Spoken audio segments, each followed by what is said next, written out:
needs, you know, the access to the wood that they want. Start streaming. YouTube, live.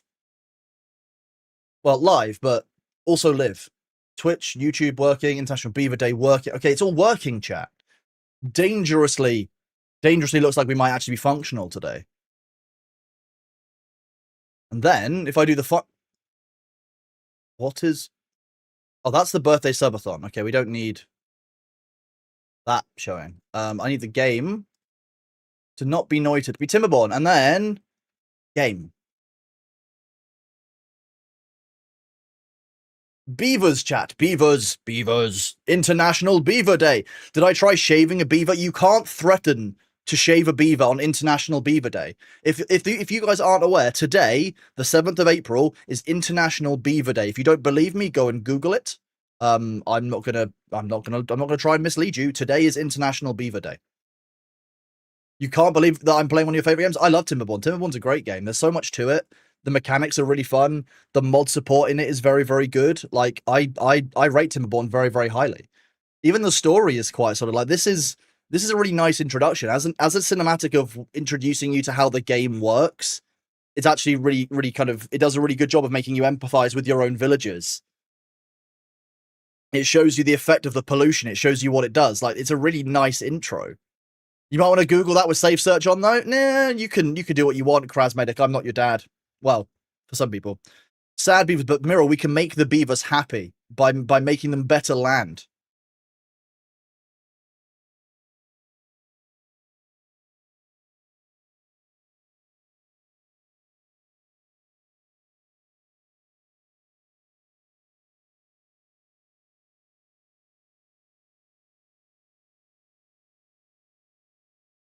Update the list of names. I will do in a little bit, John. Yeah. So what I do then is I'll add the list of names. I've already added the people who are in chat onto the list. So everyone who's in chat is added to this, but I haven't got rid of the names from my birthday stream yet. Mostly because that's quite a nice long list, and actually it's good for people who will trickle in as the stream is live to be able to see that. You know, we're in no big rush on that one. We have our continued map. Updated mod, everything's the same. Apart from I've added a new mod, chat, the Archimedes screw. Some of you might know what the Archimedes screw is. It's a very early way of making water move uphill. This was a mod that a friend sent across to me the other day saying that they've actually been having great fun with this early game because it lets you actually build a lot of what you might want to do. So it basically lets you move water uphill one block. Pretty nice and simple. Imagine a big corkscrew, and as you turn it, some water is pushed uphill. That's all it is. As Ray Coke said on MTV ages ago, God shave the Queen. You probably shouldn't be shaving the Queen, especially now. You love the artwork? Oh yeah, 100% agree. The artwork in Timberborn is done really, really nicely. Really nicely. For me, it's the water mechanic. So like when I was, some of you might not know, some of you won't know this. Philiap, thank you so much, bud. You wouldn't think that you've been here for 5 months, but it's been a very good community joint. Phil, thank you so much, dude. I'm really glad that you think it's a good community ultimately, because, you know, for those of you who don't know who Phil is one of, well, I say one of, Phil is Vicky's most important moderator. He helps her out so much. He is super kind, super supportive, and is always there for her. Phil is the kind of person who I have a huge amount of time for any streamer. Somebody who, a bit like I have with Thor and I have with other people in the past, you know, and as many streamers have, like their main kind of support and steps in to help them probably above and beyond what a normal friend would do. So Phil, thank you so much for being here, dude. And it is a massive vote of confidence in my favor that you have that view, knowing how awesome you are. So thank you very much, dude. I'm really glad. And I hope that you've recovered from DreamHack, because I know that we all got sick afterwards, I think. How are you doing, buddy? It's good to see you. And then again, thank you so much for that tier 3, Phil. So I will add you to the bottom of this model so that you'll be your name will be recorded evermore when I paint this centurion. Let's see. You have 2 L's in your name, don't you? Yeah. And I'm going to sneeze again. Thank you very, very much, Phil, dude. I really appreciate you.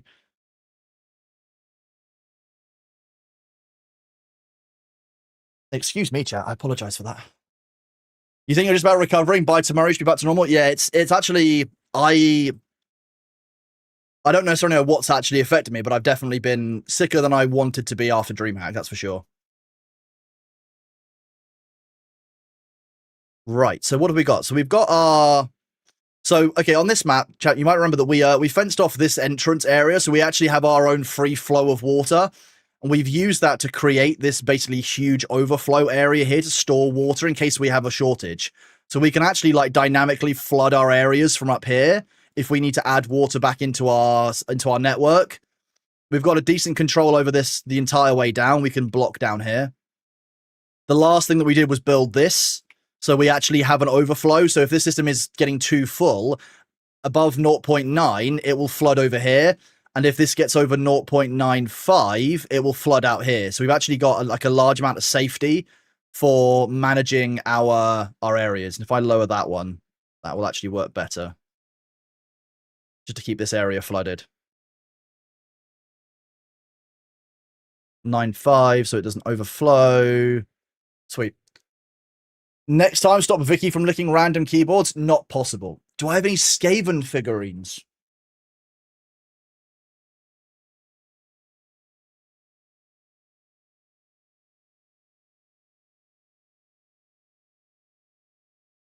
I definitely won't in here. The oldest model in this room is from 2000 and... Actually, that's not true. Okay. There are some very old models in this room from like 2002, 2003, but Skaven... When I had Skaven, I'm fairly sure the faction was called Skaven Lizardmen. I might have a couple of old Rattling Gunners from Skaven somewhere in my very, very old mod bit, like, not mod, very, very old, like, Warhammer Hobby Bits boxes. I can think of specifically a 2-person weapon team that is basically like an Imperial Guard gun, but it's run by Skaven rats. I'm fairly sure I might have a couple of them from a very, very long time ago. 40k Skaven. The B Warhammer camera is up? Yeah, it's because I was writing something on it.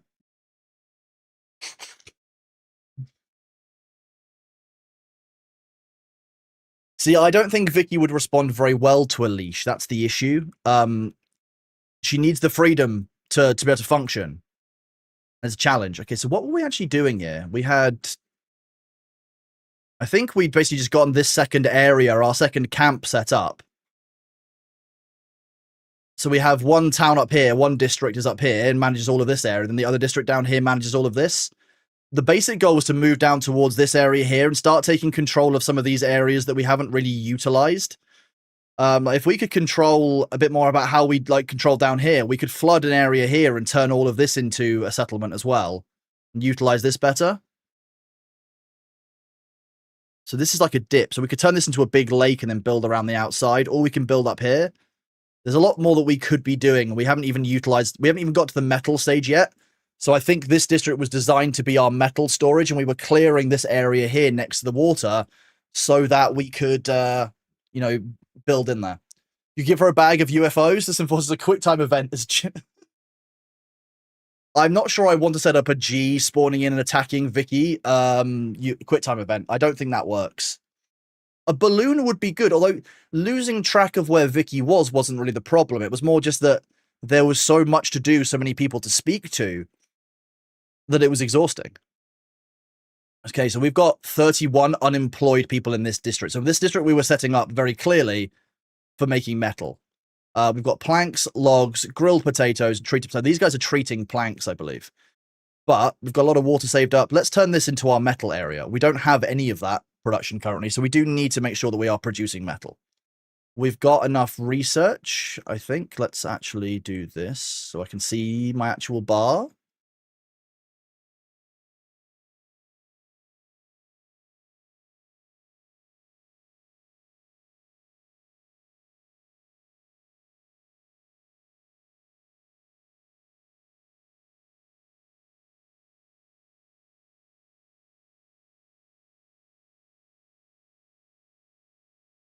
That's why I forgot to do something. I need to run one of my programs.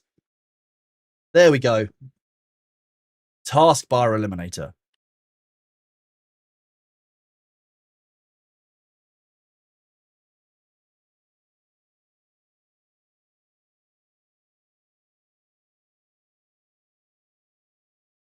Could happen anytime. None of us are safe.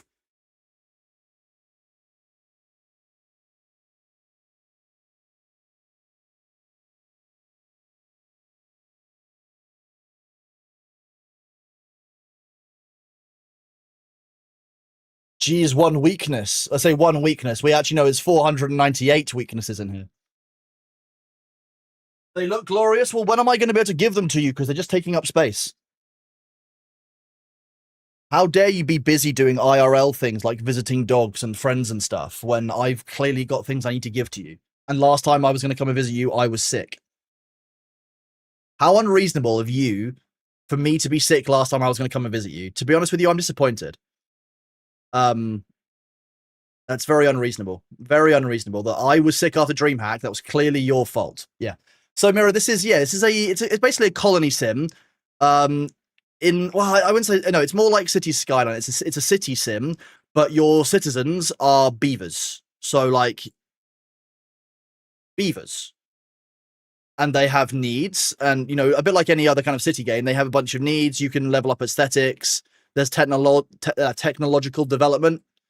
The main one is water mechanics. Water mechanics is what this is all about. So the height of water is really important. So I've turned all of this here into like a big water storage dam.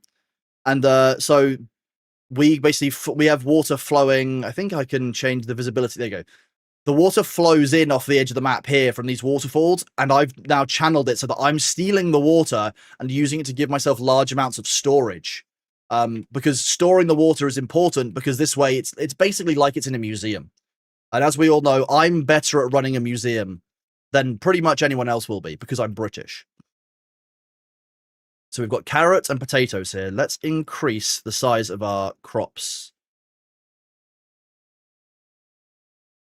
Let's add sunflowers to here, because that's more happiness for people as well. And we'll put some potatoes in here as well, because I think our population is still growing. So this one is harvesting potatoes. And this one should be harvesting carrots and sunflowers. Yes, this one will do the carrots here and the sunflowers here. This one should do potatoes in here and potatoes in here. If we now go into metal, we will need a scavenger flag to unlock. We've got quite a lot of research. We've got 6,000 research, so we're pretty good. I tend to focus creation quite early on. And then a mine, which extracts from underground. So we don't need the mine yet. I don't know if the scavenger flag is going to work. They've made it quite difficult to go and harvest the stone here, because it's very, very deep water down here. So if I get my scavengers who are cutting wood... Okay, so they will cut down these trees, and they're going to cut down these trees. If I go into fast forward, I could probably create a couple more lumberjacks.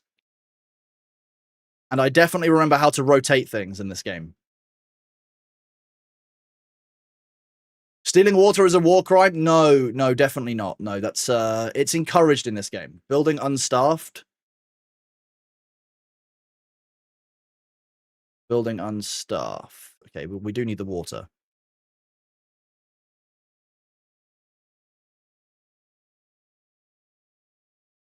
So I had a new thing called the Barkimedes screw. Where is that?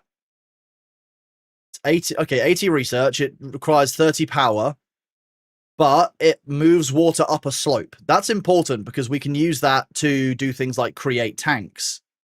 Water storage by bringing water uphill. So if I put, for example, a Barkimedes screw here, it would bring the water uphill 1 square and make it spill out above.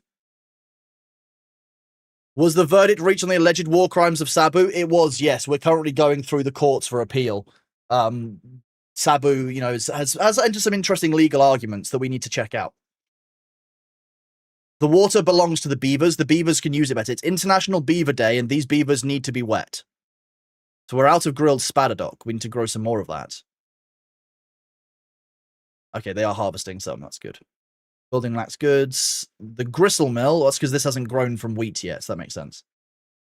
So again, we are now also making flour. So the last thing I remember that we were making wheat flour, which is then getting turned into bread by this bakery, and then get stored. Where is the bread getting stored? Where are you storing the bread, good sirs?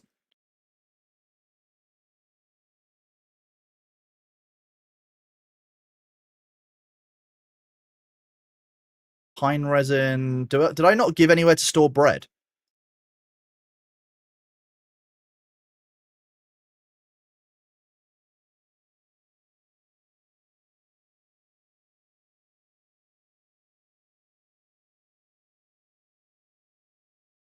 Is it just all inside of the bakery? Yeah, okay, I need somewhere to put the bread, that's why. Let's put a large warehouse. Why did I do this? This is sometimes I come across something, I'm like, why did I do this? One small road just there out in the middle of nowhere.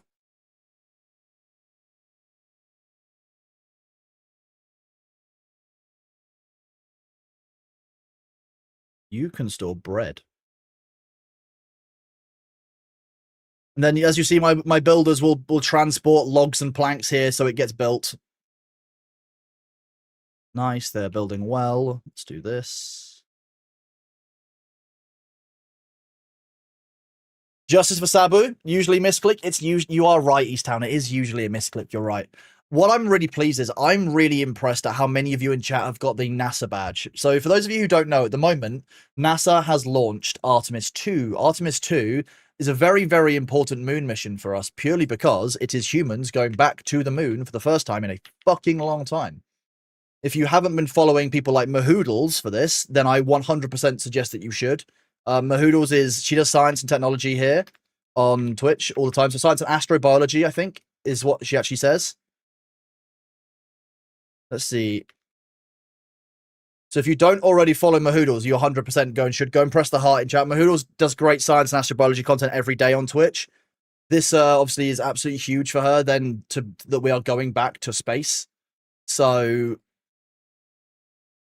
I'm just pleased that we're once again kind of pushing the boundaries of, what humans can do and actually working together to go to space. You've watched Moo cry consistently on stream for the past few days.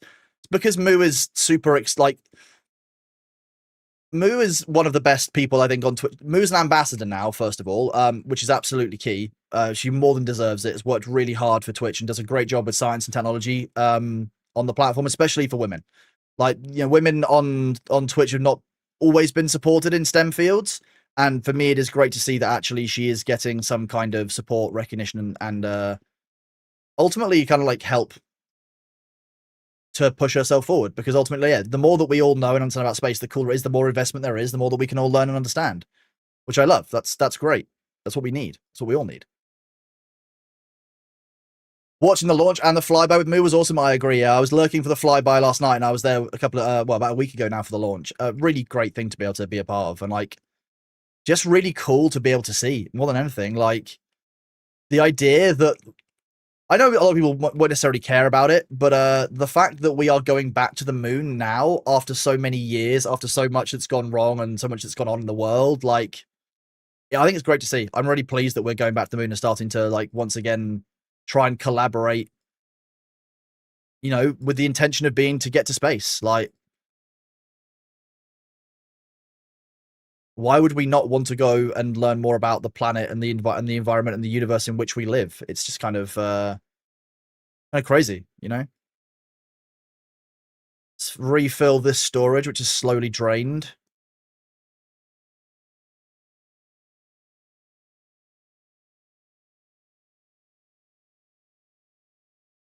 The fact they're still funding, well, there wasn't for a long time, and then the fact that there is now funding again is good. I think it's nice, and I think it's prioritizing the right things. It's super easy for us to chuck money into flooded building. What's flooded?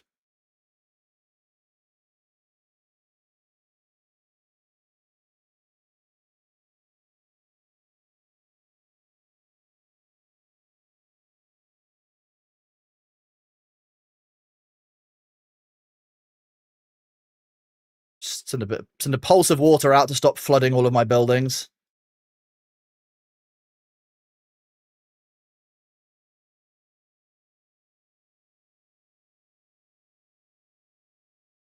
You unflooded yet?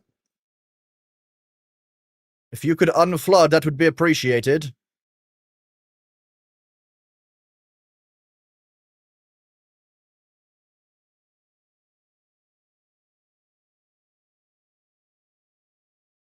Let some of the water out of there properly. And so a lot of Timberborn is managing water mechanics, because if you flood your area accidentally, like, you won't be able to use it. So there's water currently sitting here on the ground that will slowly drain out. I'm just waiting for it to drain more than anything. It'll take some time. This is now letting water back out of here if it needs to. Where else is draining water? I imagine that I left water to drain down here. If it gets too full, the water should actually flow out this way, realistically, but hey. We're not adding water into the network anymore either, which is also good. Happy International Beaver Day, Troytech. Great to see you, buddy. You made sure your daughter got to watch it. She's grown up in a household with space-related stuff, and her middle name is the same as your favorite Nebula. She didn't really get a choice in being a fan of space. It does seem that way, Mirror, but I'm glad. Because I think sometimes as a kid, like, I was never pushed to learn, like, a musical instrument, for example, but I actually kind of wish I was. Because I think I would be happier now had I learned to do it. It's one of the things I want to do when I have a bit more kind of headspace later this year or potentially next year, is kind of go back and see if I can learn, an instrument, for example. No, let's not do that. So, yeah, I think it's cool. Like, sometimes, yeah, a kid might need to be, like, told why or encouraged to be reminded why it's important for them to care about that kind of thing. But I think that it's good, and I think that they will hold on to that. They'll be able to say for the rest of their lives, oh yeah, I was there when I watched the moon landing. I watched the last moon flyby. I watched Artemis 2. They'll be able to say, hey, yeah, look, I was there when I saw the 7/7 bombings. I was there when I saw the 9/11 towers. It meant something to me. It made me grow as a person. You told both your parents you want to learn guitar. Both your parents stole one of your guitars. That's wild. But I think that ultimately my experience of that is different, because I know some people were forced to learn instruments and they really regret it and didn't enjoy it. So, like, that's not for everyone. I would be really clear that, like, not everyone wants to do that. So sometimes a kid will want that, sometimes they won't. And it's about, I think it's probably better to resent that you were forced to stay up and watch the moon landing than it is to miss it and think, oh, I wish I'd been there all of those years ago when the moon landing happened so that, I could have seen it.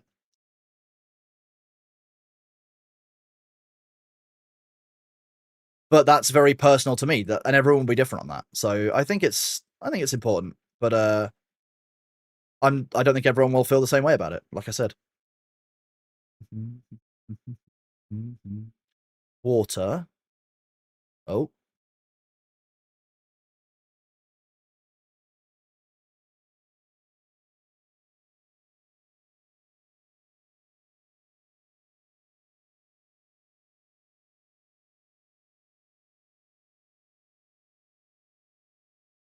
how does that flow out?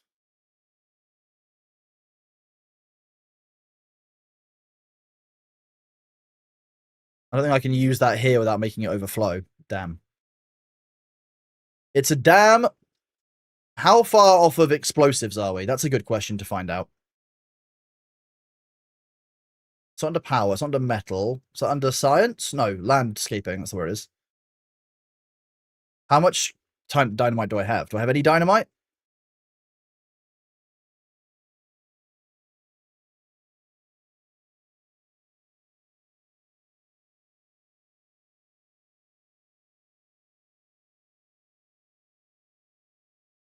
I don't know that I have any explosives.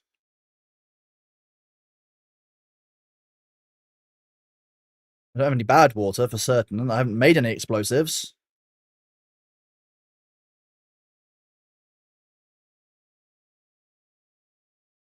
So I need to pump bad water in.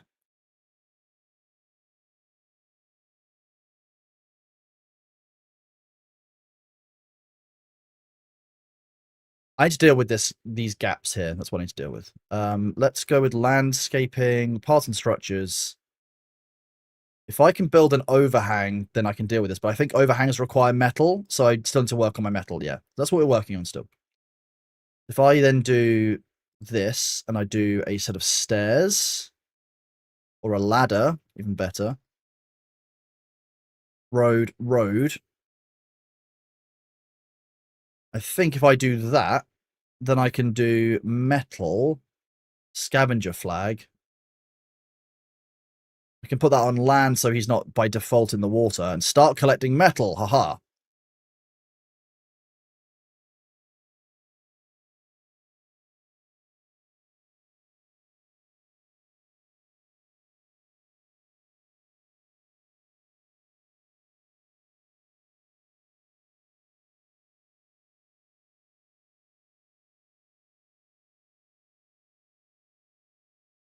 I do that, I can put a power shaft in there and there. That allows me to basically create an area where I can start making metal.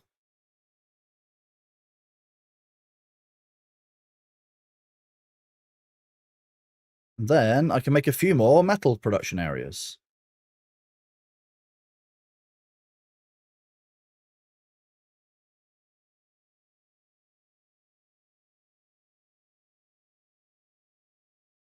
What's your favorite nebula? I don't know if I think I like the crab nebula because always bet on crabs. I think that's my only real answer to any of this. I think that at the end of the day, one should always bet on the crab nebula. Carcinization of nebulas should be a thing. So that's a smelter to make metal. So metal can now be obtained. We've got gears, we've got planks. Okay, so that's fine. The next thing I'm going to need at some point is a bad water production facility, and I don't really know how I'm going to manage that. I think what I probably need to do is I need to create an area which is segmented so that I can border off some bad water and then keep that. I think if I build like a levee here, I can probably keep some bad water in a square when it next happens. Just build out floodgates, I guess, and I can segment some water off. Because this isn't about science, this is about landscaping. We need an explosives factory, which is... could go here, I guess.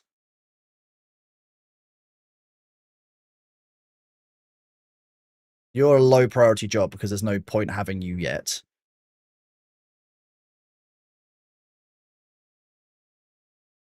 We would need...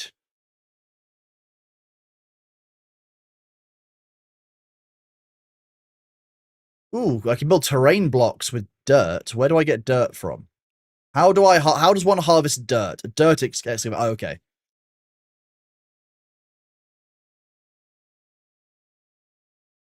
Because this actually means that there's an underwater cave basically here that's full of water. So if I can actually build a cave extractor, like a dirt extractor, I can use that dirt quite well.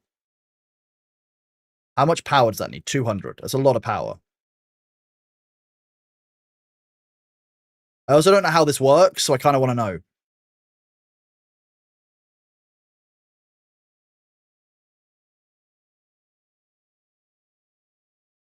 If I cancel this, can I build that dirt extractor here?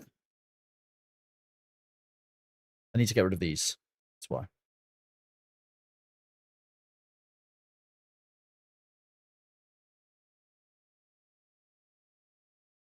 That's a high priority.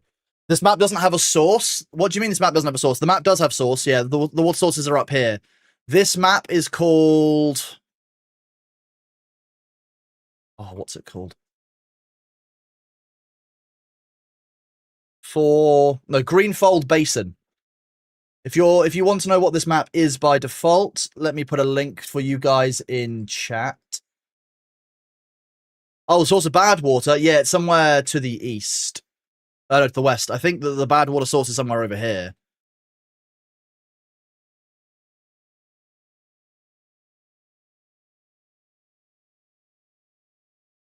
Here we go. There's a mine.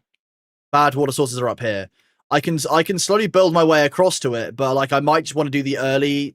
I'm not quite at the stage yet where I want to have constant ongoing production of explosives. I just need to be able to start off with a couple of them so I can do some of the things I want. So this isn't about long-term production.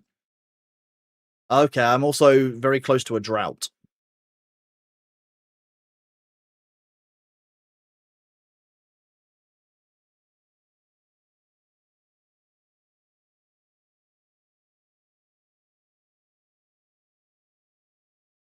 Do I have everything I need for the drought? I've got enough bread. We've got enough food. We've probably got enough water saved up. 3,000 water saved up in these medium tanks. The medium tanks is the interesting part, because if they were a large tank, that would be huge.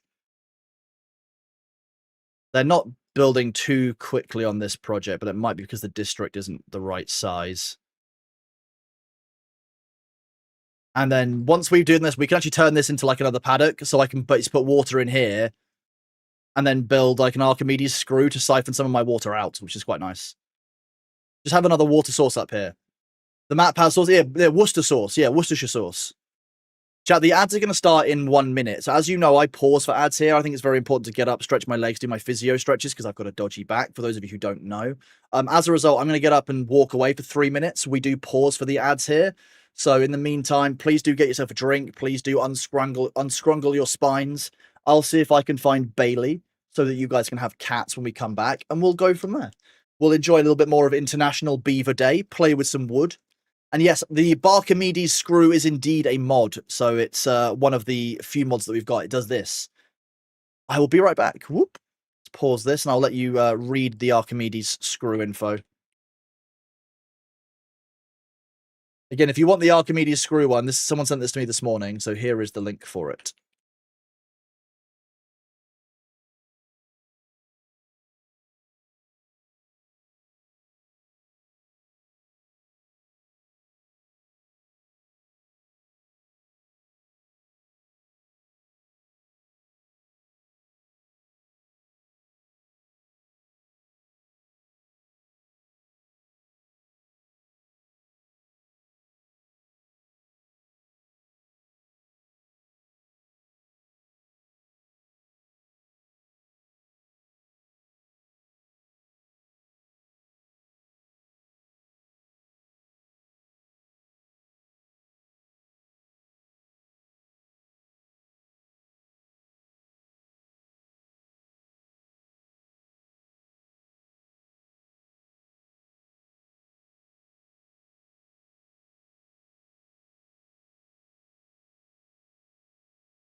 Hello, I have returned. How are we doing?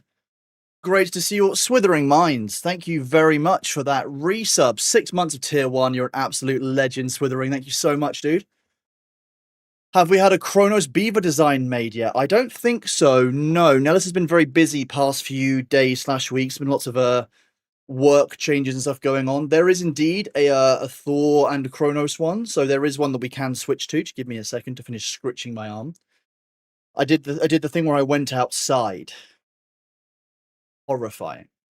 Horrifying, I know. Hello, Links of Light. How are you doing? Well, the nice thing about going outside was that I did discover a Bailey.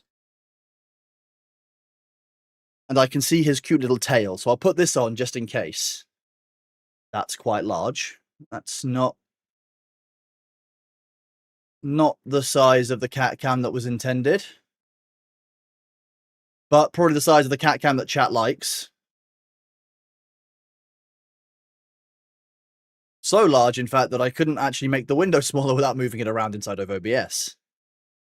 Yeah, so outside is B's favourite area, and B's very much a fan of the spring outside, so he's very happy. When did I start calling you by your full legal name? Just now, when I read it.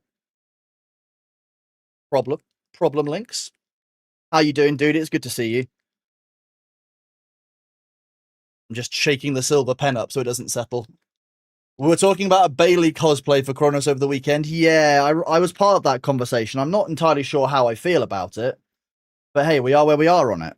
You know, I don't think that anyone is getting their hopes up too much for a full Bailey cosplay. Don't worry.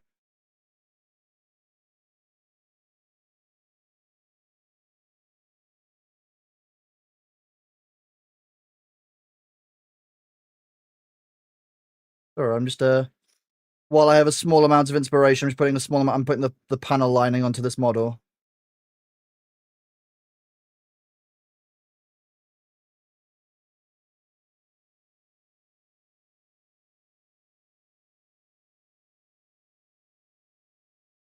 Then I will show you guys. Just give me a second.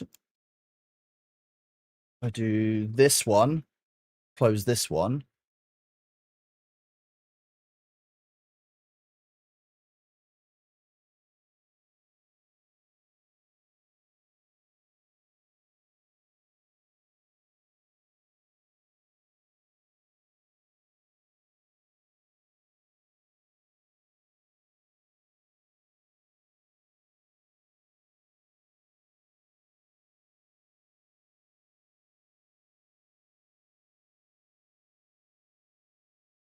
So I do my Centurions in a bit of a weird way, is that I leave them all black and I bring up certain panels aside from the ones before.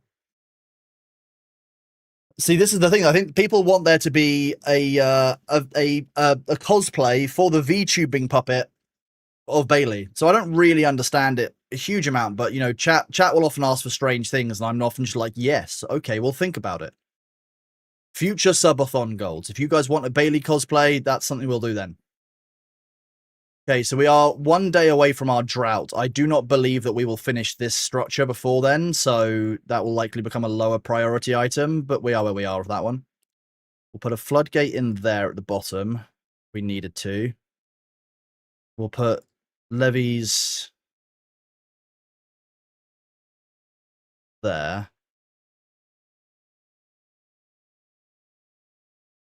Delete this one. We'll build a floodgate on this one as well. Just so we can control where this floods if we need to. Flood it away from our camp. Mirror. Mirror's playing a game of Oops All Furries. Hello, Aqua. How are you doing, buddy? It's great to see you. I was just thinking about the other day, Aqua. I was talking to somebody about Enshrouded and talking about how good you were when we played Enshrouded and how much I appreciated your help. So, how you doing, Aqua? Good to see you, dude. You hate your phone? I think everyone does eventually, Mirror. Don't worry. Let me tell you about the time I was Googling how to make skin lamps. So if that's a normal Wednesday for you, don't lie to anyone.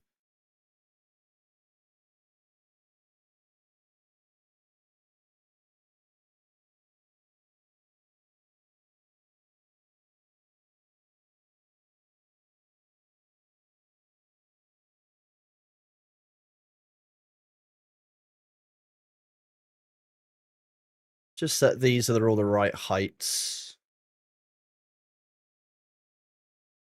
I could probably get rid of this area down here, these 4. This is actually not that useful as a lock setup anymore. I could probably get rid of this. Like, this fluid pump district doesn't need to exist. Like, the ones up here that we got rid of, we didn't need. You have a certificate to teach needlework. You'd like to avoid integrated cosplay in IRL. You'd rather create a virtual avatar. I feel like Nellis would create a great... If you were ever going to get an actual, like, Chronos VR, like, kind of, full model for B, then Nellis would probably do that, because Nellis was... What would happen is Nellis will get bored one day and just create, like, a work of unspeakable horror. That's what will happen. And I'm fine with that. I understand that's what's going to happen, but I'm not necessarily sure I'm prepared for that day.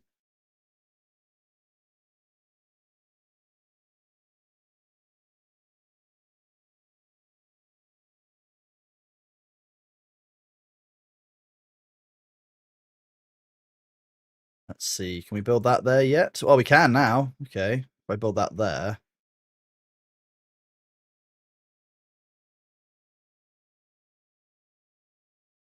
I don't know how we power this. This is a good thing to test out, because I've not used one of these before. And the drought is going to start in 0.2 days, so let's lock off my water supply.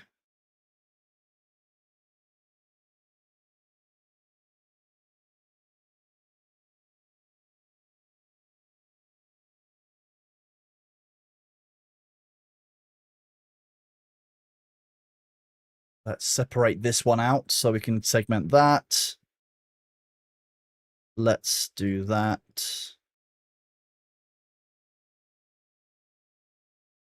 Flow all the water into there.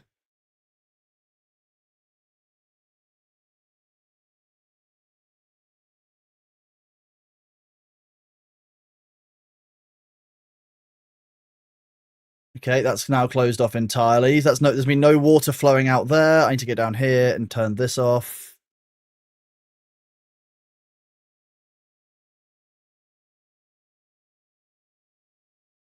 That will work its way upriver. There's a slight flood.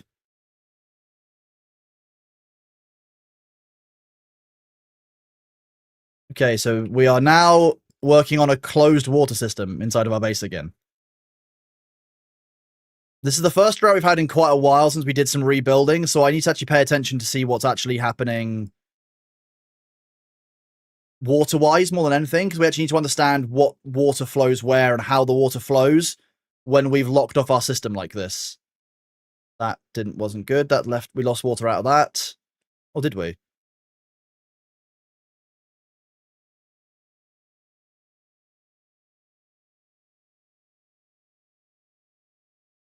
So the water level out here is dropping quite fast, so let's just put this back up to reasonably full. I think up here we'll run out of water first. Water gets pumped out of this section here to become water storage for drinking. So I don't know that water will last as long up here, but this is why we can flood this one really easily.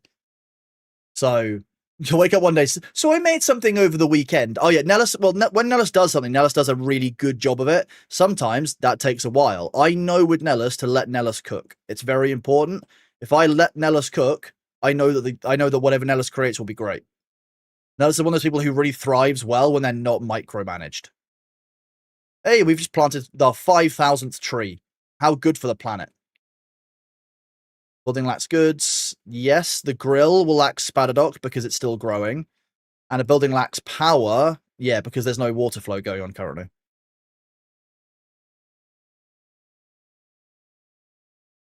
So the water is staying inside of our network reasonably okay at the moment. Oh, I can't believe you'd clip me being nice about Nellis. That's so rude of you. I guess that's fine. So Nellis will be very mad if Nellis could read.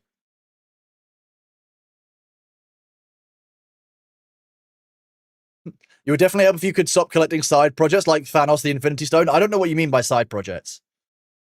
Hopefully, Nellis, there will be less of those as we start to kind of streamline what's going on and how my brain works. So I don't know how to connect onto this. I think maybe I need to elevate it and build vertical ones for the power.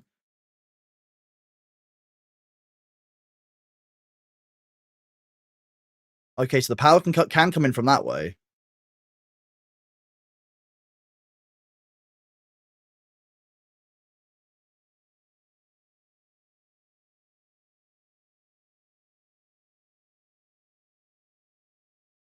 If I did that, I go pathing, and I build another one high platform. Will this allow me to transport power from one building to another? We'll find out.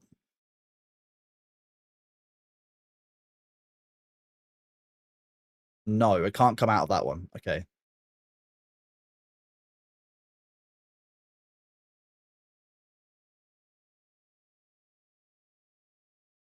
That's not going to work.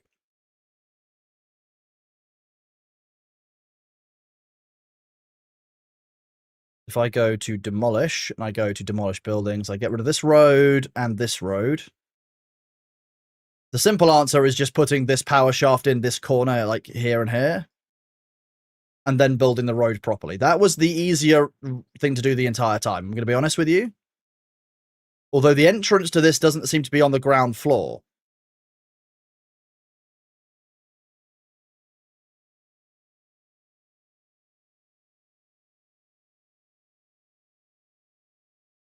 There we go. That works. Could I speak up? You don't hear so good? Oh, no, that's fine, Nellis. Don't worry about it. It wasn't anything too important anyway. Heavy-duty mining rig for collecting dirt. It will continue to produce dirt even after reaching the bedrock. See, that's the idea. It does need metal blocks, and we've got a lot of treated planks and gears. So that's fine. I think treated planks, we've got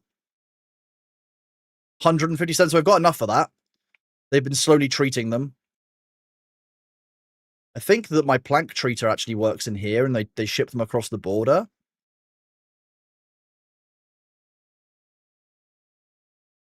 Yeah, that's making gears. That's making lumber. That's making treated planks. Yeah, there we go. So our wood workshop comes out of here. It transports it across here into the border, which then... Oh, Stunsia works in here.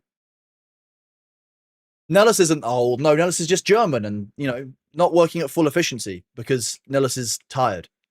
Not old, just tired. I should get that as a t-shirt. Not old, just tired. Okay, so we're getting real low on water inside of our reserves, but we've still got water in there, which has survived our 1-day drought, I think it was. Potentially a 2-day drought. We've not lost water, and we've lost power creation, sure, but that's normal. If I wanted to save power, what I would most likely do is create a bunch of kind of like power saving tools up here and just create a network of power, but I just don't really feel the need. We can artificially make a large levee and make some power storage, but I don't really feel the need to. It's just not really that necessary.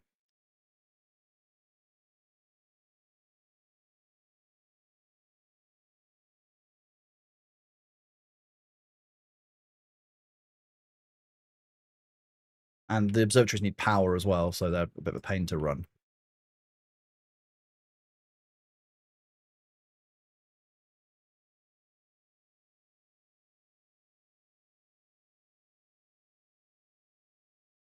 I don't think that'll let me build there. We'll try it.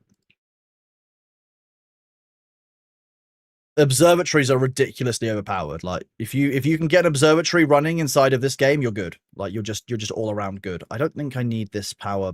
This wind turbine is a problem. I might regret that, but not today.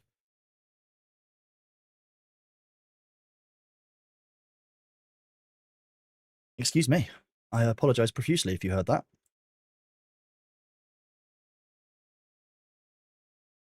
If I can run this observatory, I can free up all 4 of these builders because these are spending 1 hour to get 1 science point. So 4 times 1 hour to get 1 science point. So 4 science points an hour.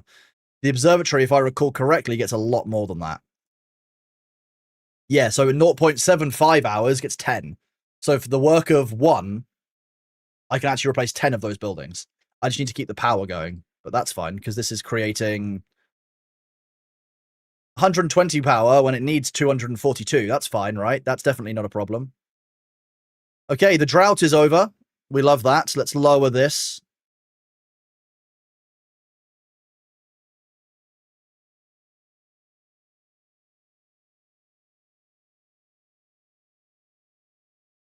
Okay, so that held quite a lot of water. Not a huge amount, but held enough.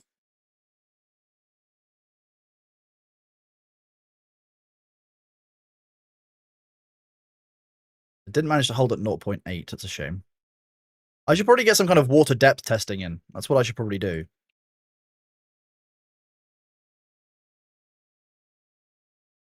So that will flow at 7. I want this water that's up here to start flooding again. That's what we need. Luckily, all of our water storage has worked, so this is going to flood our lower field. So this will flood this system and create our power rolling again. As you can see, everything will start working down this chain as all of the systems flood. So all of this will flood upwards. This has now got water flowing into it. So it's refilling this field and also this field up top. If I make that 0.85, make this one 0.95 again as it fills up. Let this fill properly. And then we should start seeing water flow out of here at 0.85 once this fills up ever so slightly more. If I'm right, and my water is working the way it's meant to.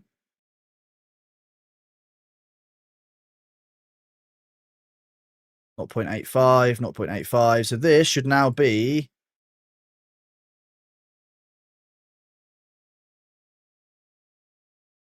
How are you starving? You work in the farm. You've got plenty of food. Ah. Okay, so this takes longer to fill up than I thought. Maybe I need to put the, like... I know that there are tiles that you can get for water storage, which mean that water doesn't flow out. It's called impermeable floor. That's probably what I need to put up here so that I don't lose this water. Because it just drains out through the water, through the floor currently. Where is this water flowing in? Like 2 meters, 0.7, 0.8, 0.7.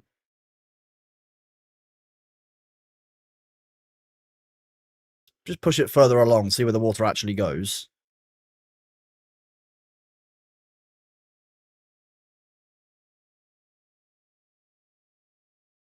If I just destroyed this...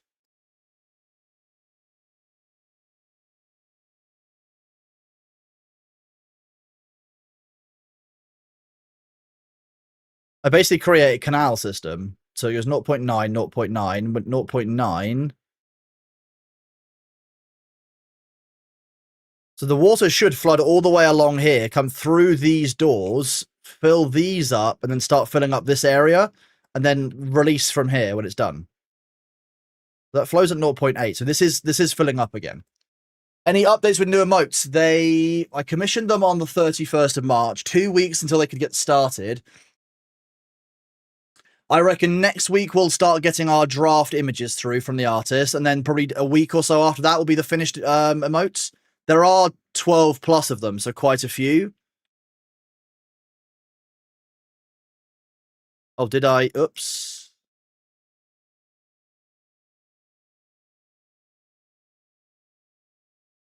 The smelter will now work. I need to make a healing place here. Well-being. Medical bed. Oh, there actually are some. I think these are medical beds here. Oh, I look at that. I thought ahead. Yeah, 12 new emotes for me, and maybe a surprise for a friend of the stream. Somebody who chat does tend to know. There we go. So this is now working. This is now at 8.5. I put that at 0.9. It will stop flowing again, I hope. So if that's a 0.9, it will flow out when it's 90% full. If I keep this at 9.5, this will then flood out if it's ever like 5% from the top, and then we're kind of good from there. If I did this, yeah, okay, that shows that it's still not flowing at 9.5. That's good.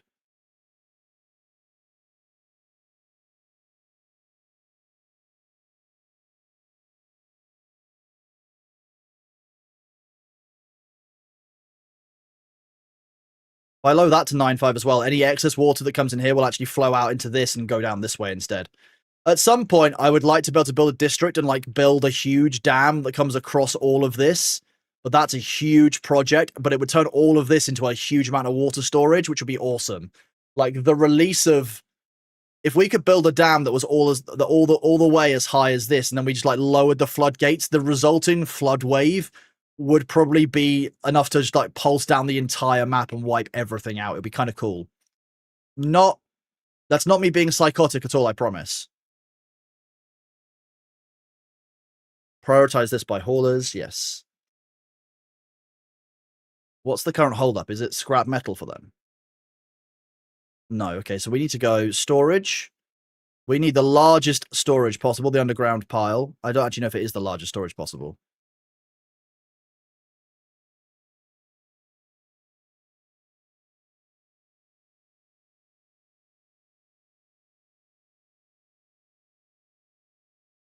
It often annoys me that, like, this is a 3x3, the large is a 3x3, and this is a 1x1. There's no 2x2 large storage. I could get rid of this, I guess. Sorry, Lamina, you're out of a job. Maybe you can work at the storage location when it's done. How about this?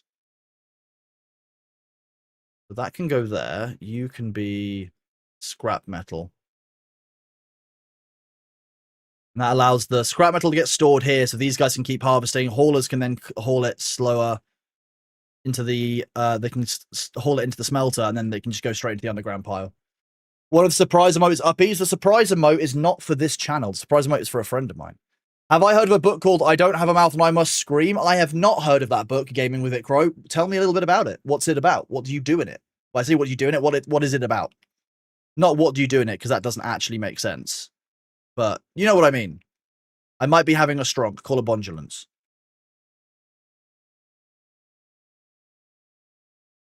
Right, okay, so we've got wood. We've got water. Our beavers are suitably wet. Chatter, your beavers wet? If you're playing Timberborn, you need to make sure that your beavers have one of these, like a Lido, so that they can get the wet feature. It makes them happy. Wet fur, happy beaver. See? Wet fur, here, happy beaver. +1 happiness. Makes them live longer.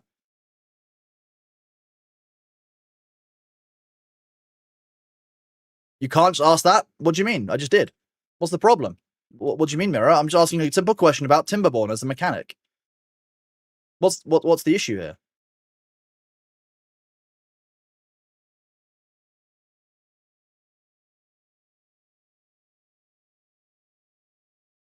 Have you got enough wood for your beavers? That's the question as well. We've got 1,800 wood saved up, but we've actually not got a huge number of planks or treated planks. So we've got a lot of early game wood, but not a lot of wood for the long term. A lot of the kind of the high powered wood that we need for late game. You didn't get that far in the game to have wet beavers. Oh, Balthazar, you need to make sure that your beavers are wet. Like, they need a perfect place to relax by a river. Look, fun, Lido, basic needs, wet fur. It'd be nice to have a Twitch extension to check what your beaver is doing. I know that I can do things like I can have open like API endpoints with one of these. I think that you can go under water. No. Landscaping? No, automation. You can create like a HTTP lever and an HTTP adapter. So you can basically like a lever that's controlled by an API. So that could be a whole thing. Are your beavers sufficiently wet and have enough wood for the big release? Exactly, Invader. Now you're learning. Now you're memeing. Good job. I'm proud of you. So this is working well. Okay, what are we currently working on? We're currently working on our dirt production. You guys are harvesting scrap metal pretty quickly. I'm actually kind of impressed. Are you guys out of things that you can cut down wood-wise as well? It seems so.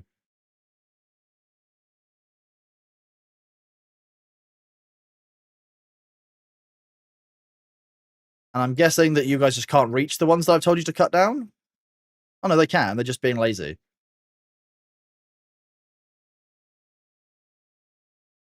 Why are our beavers being lazy, chat? What's going on? Yeah, this lacks dirt, so we need to harvest dirt from this dirt excavator. That's what we're working on. You can't... Yeah, we're working on the materials.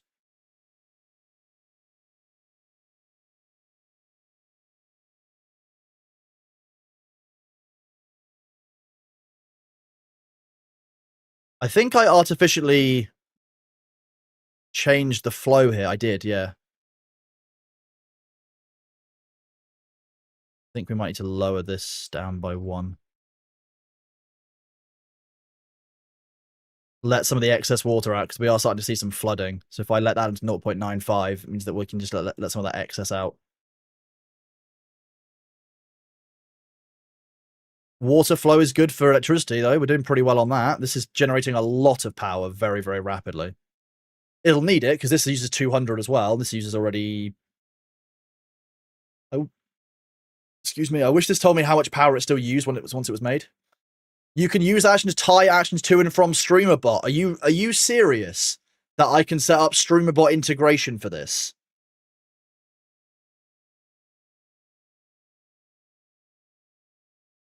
Turns its input signal into an API endpoint and webhook calls, whatever that means.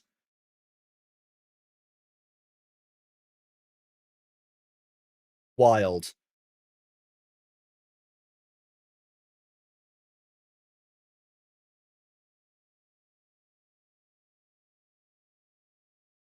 Depth sensor. How does let's try one of these.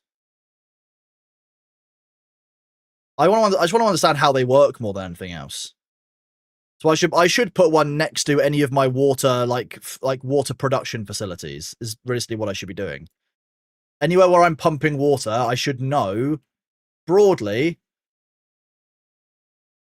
what the level is. When you say threshold, what does the threshold do? Does it change color on a certain threshold? Maybe? Oh, it goes on versus off. Okay. I think we need to find out what on versus off looks like. But yeah, we're short on scrap metal. It needs to be shipped in. Lazy beavers, are they not getting the quality wood they need with sufficient wetness to be truly satisfied? They're just not treating their hardwood very well. They're only going after softwood, which isn't actually that satisfying for the beavers. They can't make good homes out of softwood. It's not going to help them. Gather a flag? You guys aren't gathering much, are you? It's because they've got nowhere to store the berry. Oh, wait, the berry storage is full. Okay, that's why.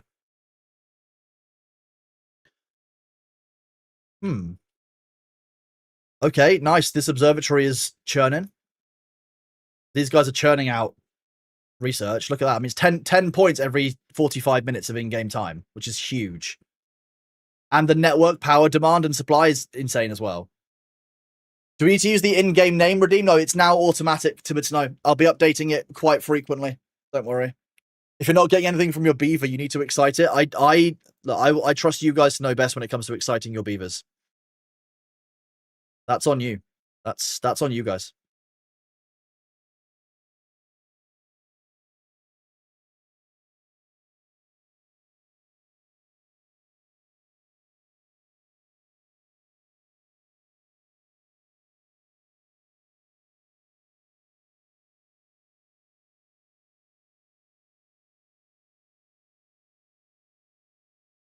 Get rid of some of these old stumps that are in the way and we don't need. We need the area for building instead.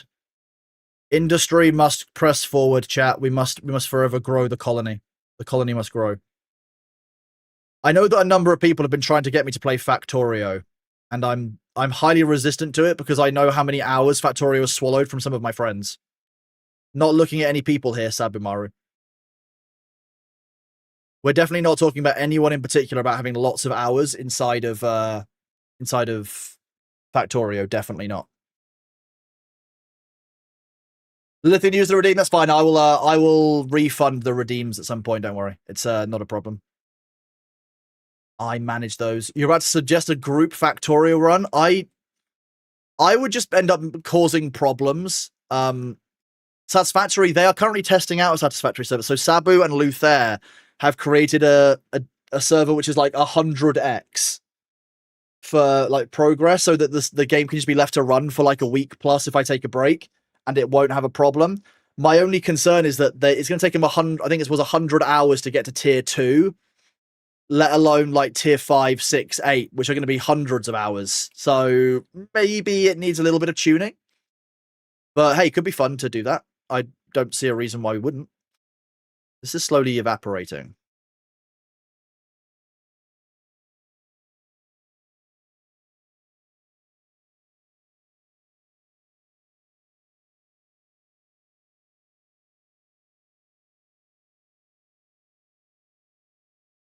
Oh, I didn't know that. The creator of Dwarf Fortress said that he's obsessed with Factorio and has more than 1,400 hours invested. That's actually awesome. Dwarf Fortress is a great game, honestly. It's very, very good.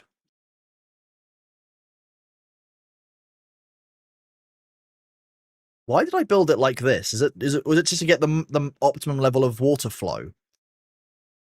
I'm kind of realizing that I don't need it.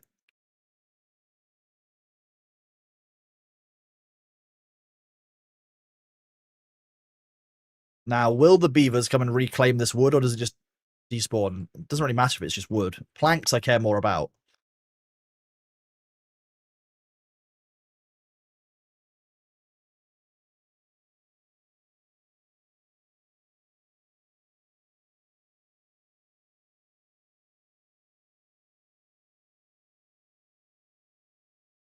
Apologies, chat. Might be hay fever season.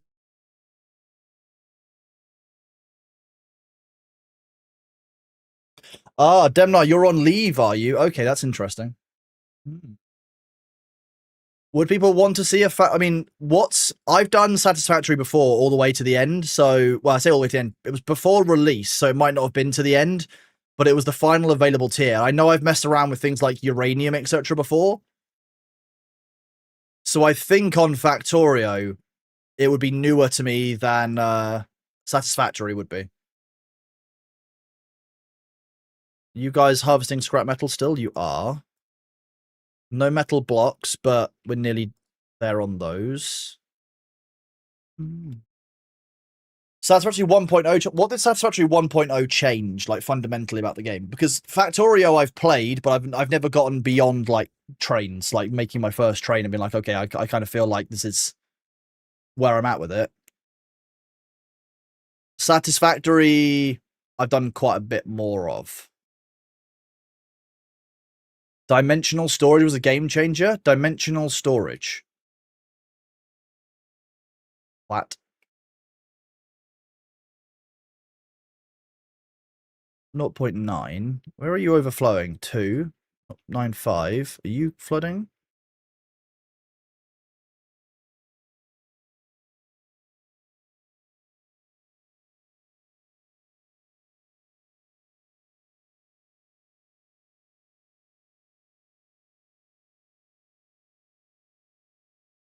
That building is unstaffed. That beaver is recovering. It's because these guys are getting short on spare workers. We might need to make a worker expansion area up here. I'm trying to keep an eye on food more than anything, because food usage is kind of the thing that will kill us. If I've got enough water that I can survive a flood, I can survive, bad water, I can survive a bad tide. But droughts are a bit more of a challenge.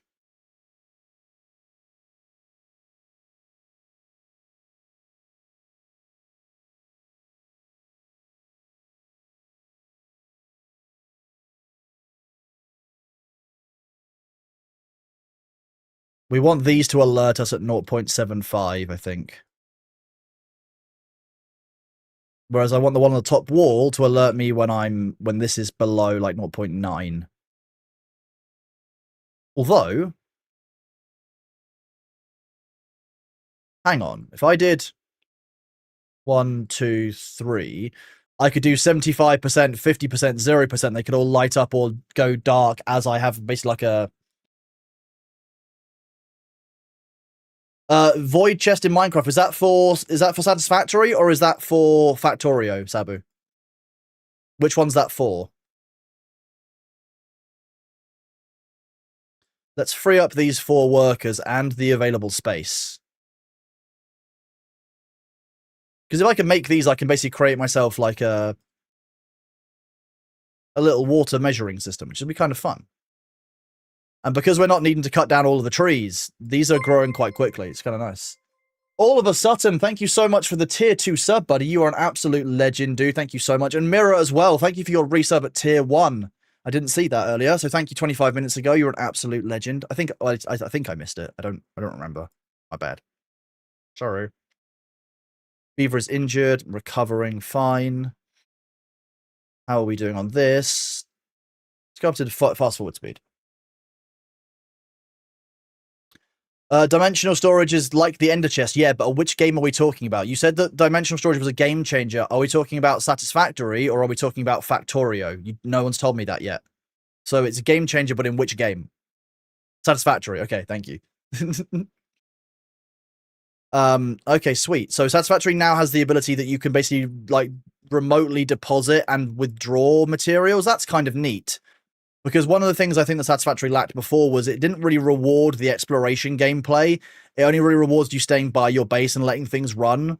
Whereas now, if you can transport things remotely, that does actually reward you for the kind of gameplay that I might enjoy more. So I am actually more interested by that. Wood morning to you too, Blade Punner. Thank you very much for that. That's a very good joke. Dimensional storage is a means to put parts into a storage that the build gun pulls from automatically. It does have its limitations, but it's so much better for building things out in the wild, not needing to have bits on you. Okay. It finally gave us a use for SAM ore. Oh my god, okay. So we can actually do something with SAM ore. Finally. I mean, it does make sense when they enter 1.0 to finally give us that, I guess. It was just the kind of thing that you would just, like, accumulate over time and just be like, okay, well, fine, I'm just keeping this now. So I'm no longer making planks rapidly enough. That's a problem.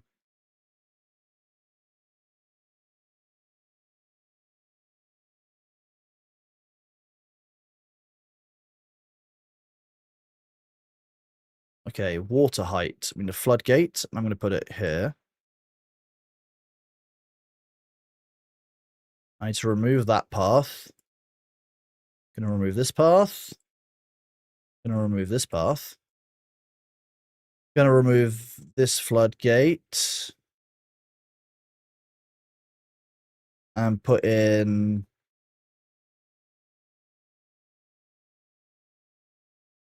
Is that a platform? So why did I put a floodgate and a levee? Why did I do that? Oh, I probably put the floodgate in, then built the levees afterwards because the floodgate was in the way. Either way, I can make this work. If I go into power, I can then do... With this 4x4 area, I can make another lumber mill to make planks, which will work quite nicely because some of the planks are getting used up for gears, so we're short on planks at all times. What is this game? Gaijin Entertainment. This game is called Timberborn. It is a city builder where you are managing a city of beavers, and you have to manage things like water supply, water levels, dams. If I do this, you can see that I've flooded a huge area of my base and created a dam structure so that I can basically create water supply and store the water for when a drought comes. It's basically a game about resource management, pathing, you know, it's a bit like Sim City or City Skyline in that regard. You have to manage the needs of your workers and that kind of thing. It is almost time for the ads as well. I pause for those of you who are on YouTube as well. It's because the Twitch ads I can't control when YouTube gets them. For Twitch ads, though, I pause and I will come back to you guys in a couple of minutes after I've done my physio stretches. So I want to thank you all very much for being here. It is massively appreciated on International Beaver Day. I hope you are doing well. Make sure you look after yourselves during the ad break, because again, if I have to look after myself, so do you. That's the rules. That's the trade-off. I think that's good. I think that just makes sense, you know. Do I play War Thunder? I do indeed play War Thunder. I play War Thunder about once every 6 to 8 months. I go back to it and play, like, so recently I've been doing a little bit of tanks, a little bit of planes. I just log back in, play for a little while. It's a great game, but I do tend to find that I struggle occasionally with being up-tiered. When I'm, like, playing, like, a 6-tier tanks, and I start having to fight against, like, tier 8 tanks, tier 9 tanks sometimes, if you ever get, like, really up-tiered by something, you're, like, a tier 7 tank, you just get your ass handed to you. So late-game War Thunder always kind of burns me out, but I really like the early-game tanks, the early-game planes. Up to about 5.0, I've really enjoyed War Thunder in the past. So yeah, absolutely love War Thunder. It's a great game. It's just it's also very fun to meme about with the leaks. The leaks are hilarious with War Thunder. What level am I at? It's a good question.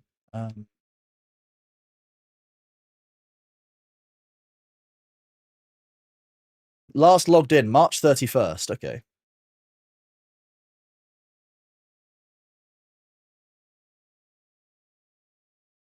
I'll find out for you, guys. I will be right back. Give me 1 second to go and grab a glass of water, and I'll be 1 sec. Whoop.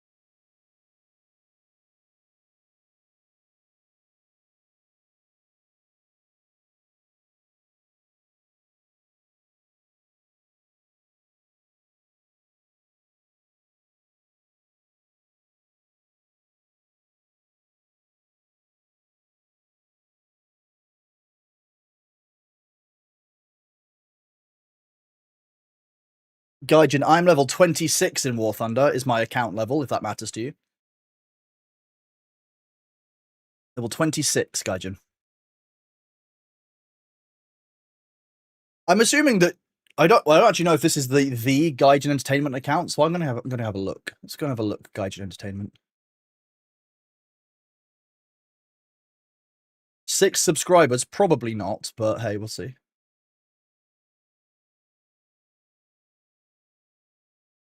The official one is just doesn't got the underscore. Okay, I mean, fair. What rank was I grinding? I think I was doing. Last time I was playing, I was doing tier 4, up to 4.3 German tanks in realistic and arcade. My highest tanks is Russia, I think, with 8.3s. And then planes is, I think, 5.0.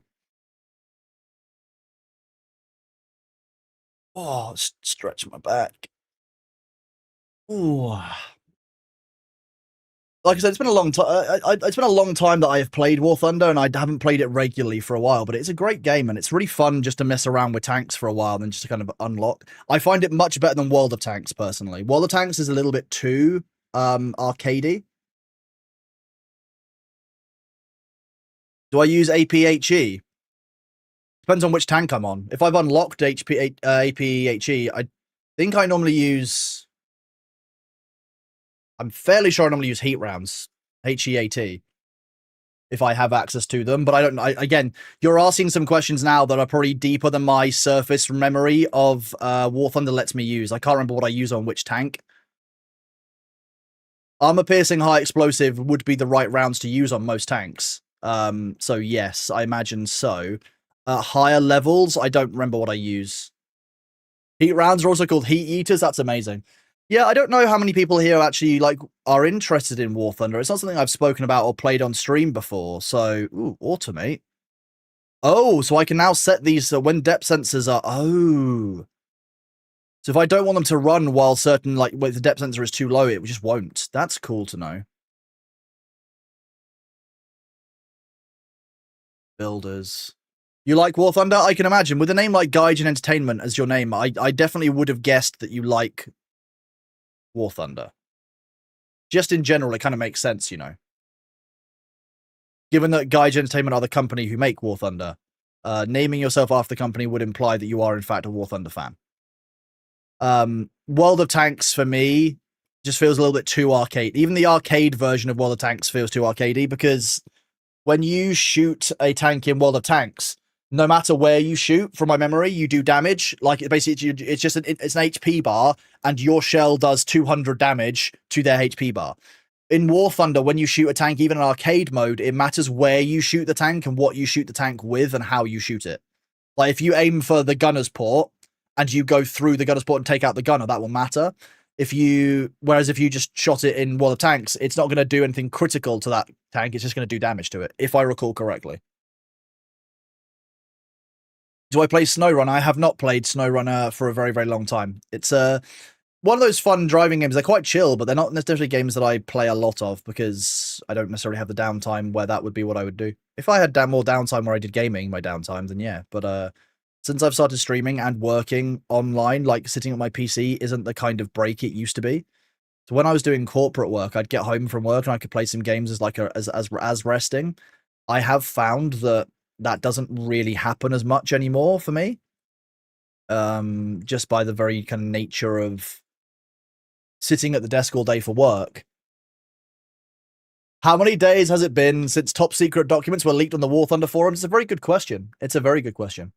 I don't remember the last time that they were leaked on the forums.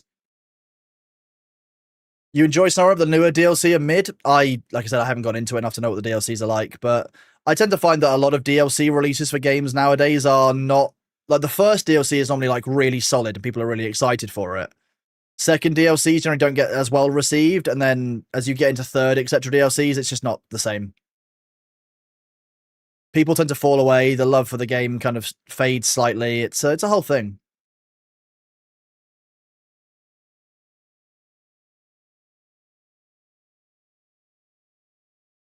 If I get rid of that horizontal shaft and I make vertical power shafts,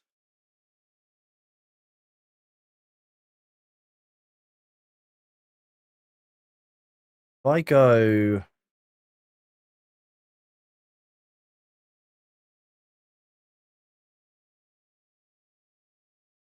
four of those, and I make some platforms.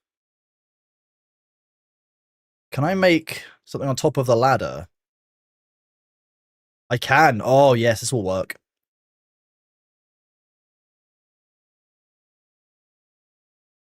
If they can make that, that will be great. We'll try this out.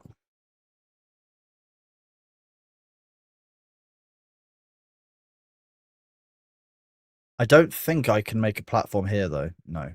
I would need to make an overhang.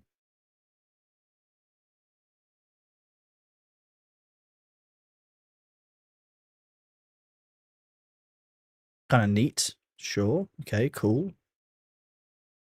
See if they'll actually finish making this vertical structure that I've somehow created. I think they will. Yeah, they will. Nice. Okay, so then I should be able to use the gravity battery on the top of this.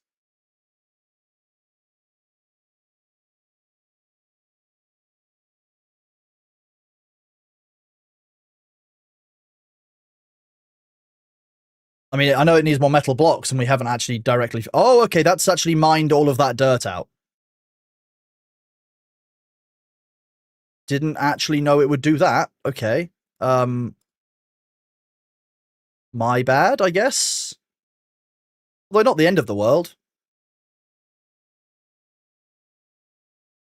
I don't quite understand how it chooses what to remove.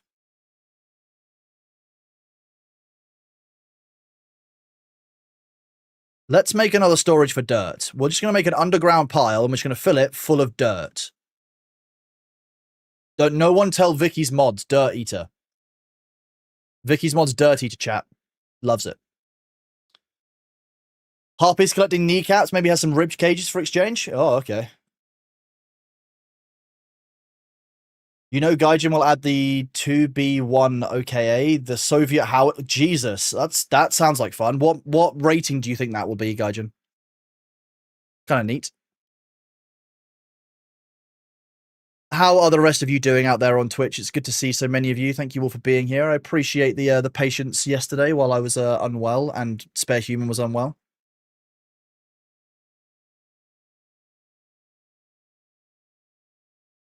Okay, we've actually got quite a decent amount of power supply there, so that's fine. You are still being built. We haven't got a lot of metal blocks saved up. We've got enough. How many have been transferred through? Do you transfer metal blocks? I don't think they are, actually. Oh, yeah, that's imported. Yeah, okay, we need to set what's being imported properly. Manage distribution. Import. If it's needed.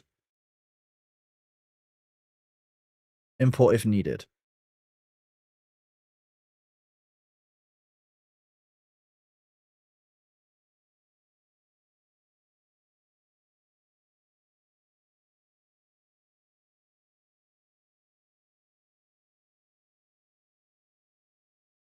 Wait, that's export threshold. I want import threshold.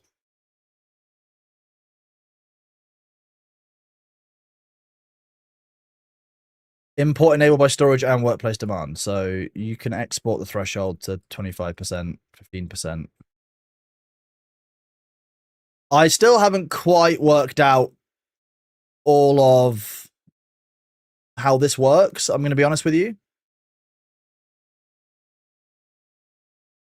I just need to see if they actually do transfer things across for this. That's basically the question. If the metal blocks number here starts going up, then they'll be better. Last week was a write-off for many, just about energy to work, and that's about it. I completely agree. Even this week, I'm still feeling really tired. I don't know what it was. Like, something at DreamHack really did mess me up. And like, I just need to accept that I was just sick. I probably still am. Like, it won't be a long stream today, because I can already feel a level of tiredness coming on. Which is wild, because normally I don't feel tired until, like, the 8-hour mark. But I was talking to Vicky about this, and like Vicky took a week off, and to be honest, I think she did well. Coming back on Thursday, it was a great stream, and it was lovely to see everyone. But my God, I was tired. Like on Friday, I think I just conked out. Okay, so you actually aren't importing for some reason.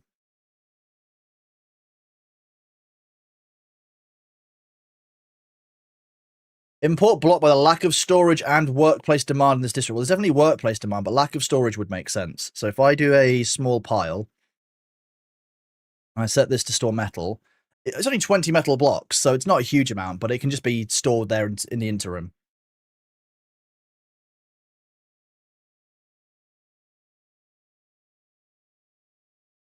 There you go. Now it's import enabled by storage and workplace demand. Okay, so we just need to create a like a landing point for treated planks, etc. And everything. So if I do a small pile, oh, I could do underground piles. Fuck it.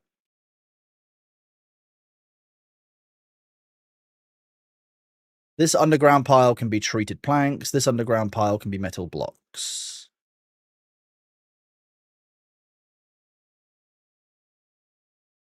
Okay, so this is going to dig down and down and down. I should probably stop.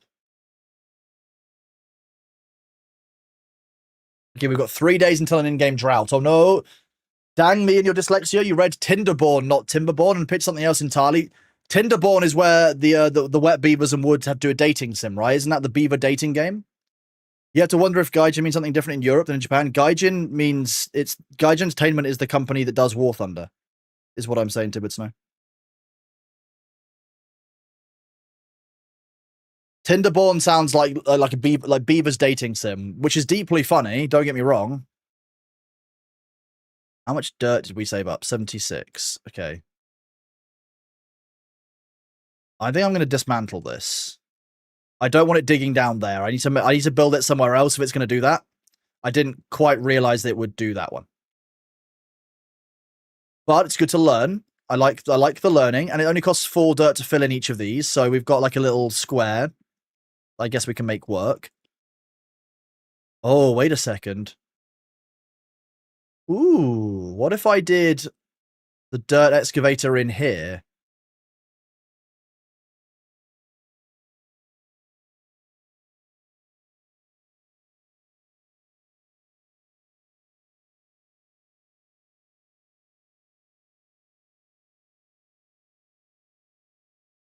If I did it here.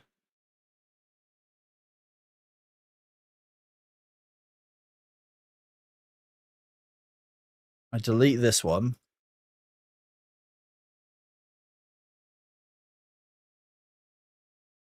I need to do power transfers for this to the power shafts. Go this way. I need to move this road. Demolish the old road. Because this is part of the power network. I can run the power through this observatory using power shafts to go to here to run power into this. I can then do paths and structures. I can do a ladder here.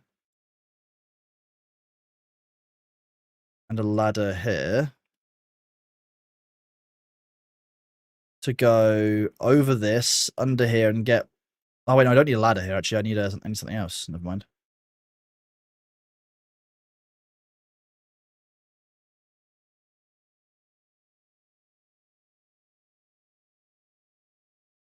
Because we need to create a entranceway into this up here. So if I do this, that should allow us to basically dig a huge area out here. And then afterwards, we'll get rid of it or move it around, and then we can dig another area and create a hugely deep digging area. Nice. Dating game? Dating horse girl game? No, Tinderborn would be Beaver dating sim. That's what that would be, right? That just makes sense. So sadly, we won't be able to make this work while the drought is on. It's just not gonna work out. I wonder if I could... Hold up a second.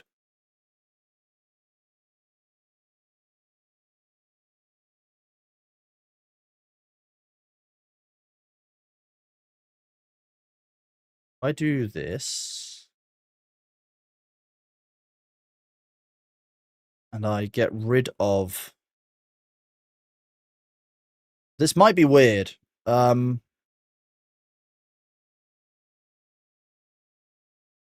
Districts is still something I'm trying to work out how they work best, but I think if I do this district will work better.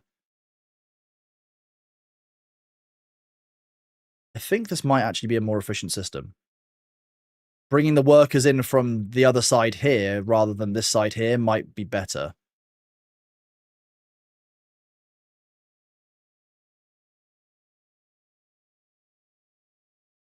Yeah, I think it actually will be. Okay.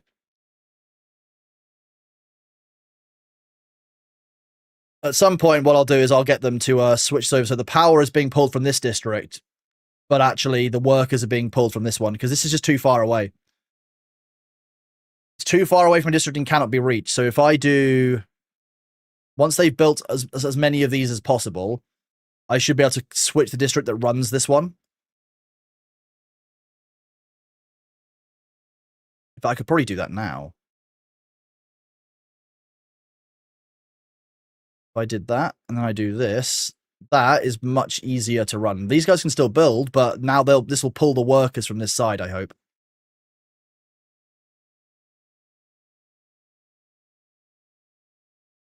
Be for real, do you think there are aliens on Earth? Dude, that's a big question. Do I think there are aliens on Earth? If you're defining aliens as like extraterrestrial advanced life forms, then I don't know. I don't think I wouldn't say yes because I feel like most of the time we'd probably know about it. But if we weren't meant to know about it, then so be it. That's the nature of, information control. I think realistically, a lot of the stuff that biologically is on Earth doesn't really belong here. We've got some we've had a lot of asteroid impacts. Iridium, for example, isn't I don't think is a naturally occurring Earth element. So if you just mean in terms of advanced life forms, then probably not. But if you just mean life from other planets or materials from other planets, then yeah. I think aliens are possible. I'm more worried about there being zero aliens than aliens existing, just to be clear. I would be more worried if we were the only species, like the only intelligent species in the universe, than I would be if we weren't, if that makes sense. Because that would be weird. That would be really weird. Like if we were the only planet with sapient life on it, something would be up with that. Gonna be real, like that doesn't seem right.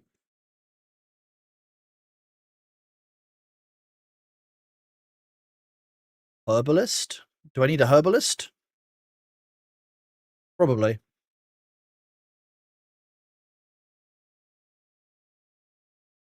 What do they need? What does the herbalist use?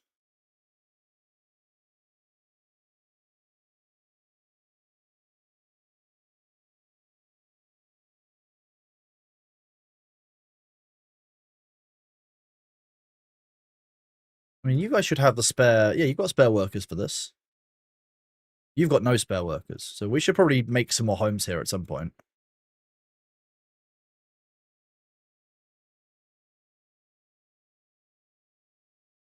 Why don't I make the herbalist where I've actually got the spare capacity? That would be smarter. Good job, Cronus. Well done. Like I said, I still don't know what the herbalists actually run off of. I mean, the chance of advanced life forms able to leave their solar system and find our small planet is pretty unlikely. Yeah, exactly. That's the whole thing. Yeah, that's what I mean. I think space is so vast. I agree with the people in chat who are saying that fundamentally, like, it's about,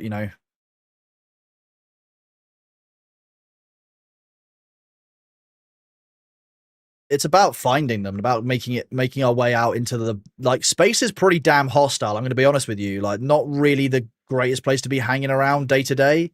It's not, it's kind of inimical to life as we know it,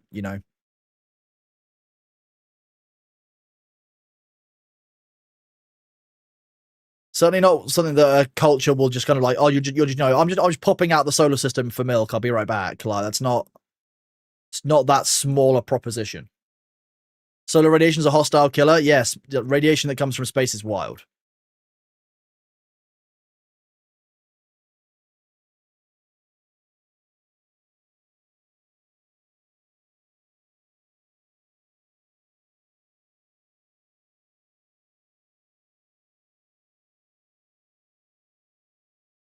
Okay, so when the light is off, when the light is on, it goes up to 1. Should be the way around.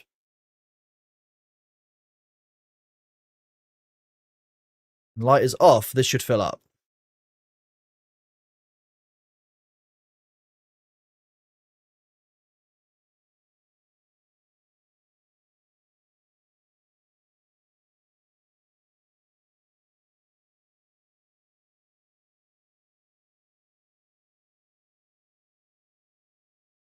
So the light is on as long as the water is above 0.9. So if I do that, the light is on when it's 0.9. If it's off, just increase it slightly. Okay, fine.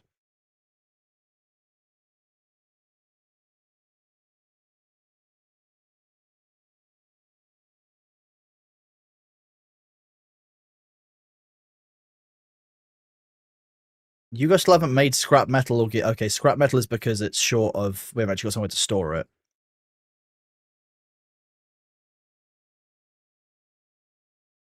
They're not making planks. We're just out of planks.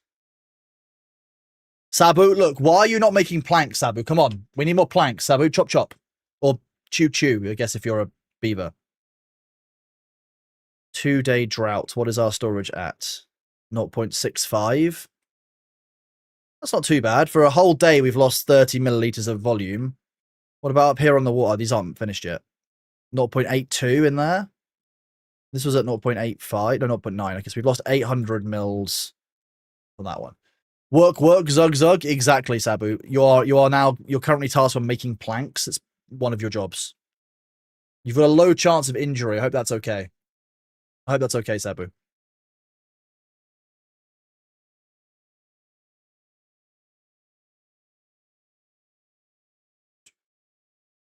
Sabu isn't here right now. Please leave a message after the tone. Oh, that's dried out a bit there. I don't think down here dries out fully normally during a 1-day drought, but we've not had many 2-day droughts before, so we're starting to see a little bit more of the damage. Although it is quite funny that underneath here is actually a large amount of water that's saved up. Theoretically, if I wanted to be really kind of weird about it, I feel like if we dug with one of these all the way down and then covered it back over, you've basically created an underwater storage location, which is kind of neat. So I could kind of work with that. This is just producing dirt now, which we know is nice. This is not a drill. Chat, this isn't a drill. This dirt excavator isn't a drill. Just so you know, it says it here.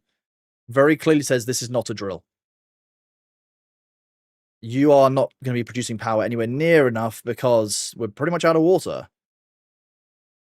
But this network is actually quite efficient. We're holding 0.57 in. It's been a drought for 2 days. We're still growing our spider dock. We can still actually have our beavers happy. The water is still flowing out of here, which is kind of nice. This depth sensor 2. When depth sensor 2... So the light will go on when this is below... If it's below 0.2, the light is on. When it's on...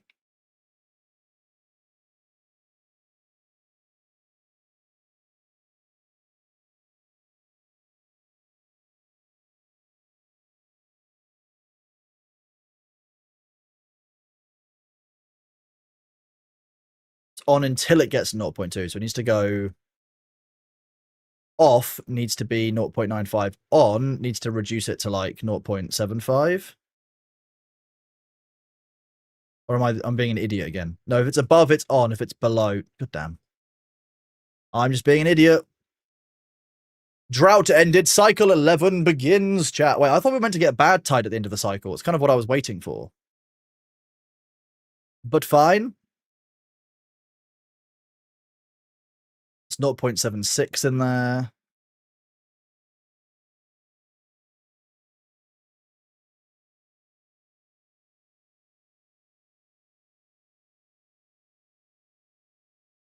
So now we've got if it's above 75, that light is on. If it's below, it's off, on, and then, so we've actually got like a light system there. When this gets below a certain threshold, the light will go off, which will release water from here.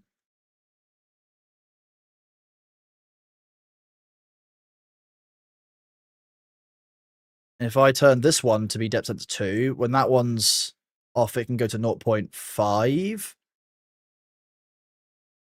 No. I would need different sensors along the route. So this one means that if this one here gets below 0.2, an emergency flush of water will come out of the system, which is fine. We can make that one work. Although right now I wouldn't actually flush any water out. I don't actually think we're above 0.75 in here. It's Beaver Day already. It is International Beaver Day, Thurston. Exactly. Yeah, that's a whole thing. That's the thing, though. Super advanced aliens capable of wood. They see us chopping it down and burning it to keep warm. Look, burning stuff is a tried and tested human way of doing mechanics. Like, I look forward to the day when aliens rock up and are like, wait, why did these humans just burn everything? Because it's probably not the most efficient way of processing energy. Let's be honest. Let's be real. It's just not. See, this is pretty rapidly filling up. I would hope it's rapidly filling up anyway. Or have I fucked up down here?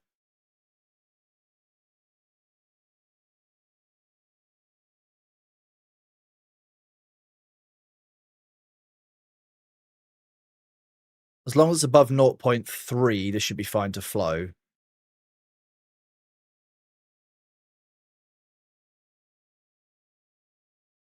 That's providing enough electricity for that. This shouldn't be flooding anymore. Just let some water out of the system here for a second.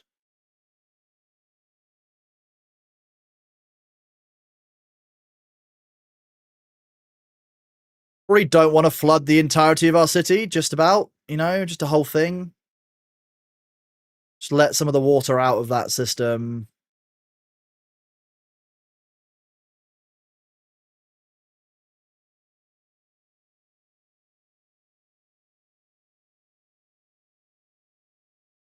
Oh, 0.33, that's working.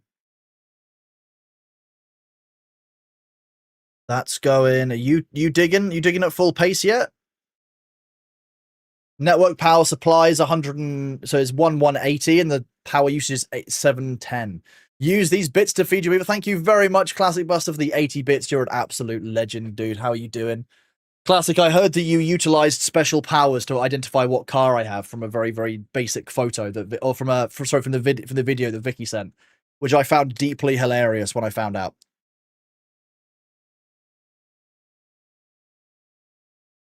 Does my place have any Justin Bieber? No, thankfully not. Don't worry. Okay, this needs to go on if it goes below 30. So why is this not filling up with water? If I do this, will water flow in from the other end?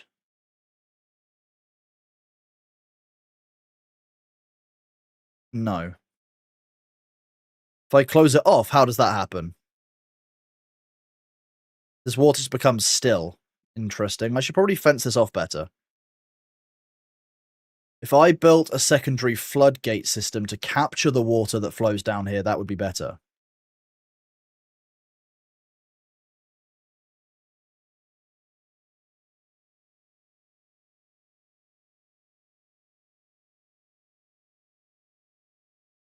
If I did that, and then I can do paths and structures, I can do this. Just give the ability to access here for now, really. Eventually, we'll probably need to make a district somewhere over here just to manage what's going on down here, but this is fine for now.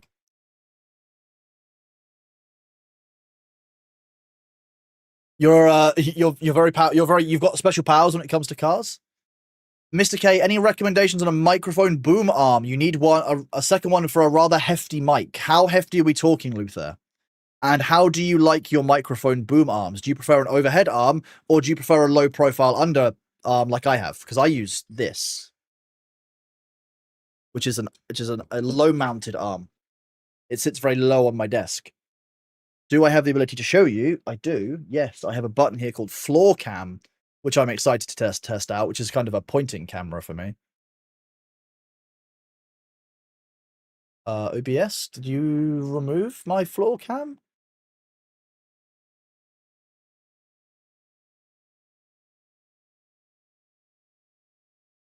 Scene.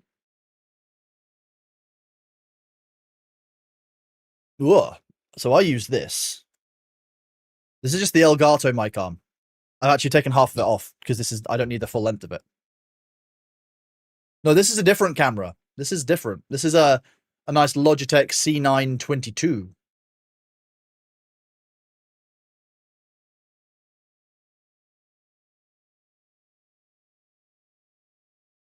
The Bailey camera still works. That's still fine. The Bailey cam, we've got this one, and we've got this one on the desk. The Elgato low profile arm is the one that I use. I use the low profile Elgato one, and I'm very, very happy with it because it sits underneath the camera, it sits underneath everything I need. It's just here. The camera is literally just here. If I do this, I wonder if I can set up a second.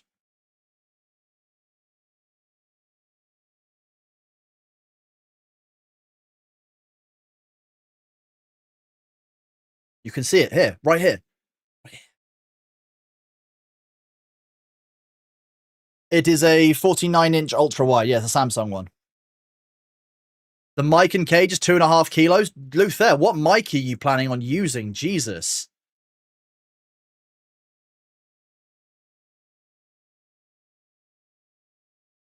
Did you get confused because you saw me a different way around? A Rode Procaster 2. Ooh. Wear pink screen, remove the blood. What pink screen? What are we talking about? That alone is 2 kilograms? Wow. I've not used the Rodecast, the Procaster. And then anti-vibration cage. Yeah, anti-vibration cage is what I've got on this one. I think you should be good on the low profile. I'm fairly sure the Elgato low profile is up to 3 kilograms, but let me have a look.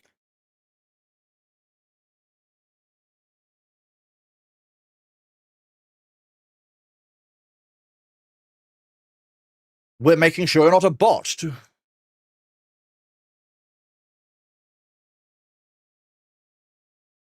Mike's and accessories up to 2 kilograms, the low profile one. Interesting.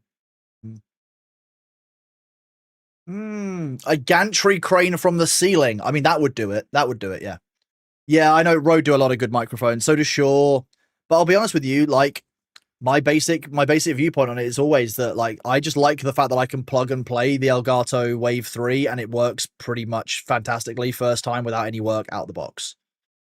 Because that was always my issue. I just didn't want to spend a huge amount of time tweaking and working with audio outputs, etc. Because audio is a real fucker to get right sometimes. I just wanted something that worked decently first time, you know? So you guys have got power. Why are you not digging? Is it just too much dirt or too much hauling?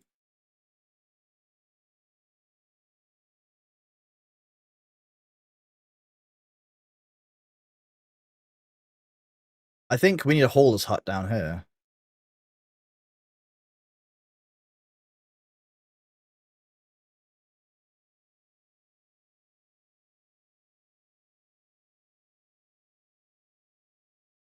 Make sure to have some tools to really crank down the middle point on the LP. Your mains are Shure SM. Pretty much everyone I know has used or like at some point in the past like will use a Shure SM7B. Like they're such a used microphone. It's they're very well received generally. Let's not build that one. Because if I raise this up to full, can I funnel water in this way?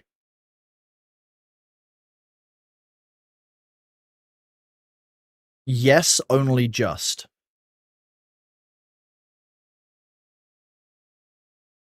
However, that has made this downstream kind of wild.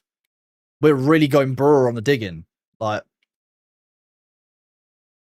yeah, we can just turn this around, or I can just move this down further down the line. That'll be nice and easy. I'll just turn this into like a nice deep digging area. You'd love the new Elgato Mic Arm Pro, the gas spring. Ooh, let's have a look.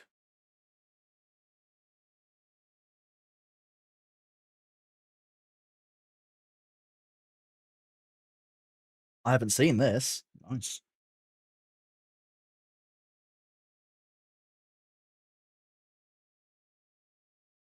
The Prompter XL is one that looks interesting. See, wave. Let's see. Audio. Mic Arm Pro. Oh, this wasn't out when I was looking at these. Interesting. Sturdy all metal build with the interchangeable hinge caps and all new suspension feature for ultra smooth, ultra quiet adjustments. So it basically works like the low profile, but it's got gas springs in it. Yeah, it's a gas spring enabled low profile one. Very nice. Okay. Very nice, to be fair. That's kind of neat. I like that. Interesting. Elgato, by the way, you could sponsor me anytime. Just write to my email address. You still have your UR22 Mark II, switch to the XLR dock with the Stream Deck. I just want to stay away from XLRs as long as possible. Like, XLRs are great for quality, but they're a real bugger for going wrong. And I'm kind of okay without that. I just don't want to deal with it. I just don't. Came for the wet beavers, stayed for the Bailey. Well, I appreciate you being here, Small Mike. How are you doing, bud? No ball mount in the middle has been the weakest point on the LP2 arm. Yeah, I mean, I just make do, I think. You got an Elgato mic? The Wave 3 for me has just been great because I can just plug it in and go. Like, that ability to just go live and not have to worry about it is very, very helpful because, like, you don't want to be worrying about audio. You just want it to work. And it's really simple. It was really effective. I was very, very happy with it. Because I know fuck all about audio, like, long term. It's just not, it's not the one for me. It's not what my brain does.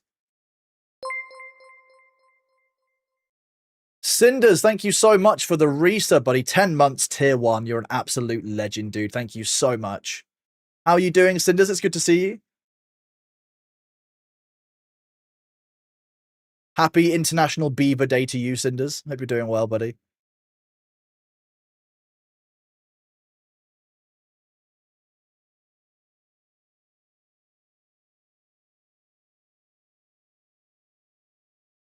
What are we at in here? 0.9? Perfect. Automate. Which depth sensor is this?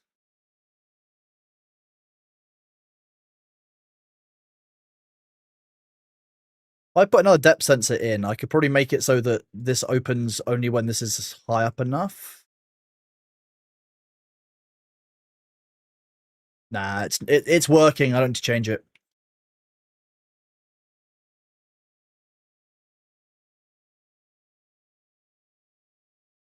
This is 0.66 in here. Just back from your chiropractor, you're still suffering from your broken, battered body. You even fell yesterday because of your balance. I'm really sorry, Cinders. I hope that you can recover soon. Back problems and the recovery from them are very, very difficult to overcome sometimes. I can understand that. What do we need? Berries, dandelions, and paper. So I need to be harvesting dandelions. But I don't even know where I get I think you have to grow them as a crop. No. Oh, there are trees and bushes.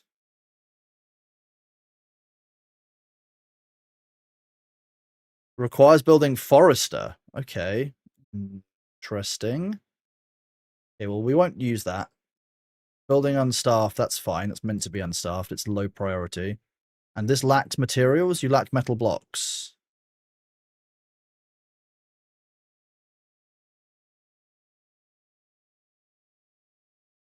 So you should be imported by storage and workplace demand. So you should be importing metal blocks. Why aren't you?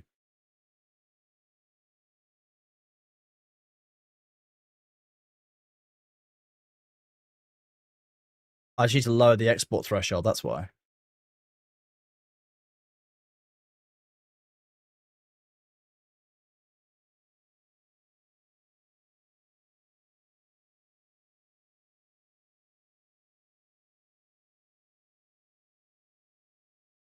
Change the export threshold. Did that work? It did. Aha. Someone will build this in the morning. And then, chat, now we can save power up. Now we've got, like, batteries. This is cool. We love batteries. B8 to res. B8 to res. So a builder will wake up. They'll come over here. Hopefully they'll finish building it. And then all of the energy basically gets stored up. So this has got 8,000 horsepower hours saved in it. Being built at this height. And it gains height based on how high up it is. So for every 1 square height is above water level or above the ground level, you get 2,000 storage, which is nice. You have you swapped out your AT 2020 for the Pod Mic Stream Deck with the XLR, so you've got a backup set. See, that's my only concern is I don't have a backup set, so I'd have to be very inventive on the day if something goes wrong. That's all I can really kind of do with that, though. Like, at the end of the day, that's all anyone can do. Is you can build a certain level of redundancy, but if a stream goes down, it goes down. Fine resin bread. We've got a lot of bread saved up. Oh boy, no one tell Thor. So much bread. So much bread. Whoa. Whoa.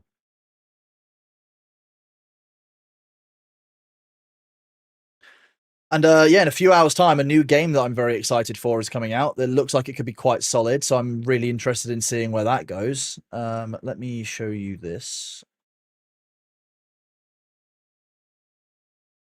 Of course, I can't find it under P. It starts with the word R.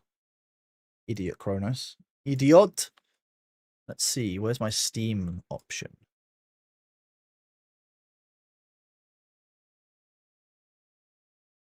A hardcore single-player survival game set in a post-apocalyptic border zone between Finland and Russia. Survive, loot, plan, and prepare to cross the border into Vostok, a permadeath zone where one mistake can end it all. Oh boy, this is what I'm looking forward to. Comes out today in approximately 2 hours. This could be really interesting. It's basically you kind of what I think Tarkov is it just should have been. You know, an actual like kind of persistent survival world where you've actually got to explore and be careful with it. You know, you got to keep an eye on your gear. You got to keep an eye on the environment around you, and yeah, it's a whole thing. So I'm looking forward to this coming out. I love me a good survival shootery game, as many of you know, of course. It's the single player permadeath Taki. That's what I've been looking at for a little while. It comes out today, so I'm looking forward to it. The demo was quite promising, had quite a solid kind of setup into it. So, like I said, I'm interested. Yeah, interested. Chat, the ads are going to be here in about 15, 20 seconds. As you know, I get up and do my physio stretches, check on the cat, grab a drink during this time. You guys should do that too. It's important to look after yourself. For example, Cinders, you know, rest up, take your meds, take your hydrate. It's all important for recovering from a back issue. And I know that probably better than most other people do, that recovering from a back issue is not easy, not simple, and takes longer than you want it to. So please do look after yourself, all of you, during the ad break. I do pause for those, so sorry on YouTube because I can't control when you get your ads, whereas I can on Twitch. I hope that you all, enjoy your ad break, and we will be right back afterwards. I need to go and take my painkillers as well, because my back is actually hurting me quite a lot after being in my loft quite a lot the last few days, fighting birds. Whoa, fighting the birds, chat. Fighting the birds. Chipped teeth? Oh no. I do want to appreciate you all. I do want to be appreciative towards you all for all being here and for hanging out even during those ads. So thank you all very much. You guys are legends. Thank you again, Cinders, all of a sudden, Mirror, Swithering, Timperius, and other people as well for their resubs today. So, and Phil as well for your tier 3. Thank you very much, bud. You guys are all awesome. The ads will be here any second, and I will be right back. Whoop. Oh, look at that timing.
Welcome back, everyone. Those ads are just finishing now. Thank you all for bearing with during those. It's great to see you all. Thank you all for being here. We'll resume Timberborn. Can I ask, if you don't mind saying, and sorry if this is before, you're back. How did you hurt it? And is it a lifetime thing you have to manage now, or if it fully repair? So the problem is with my back that we don't really know where it came from, like where the problem started, because the pain started when I was 12 years old, and it took them until I was 17 to diagnose it. So to give an idea of how long that was, I was on opiates, painkillers from 14 until 18 for that. It was diagnosed very shortly before my 18th birthday as an L4, L5, so L3, L4, L5 prolapse discs, and they gave me an operation. And that went well. That was fine. I was 18. I was recovered. I was back to normal after a while, physio and stuff. And then it went again. And it's gone 3 times in my life, the L3 and L4 and L5. So the L3, L4 and the L4, L5 discs have both fucked up quite young.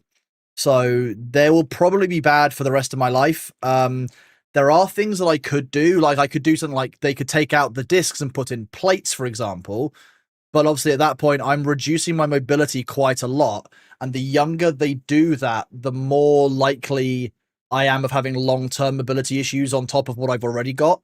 So it's kind of a bit of a balancing act of being in pain versus not pushing myself too hard and just basically keeping an eye on it. So it's combination kind of looking after myself, managing the behaviors, and also potentially some surgery as well down the line. Yeah, I mean, look, I didn't know any better, and I'm lucky enough, I guess, that I don't tend to have an addictive personality. So the opiate, I've never had a problem with taking opiates in that regard. Like, you know, when I've taken them, I've not had withdrawal. I've never felt the need that I need to have them on a given day. I am lucky because a lot of people I know have very addictive personalities. It's apparently just one of the areas that I didn't pick up the ADHD tendency for addiction, which is very nice. Yeah, you're not meant to be in pain 24/7. Who would have guessed? Honestly, wild. So yeah, I don't mind talking about my back issue. There's never anything wrong with that. You're always free to ask questions about it. The issue just comes that I don't know the real origin of it. It could have been a rugby injury. It could have been a rock climbing injury that I had when I was younger. There was an issue where I was on a boat and I had a boat. There was an accident with a large rogue wave and I managed to land on the point of an anchor and break my coccyx in 16 places. That could have been it.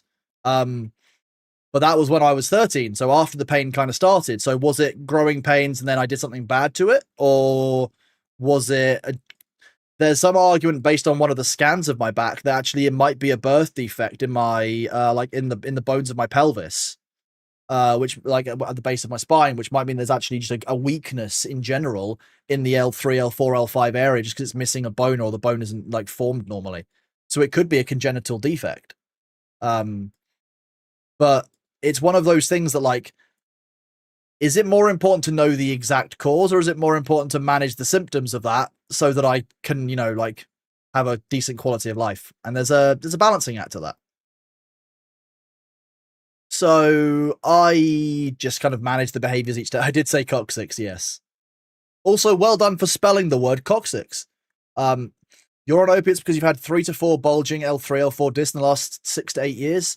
Equally, you've a slightly addictive personality, so you have to watch how many meds you take. See, the one thing I'm very grateful for is that I do not have a problem with taking opiates, which is wild because opiates are known for being pretty shitty for the body and pretty shitty for addiction. So I guess it's, like I said, it's just luck. I'm just very lucky in that regard because a lot of people will struggle a lot more than I have with that. Interesting.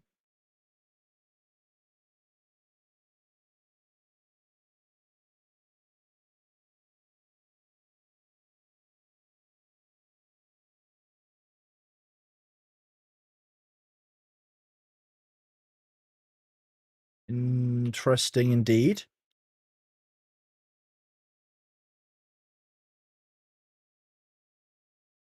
You do think that breaking your coccyx in 16 places is quite the achievement? It was, the word shattered was used. It certainly wasn't pleasant, and I wouldn't recommend it to anyone, just in general. You know, I don't think it was something that I can recommend to people as like a fun activity, that's for sure. But there's also a whole thing around this. Like this, whether I like it or not, my back problem has shaped who I am and who I've become across the years. It's taught me a lot of things about patience, about self-management, about regulating my own emotions when I feel hopeless. Because one of the things that I think I don't talk about a lot is when you are suffering from a chronic condition every day and you wake up every morning, there are just some days when you wake up and you just don't have the hope about pushing through. So like that's some of the hard part, I think, of long-term pain that I don't really talk about a lot of. Knowing the cause for me wouldn't really be of help solving the pain issue, because the actual pain is caused by the issue in the spine. What is causing that issue in the spine isn't causing the problem. It's just making that issue more common. But like for me, the last time my back went really, really badly was the day before New World launched. So let me have a look at that. I know the exact date. Let's So New World launched on September. So it was September the 27th, 2021 was the last time I woke up and I tried to stand and my legs wouldn't support my weight beneath me and I just fell over and twatted my desk. Sorry, headbutted my desk. It's an English term.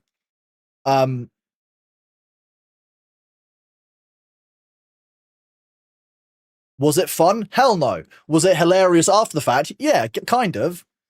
Like, it was you normally when like imagine this, you stand up from your desk right now and you trust your body the normal way and then your right leg just folds beneath you. Yeah, you're just gonna headbutt whatever's in the way. You're like, oh, okay, neat. Yeah, twatted. It's like it means headbutt in the UK. That's British for headbutting.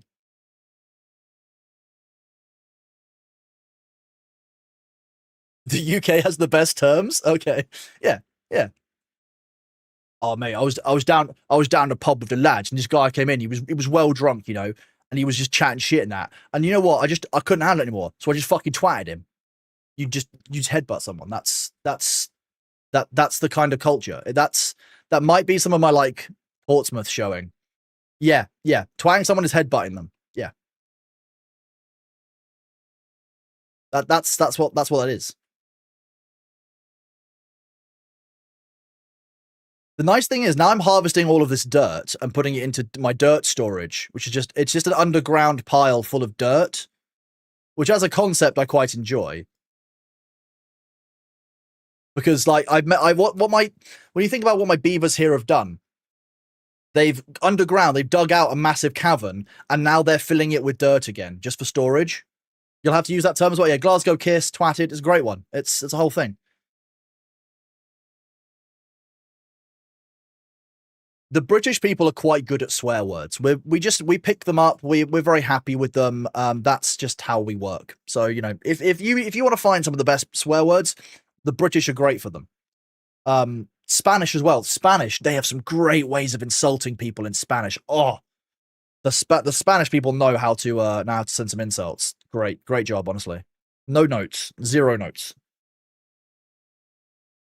You know what chronic pain the lower back is like? I can guess because mom suffers from it, and so there's a knife digging in and twisting.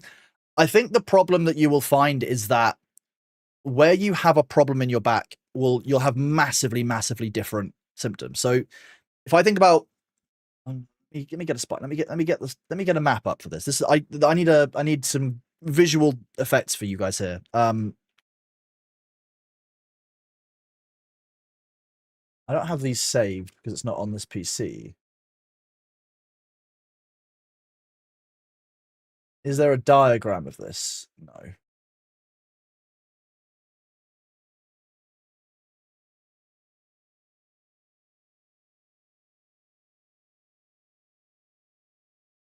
Is this the one that I normally use? No.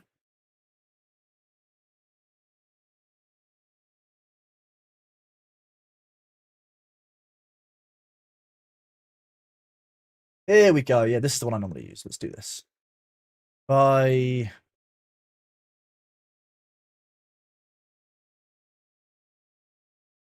This is the spinal column. This is how the spine works. Where you have a problem in your back, you will have different symptoms, different outcomes, depending on where this problem is. So, for example, I damaged my back right down here. lumbar nerves, leg nerves. So I was down here, the L3, L4, L5 section, right down here. The leg muscles are down here. As you can see, below this, bowel, bladder, sexual function are all in the sacral nerves down the bottom. Where I broke my coccyx down here, there likely would have been damage all the way up here, but this is where my back failed, right? The bit where your spine goes back out for your butt.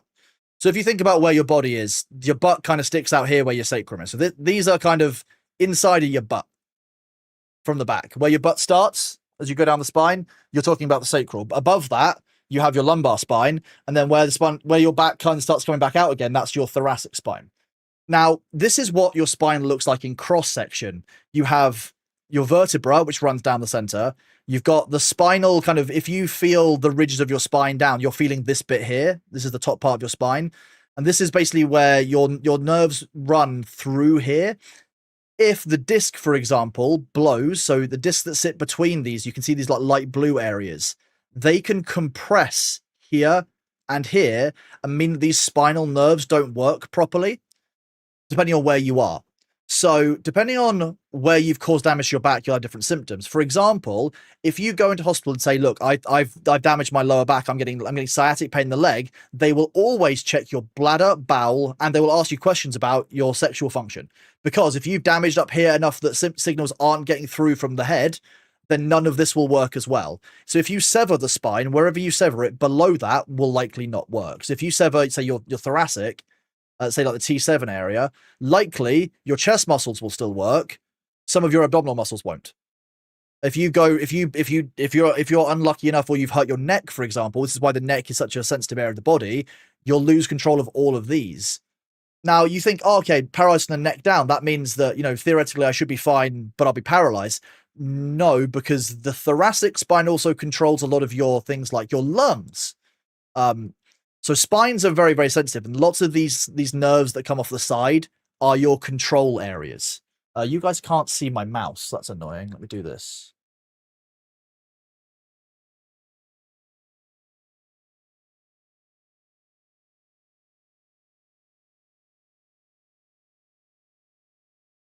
Wait, you should be capturing my cursor. Why aren't you? Maybe it was capturing my cursor and I just missed it.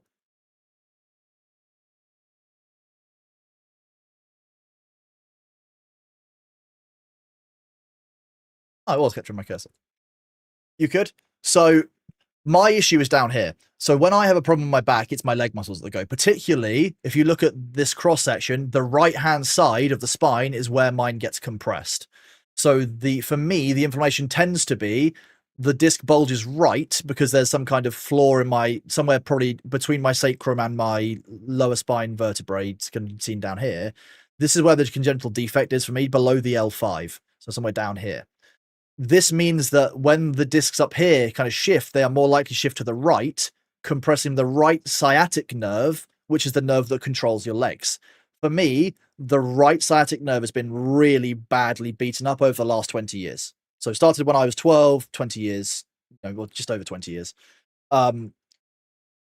That's where the issue for me sits. I'm lucky enough that it's not higher up because, for example, if I had the same problem here and I couldn't use my right arm or I couldn't use the entire right-hand side of my body, I'd have a very, very different experience. So in many ways, I am very lucky that my issue is so low down that actually, if anything ever went seriously wrong, yes, bowel, bladder, and sexual function are not good things to lose. Leg muscles, not good things to lose. But I'm not going to be losing things like my chest muscles or my abdominal. If this is AI written, it wouldn't surprise me. Because that's not how you spell muscles, but it could just be foreign translated. This tells you like roughly where things are. So your cervical nerves, thoracic nerves, if you separate your T8, T9, your chest and abdomen, your chest will work, but your abdomen and lower back you'll have problems with. The lumbar is the really, unfortunately, complicated part of the body. So if you're bored, please do talk up. I can stop talking about this. But the way that the spine works is really important. The lumbar spine is basically the trunk of the body. Every single bit of impact you take in your lower body is felt by your knees, your hips, and your lumbar. So all of these little blue bands that you can see in this image here are discs. This is tissue that's impact absorbing. This is what it's designed to do. However, if you, for example, this is why I will never do running on concrete, because for me that just knackers every single part of my body. These are your shock absorbers. That's what discs etc. do. However, if you, as some of you who play with any kind of physics engineering will know, if you apply too much pressure to any shock absorber, whether it is a liquid, whether it's an airbag, whether it's a spring, there is a point at which that you cannot go any more compression, and likely that point of compression will fail. When that happens, those discs tend to either bulge, where over time they basically go out, so they're under slow pressure over time, or lots of pressure very quickly. You can just fully herniate them. They'll pop like a donut. The best example I was given as a teenager was, imagine these are a long, thin jam donut, and the inside of it is really what's helping you. The inside of your disc is what's kind of supporting all of your spine all the way up. And when one is off, that area will have a huge amount of inflammation, a huge amount of pain, and a lot of problems. So you can see here that you've got a bunch of different nerves in the lumbar plexus which support the movement and sensation in your lower legs. One of these, for me, it will be, let's zoom in on this one. Nice. So if, for example, your L3, L4 is bulging, it might cut off any of these nerves here or here, just inside of the spine. So any of the nerves that come out here. So you've got the genitofemoral, the lateral femoral, the cutaneous nerve, the saphenous nerve. Now, the reason why you want to be careful about things like the saphenous nerve is some of these control things like blood flow. Some of these control whether you have feelings in the body. Some of these control whether you can actually have sensation in parts of your lower body. So if you have a problem in these nerves, the entirety of the wiring in your leg can go wrong. A really good example I see is House. If you've seen House MD, you'll know that House has a leg problem. Your SI, if you mean the sexual nerves, those are controlled through the sacral part of your spine more than anything. Last time you lost your back was November. You lost all strength and feel in your leg. So that's exactly what I'm talking about. What you see when you see House is you see that he's unable to exert the full amount of strength in his leg, which is why he uses the cane on the wrong side. You're not really, there is no right or wrong side to use a cane for each individual person, but there's a generally right or wrong side to using a cane. I use the cane on the wrong side for a good reason, and I've spoken to my physio about this. This is completely normal, but people don't necessarily know about this. Most of the time when you're using a cane, you're using it as a walking assistant to take some of the weight off of you, because your leg is weakened. There is a reason why your leg can't take the full amount of force. However, some people have an issue where the leg will sometimes take the force and sometimes not. What they would normally put you on there is crutches. I personally absolutely hate being on crutches. I hate using both arms for them. It makes me deeply upset. My shoulders hurt a lot. It makes my lower back more painful in the short term. So for me, because I only need it occasionally, I use a cane on... Can I lower my cam by 1 or 2 pixels? Nah. So for me, I use the cane on the wrong side of my leg, not because I'm wanting to constantly take weight off of my right, which is fine, which is what I would want to do. But sometimes my right leg will just fold and it has no strength in it, which means that I will go from having, if I had weight on my left, what would happen is I try putting weight onto my right, I'll just fall right. I don't want to do that. If I have the cane on my right hand side, if my right leg does fail me while I'm lifting it or trying to put pressure on it, I've got something that's bracing me so I don't fall over. Because it's not embarrassing, but whenever you have a disability, if you are out in public and you have an event or an attack, it's not that you feel worse for it or that you necessarily feel embarrassed, but it makes you feel, for me at least, it makes me feel like I can't cope. And often the treatment from people where they are supportive and they want to help you out, it's awesome. It's really, really kind and lovely, but you do just kind of wish that it didn't happen. And so I like to be more self-sufficient by using my cane on the wrong side so that if I need to catch myself, it does. And it lets me take the weight off when I need to rather than having it. Sometimes you'll see that I can actually move very, very quickly with my cane. That is normally when I'm using my cane because I want to use it or I want to alleviate some of my issues rather than I need it because I know my leg is giving way. My issue is very unique. So I know that I don't have the same issue as everyone else, because I know that long term, I've got long term damage to the nerves in my lower legs from being cut off from these nerves. So what they don't always tell you is that actually, if you cut off the blood flow or the signal flow to some of these nerves, even partially over a long period of time, it can cause long term problems in your nerves. Phil can confirm that third leg grows as fast as fuck. Thor has been previously very, very alarmed by how quickly I can move when I use my cane the way I need to. Which is that's the whole point. It's about managing your own individual symptoms. So I would never say go to someone and say, hey, you're using the cane on the wrong side. But if someone's using the cane on the wrong side, you'd be like, hey, as far as I understand it, normally you'd use the cane on the off leg to the one that has a problem. I see that you're not. Do you mind if I ask why? Some people might be willing to talk about it, but to say, hey, you're using the wrong leg, I find that to be a little bit non-reflective or non-understanding of the exact issues that disabled people can go through every day. For example, you might find somebody who uses a wheelchair who uses it slightly abnormally, or use it in a way that you wouldn't necessarily recommend the everyday user to, but they find it easier for them. I've got a friend who uses a lightweight wheelchair, even though he's 6'4" and very, very hefty. He uses a lighter weight wheelchair because he's learned that he can use it to get upstairs without having to get support, because he can go backwards and he can basically balance himself properly. When a doctor saw him do it, they told him off for it, saying, oh, you should be waiting for someone to help you. And his basic view was he never waited for somebody to help him in the army. He didn't want to wait for people to help him when he's in civilian life. Fair play to him. But a doctor would still turn around and say, oh, you're not meant to use it that way. You're meant to be using a more suitable wheelchair for your size and weight. It's what works for him. It's what gives him the fair amount of freedom and mental stability. Because the thing in all of this that none of this will ever talk about when you're talking about how spinal nerves work, injuring these, is how pain works for your spine. So let me do, there is I'm not a robot. There is a very good spine pain chart that I've seen before.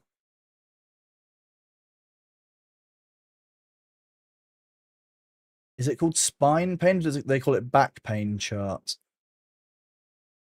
And I'll recognize it as soon as I see it, because it's a really distinctive chart that marks things 1 to 10.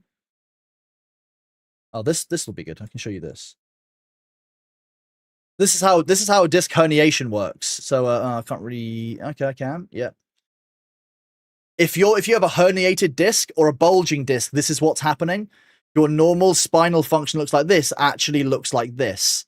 And that compressed nerve, I tell you what, I've spoken to a number of people who have had compressed nerves, who've had spinal conditions, who've had issues, and their basic viewpoint has been spine pain and nerve pain can be significantly worse than any other kind of pain that they've gone through. I know a couple of people who have had kids who have had this, and every single one of them has told me that nerve pain is worse than the pain they had from childbirth, because nerve pain, you just can't get used to it and you can't move around it. Whereas you can channel pain apparently for childcare in different ways. I don't know. I haven't pushed a child out. I'm not an expert, but that was her view and a couple of other women's view on it. I don't know, but all I can tell you is that the pain from nerves is just always there. It's very, very difficult to manage. For me, managing my back problem is more about managing my reaction to pain and about making sure that I can survive the long term to get the issue sorted than anything else. Because actually, the lack of mobility is just an after note to how bad the pain can be from disc herniation. I'm going to be really honest with you guys. If I'm ever having a bad pain day, this is why. This is why. Because this is not the way your body's meant to be. Imagine if the example of this would be that every single component in your computer needs a certain amount of power, right? It also needs certain signals from the motherboard about how to do the job it's meant to do and when to do those jobs. If for some reason that signal isn't getting through, you start seeing glitches, you start seeing problems, you start seeing physical issues on your machine.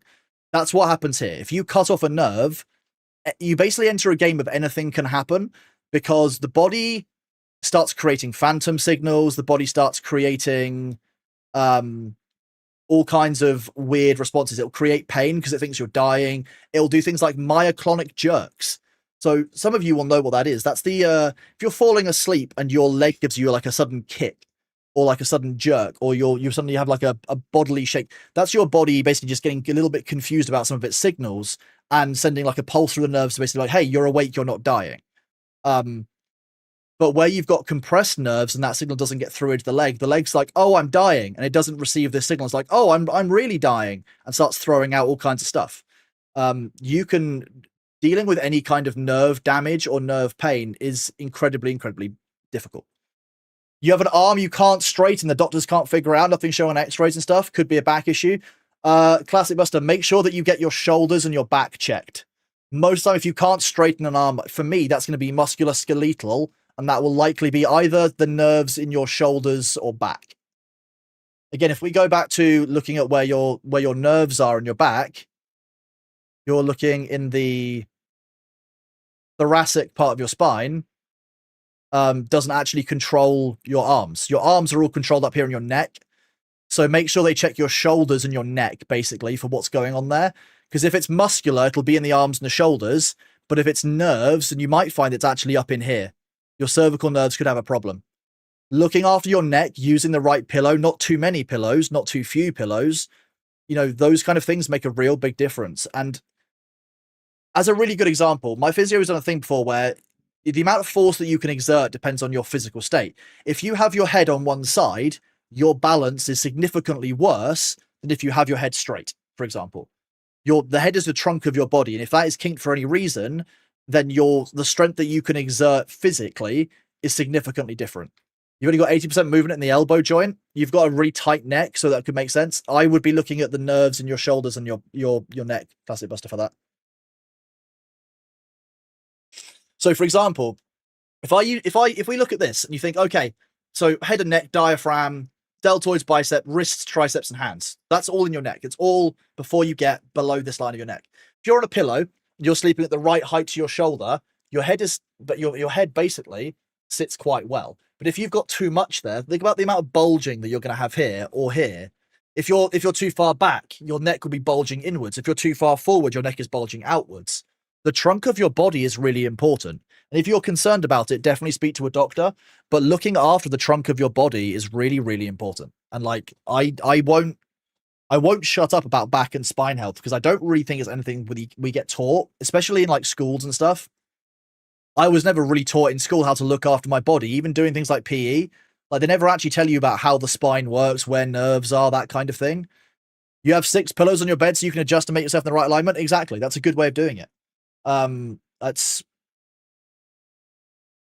the one thing that I always do is I always make sure that if I'm traveling anywhere, keep a towel with you. A towel that can be folded up, like a beach towel, a bath towel, can always be used to give you a soft surface on something. So if you're on a plane, for example, you're in a window seat, you can just lean up against the window, put the towel there. It acts as a shock absorber. It's clean and you know where it's been because it's yours.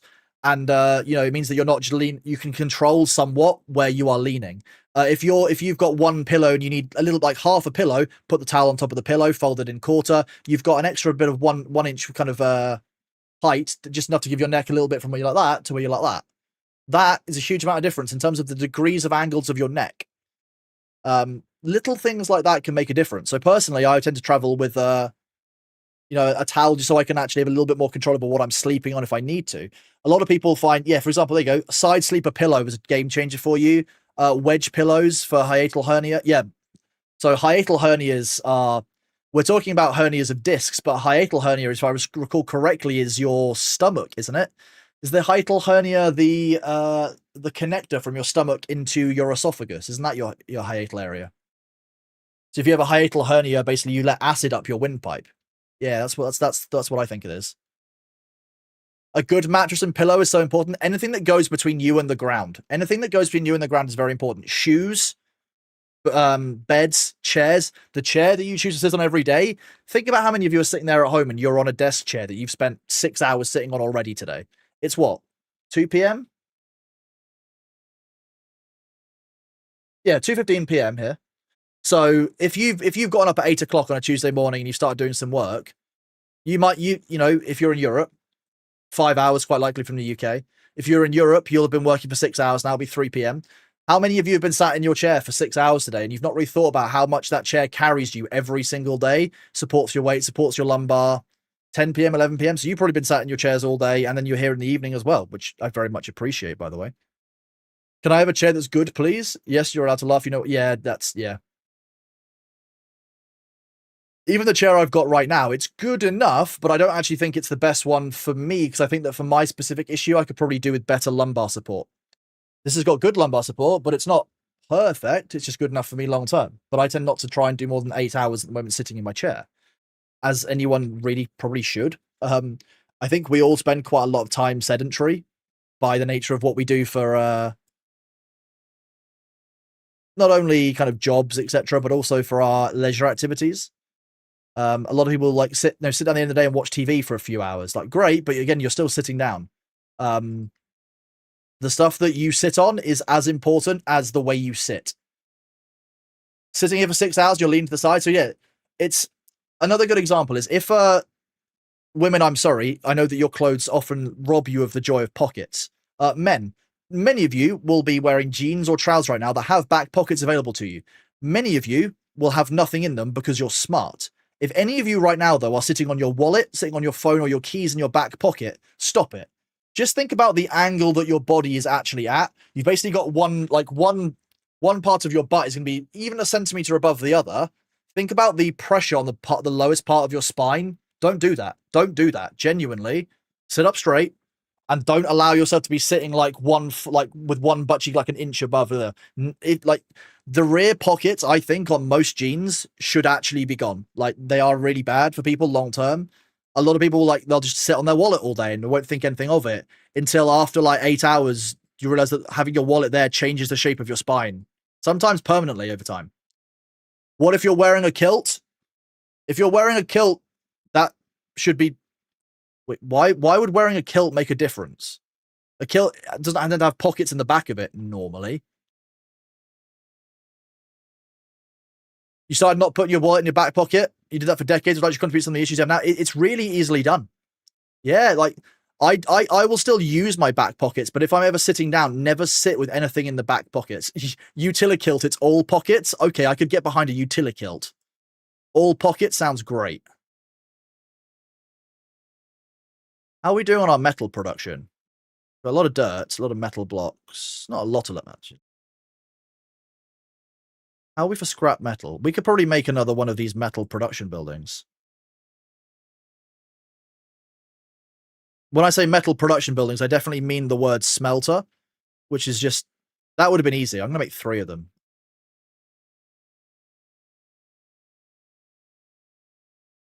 You have a black utility kilt for festivals. That sounds quite cool. Edna from Incredibles 2, no back pockets. Edna mode. Knockips. Stratagale pulled into a vortex. So you'd end up with no back pockets. Chronos, spine issue. Nightmare of Saul, sat on wallet too long. Spine went scrungly. See, I reckon we could pull off Edna. My browser's still blocking the screen. My bad. I apologize. Forgot to turn off my central display capture button. Just get jeans women, all pockets and non-functional, full of lies. I think if like I've had friends who have gone out like bought jeans and stuff in the... Whoa, Nightmare of Soul, dude! Thank you so much for the 10 community gift sub bomb. Absolutely legend, man. Thank you so much. If you'd been streaming on the previous 3 days, I could have given you Prime sub that I got from subscribing for a few days to watch Fallout. Oh, that's I appreciate it either way, Arathon, but no, thank you. Thank you for being here anyway. I'm sorry I wasn't, but yeah, I don't... Yesterday, I just needed the extra day. I'll be honest with you. Like, I got to the end of the day yesterday, and I was just so... At the beginning of the day yesterday, I was just so tired. I was like, you know what? I won't be giving you guys a good stream by going live. And I also wasn't 100% well. My voice was definitely not the one. I was at the start of the stream time. I was in chat with a few people, and I think a few people who are here will be like, yeah, Cronus's voice was like not up to it. Even today, I can feel that it's a little bit sore, a little bit hoarse. Like, I don't think today will be like a 10-hour stream, for example, just because I can already hear that I'm going a little bit more hoarse than normal. Hello. Hello. Hi. Oh, hello, good sir. Who's a sweet boy? Should we do this and then let's do this.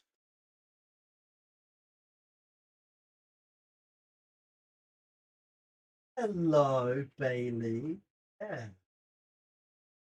So for those of you who don't know who this is Bailey. I'm sure most of you here will know who he is. He's my 16-year-old baby son now. Yeah. 16, aren't you? You're a good boy. He's been living with me for 3 years, and this morning we were outside in the garden just playing around, having a cuddle. Oh, thank you very much, Zidane. I do appreciate it. Yeah, I'll rest up today. I won't overdo it this week, and then, we'll just keep taking it easy because it's about doing this long term. All of this is about the long term part of it.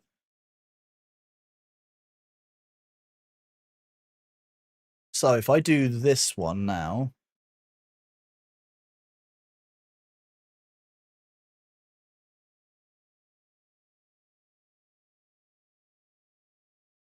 I do that and then that. Wait, you were working before. Why are you not working now?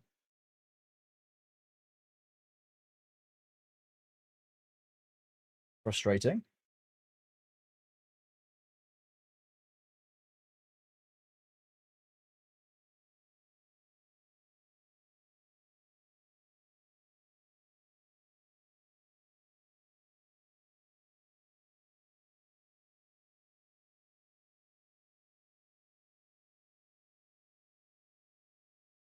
Ah, why are you not working?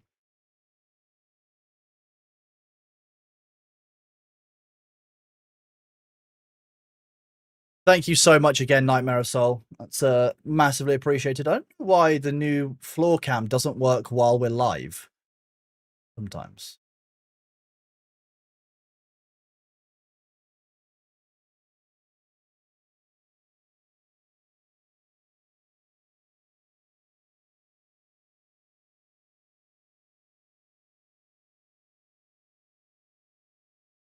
Why you no work?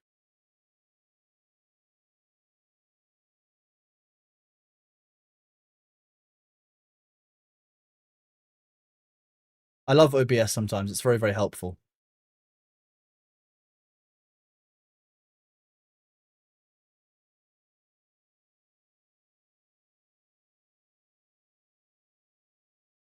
I think I probably need to do some stuff inside of my computer for this. I think the issue that I'm running into is that, I think it comes down to the USB controllers. I think that I'm overloading the USB controllers potentially. I should actually think about where I'm setting up my USBs.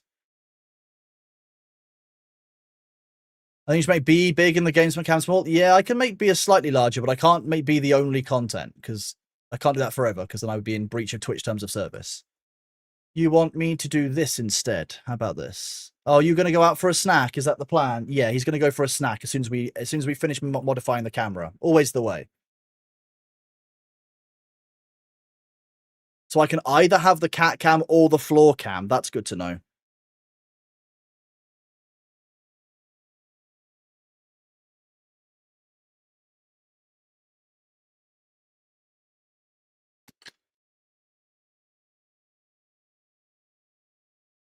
Okay, so now that we know that works, at least it's one or the other.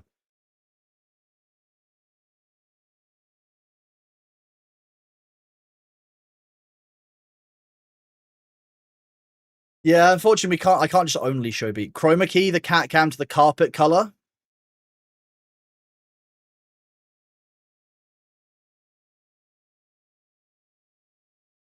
That's more challenging than you think, because sadly, B is also a little bit that color.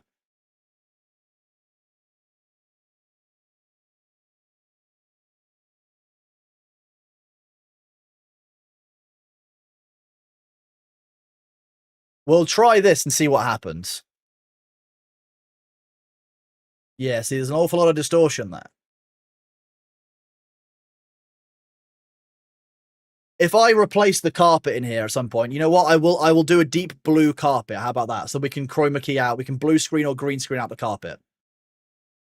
If chat's willing for me to get my entire house recarpeted in green screenable material, then so be it. That's what we'll have to do. My plan was if I was so one of my plans eventually would be to convert an area of the house I've got into a streaming room, like which would mean that I'd have like my own rather than just being in my old office.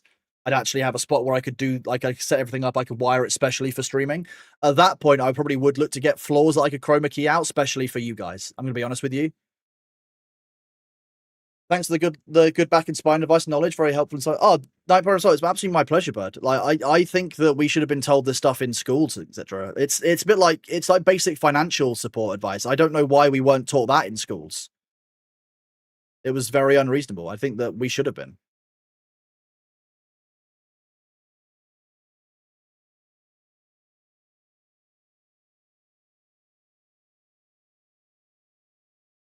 There's a lot of people I know who probably would have benefited from being given just basic medical, not training, but like information about their own bodies in schools.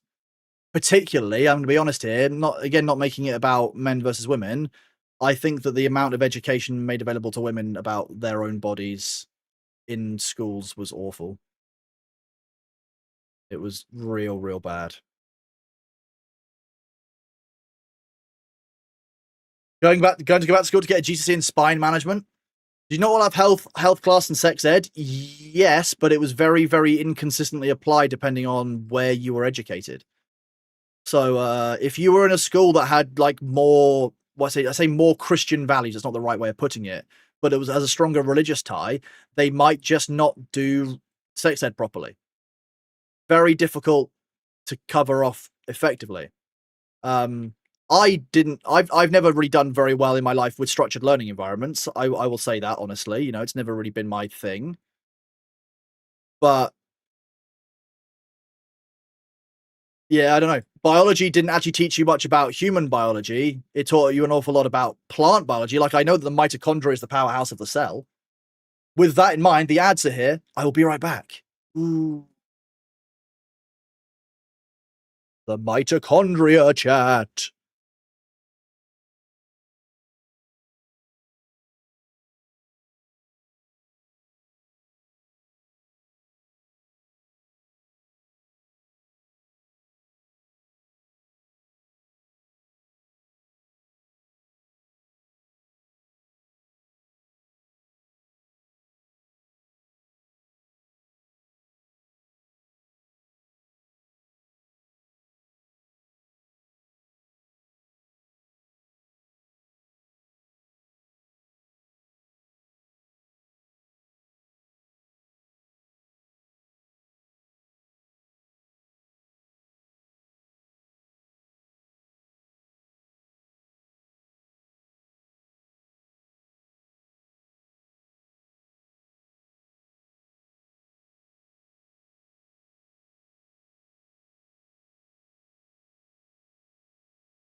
Chat, I'm sorry, give me a second.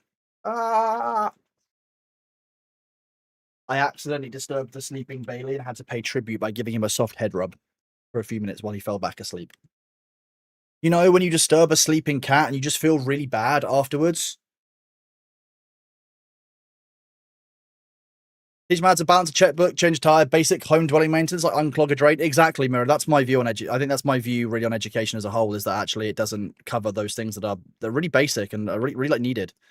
For example, when I went to university way back when, I wasn't worried about going to uni. I was very fine being self-deterministic rather of my own kind of fate. But I had somebody in my halls when I moved in who the day that first came to do laundry just was having a cry in the kitchen, and just turned out that no one had ever taught him how to use a washing machine, like a laundry machine, and I just didn't know what all the symbols meant, didn't know what was going on, was very overwhelmed. Rough, but like, how's he meant to know? People can't. I don't know. People just kind of assume that knowledge. It's kind of weird. It's difficult, and like, you know, of course, being 18, we all made fun of him, but actually now I look back on it, I don't really blame him. Like, it's not an easy thing. Like, the information doesn't just like pop into your head, you know. That's why every time you're doing something, a kid asks what you're doing, you have to come learn it. To be fair, the washing machine systems are dumb. The ones in clothes don't match the ones on washing machines. I know, right? It's wild, the whole thing. Okay, so we've got quite a lot of research from our time just messing around with stuff. An old-fashioned way to measure stream depth, flow, and contamination. Hedges, hammocks, a bulletin pole.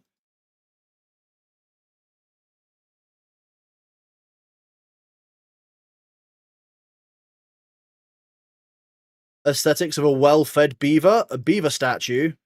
Oh boy, let's do that as well.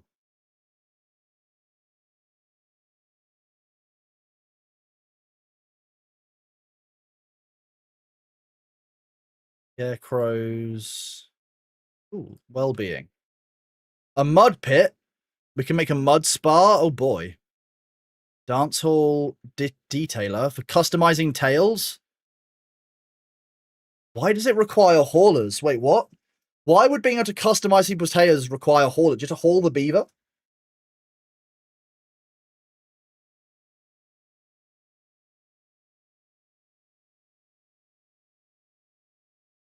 It's something parents should teach, but a lot of them want to outsource to teachers. The problem with that, Nellis, is that if you make things about what parents should teach, parents have always passed things off to other people. Like, let's be real, parents not parenting their kids isn't a new phenomenon, right? That's not anything. Oh, I'm sorry, Sylvan. I'm sorry to hear that. You made it 16 years, you can't ask for much more. That's all you can do. Oh, they need someone to hold the ink. Oh, okay, that makes sense. Thank you. We've seen parents wanting to offload their parental responsibilities for hundreds of years. It's not new.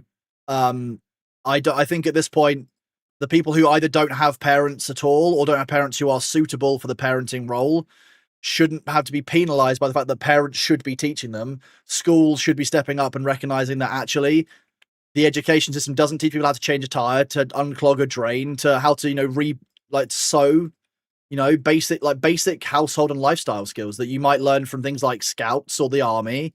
Like, but how many of you have learned these skills and thought, oh, actually, they're useless? I bet it's not very many of you. I bet the ones of you who have got that skill and think, oh yeah, well, everyone should learn that. Yeah, I bet you're grateful that you did. I know. I've never liked structured education environments. I've never gotten on too well with them. But at the same time, I really don't like how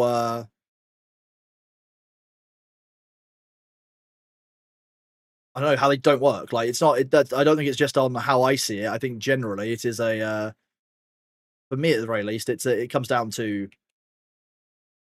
Let's discover that we can put the dirt one to be an underground pile. Yeah, for me, education is important for everyone, but it should also teach you basic life skills.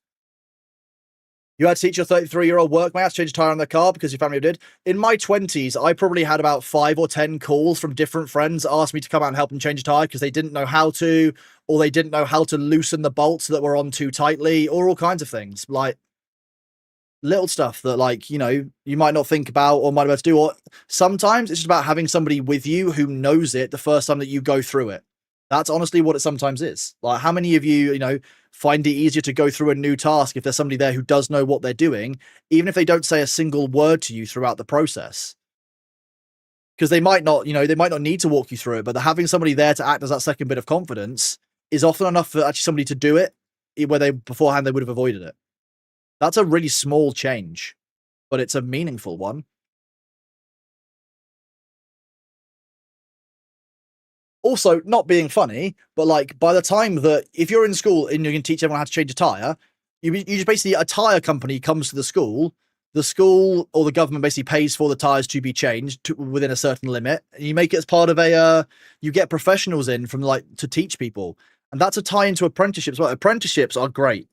There are a number of different careers where having an apprentice is a better way of doing it. Like, you know, learning from somebody from skilled labor as you go is so much better than classroom learning. I'll be honest with you, classroom learning for law doesn't teach you much about apart from discipline, you know, make like essay writing, etc. A lot of the practical skills you learn on the job in the first couple of years. Um, apprenticeships would actually work better for it. A lot of the time, I think apprenticeships would work better for things. I love the idea of apprenticeships in our culture anyway. It's something that the UK has been leaning to do more of, and I think that actually for a lot of things it's a better route. You know, driver's ed, you should teach you how to change towers. Most schools don't do driver's ed now. At the end of the day, like even bicycle tires, like, you know, if a primary school teaches you bicycle, like how to ride a bicycle, for example, which they do in the UK, we have I think we had cycling when I was in primary and secondary school. I think it might at the very least primary school we had like a cycling proficiency, I think we called it. But like learning how to change tires, depending on where you're in the world, is life or death sometimes, let alone just, you know, if just for practical convenience.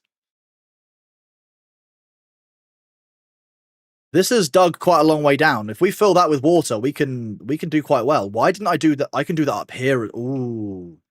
We could do that up here. That would be fun. I basically just made a giant well. That's what I've actually made. I'll be real. I'm fine with it as a concept.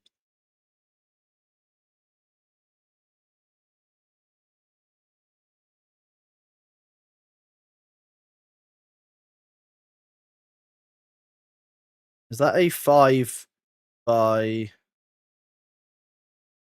Yeah, it is. Sweet.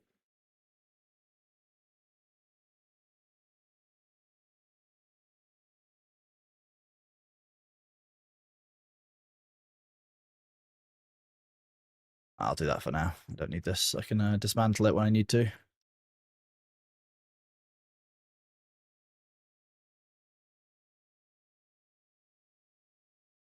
Dismantle that one. Start dismantling all of these ones.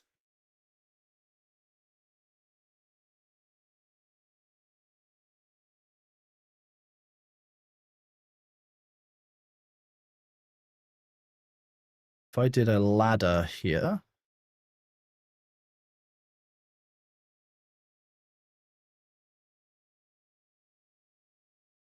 Do that. We will delete these. Delete these roads. We don't need these anymore.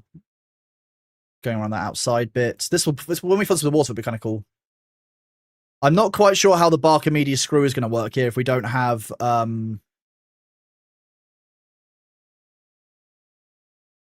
bad water of some kind. Like, oh, I could make a bad water pit using one of these, couldn't I? If I go landscaping and I do terrain block, I can actually do this. I could create an area of the correct size. I think it's 5 by 5.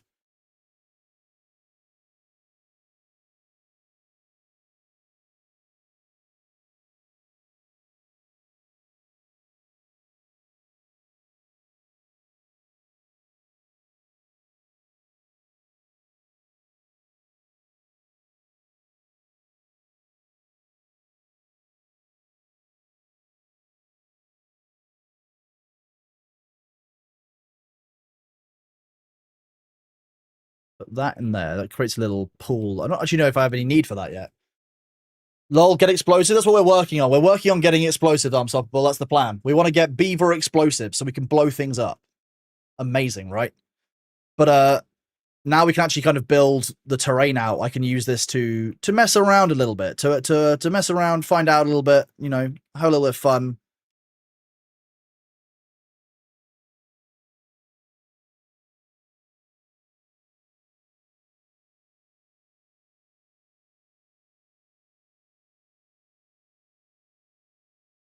I think if I build this here.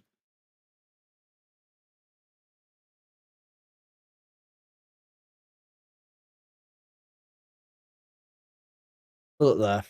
And then if I do a ladder up again.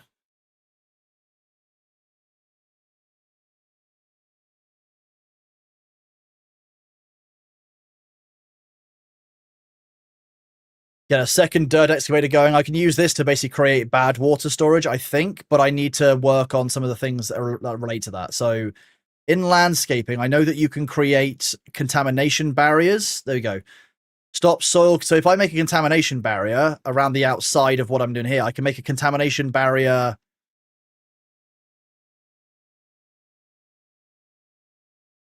along this. No, in the future I can do that. I don't need that now. Once it's dug all the way to the depths and I can turn it into like a bad water well, that would be fine. I can do that. Comp size easier for some. It's not mandatory. What are we talking about? Assuming teachers now have this argument often. Their slave system, it's not the teacher's fault. No, the teachers don't get a choice on what they get to teach. That's often the way that works, sadly.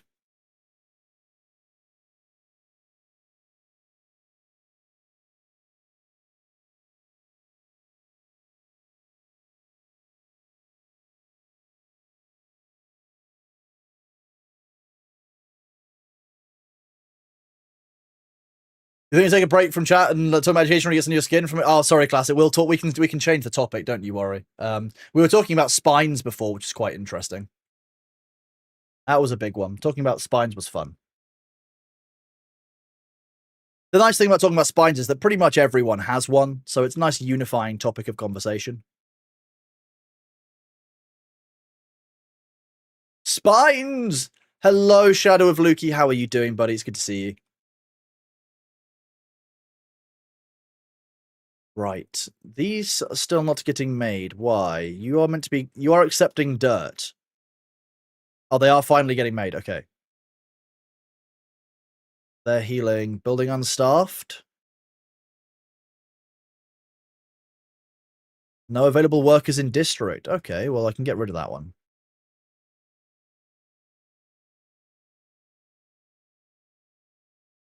It's likely because all the workers are now working here in creating smelting. Our metal production is fantastic. But that means we won't have any workers for there. That's a problem. What have we got for houses? Housing.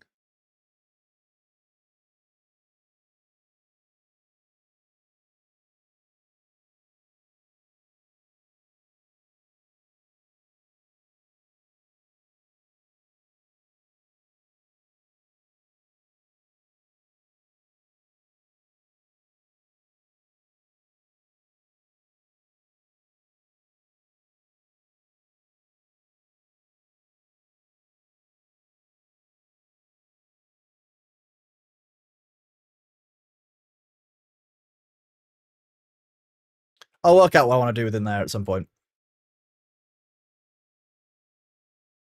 Landscaping. No, paths and structures.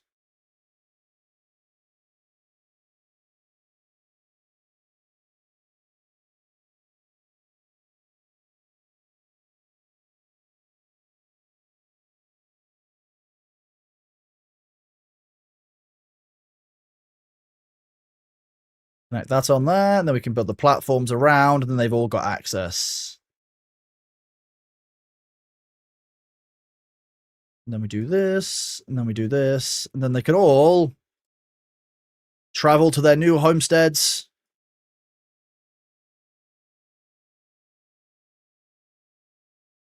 Nah, it's all right, Classic. Don't worry about it. You're okay. You're okay. If you have an opinion, you're free to voice it, bud. And if someone gets upset, then we can talk about it. That's the way it is. You know, like if someone's upset about something, if someone cares about a topic enough to get upset about it, normally it means that there's not a bad thing to talk about it.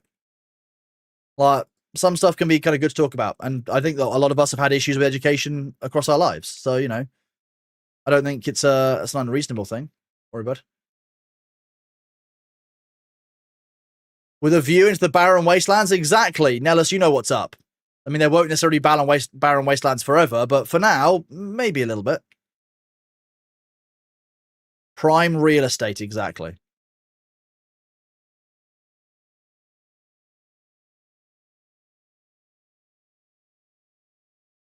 But if I go well-being, put a Lido in here. I mean, it's a bit of a weird place to put a Lido or a Lido, because the water flow is quite rapid. They might accidentally get sent away, but that's not really my problem. That's a them problem. They should have gotten sufficient insurance.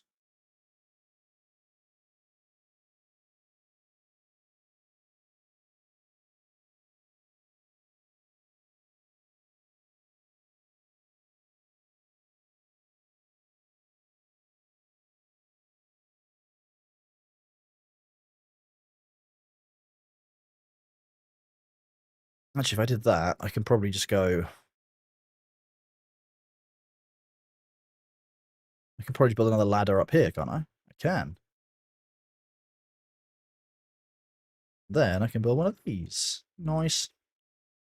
Okay, then we need well-being. We've got rooftop terrace, we've got a campfire. Teeth grindstone we can put here, that's easy. And a medical bed we can put here. Herbalist, Agora, Carousel? Or detail. So actually none of these are really that. Okay, I can put a contemplation spot, maybe. And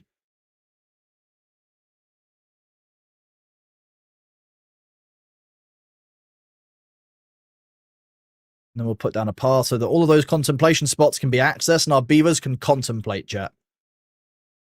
I'm not sure what they're contemplating, but hey, that's not our problem.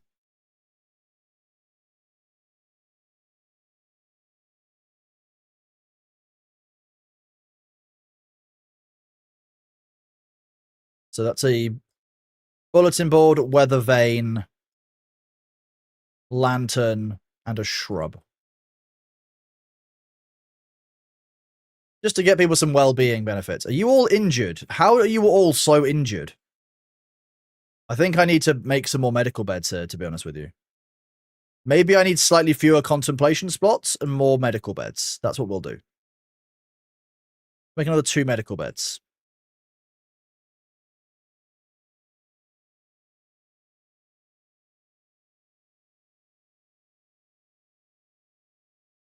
More medical beds. You built the excavator. The excavator is being built. There's one here, and then there's also one here. This one's really done work. I don't actually think this is going to dig any deeper now. I don't know for certain. I think that might be as deep as it gets. If it is, then we'll relocate this and dig a deeper, like, slot alongside it. Excavators cause beavers to get injured really quickly. That makes sense. That'd be why they're all so injured.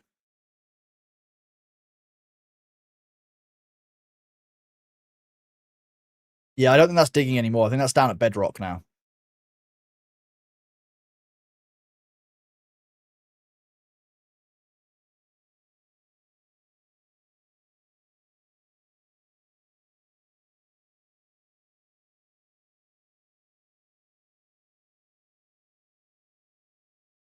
So then we need to do the same thing again, but we go landscaping and we build it slightly different location this time.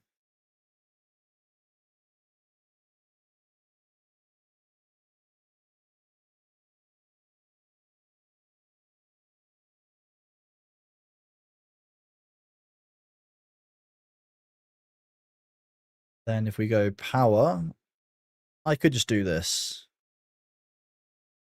I could have built up and over, but that seems like a lot more effort. The pit. Yeah, the beavers in the mines, you know, I mean, we're losing all of, goddamn, that's all getting pushed out. I don't think I can build down into that, but we'll find out.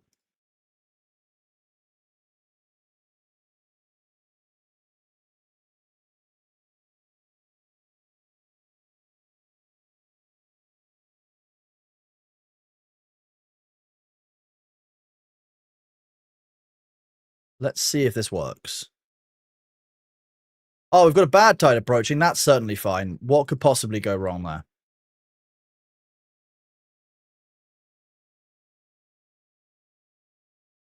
I don't know if they're actually going to build down into the pit because it's so deep, but there's resources down here that I don't really want to lose.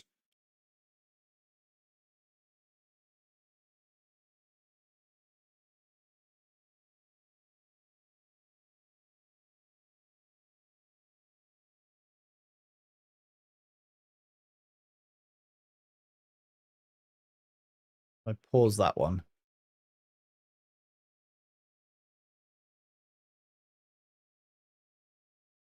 Too far from a district? I don't think it is. I just think we haven't built the ladders up there yet.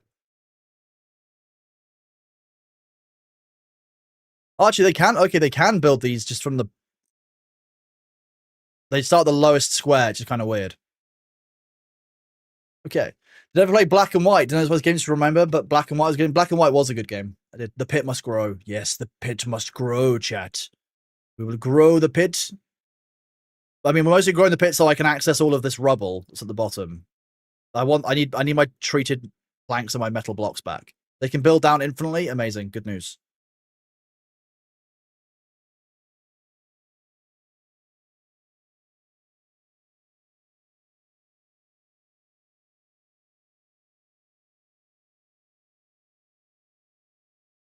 They just need to build this final ladder.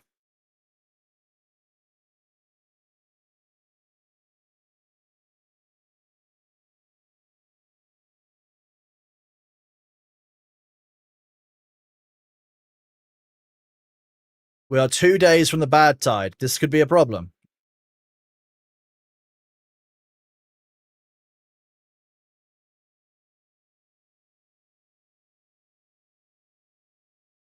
Okay, they are finally clearing out those items. Okay, we're not going to lose the high value items then. Good. Are we out of logs here?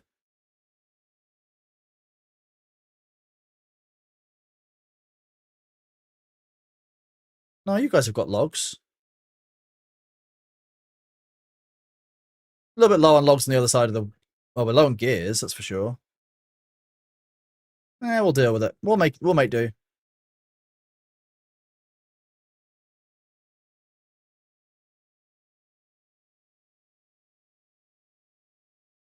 This stuff isn't going to get built before the bad tide, and the bad tide will mean that we don't have any production here. Okay, sweet.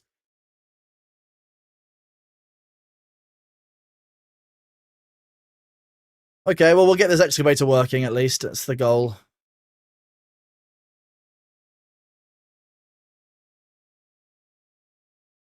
Sunset. One more day until the bad tide. So the problem is when the bad tide comes, it also means that all of our production will stop as well because we can't run these water wheels. I mean, this battery will work, but it's one battery with 8,000. This is every in-game hour, I think, providing 600. So, like, these wheels are 300 or 400 each. So, like, that's a whole thing. We're going to struggle here, I think. It will hopefully just keep enough going that some of this can run off of it. Like, I can basically keep some planks and some gear manufacturing going temporarily, but long term, we'll have to see. Luckily, bad tide's never forever, but we could do with more battery storage. Realistically, making one of these and lining the edge of this with battery storage could be really cool.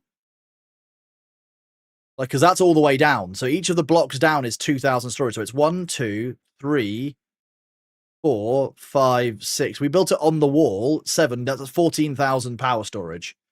If I made more than one, then we're laughing.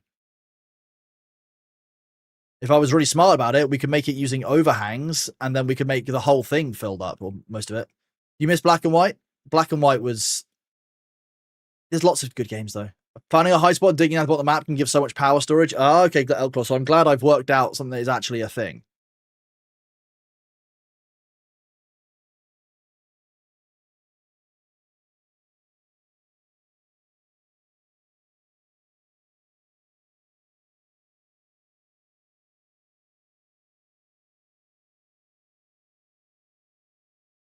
That's digging. Okay.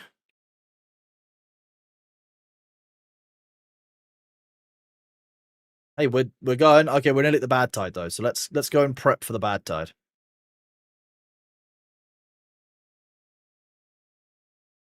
When that says 0.1 day left, that's when we stop. We'll have to close off the entrance for any water flow into our systems and like convert it so that everything is leaving.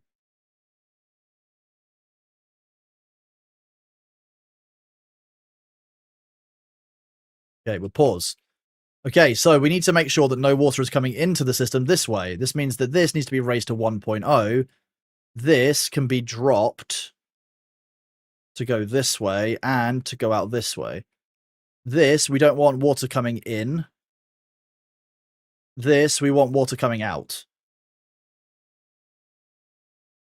This, we want water not... We don't want water coming in, we want water going out.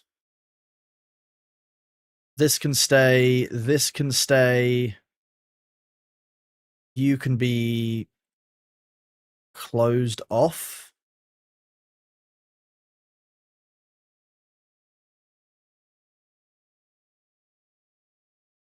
So all of our production will slow because all of the water wheels will no longer be flowing properly. You are closed. You are closed. Okay. No water should be coming into the system, then. Which means that all the water left the system here.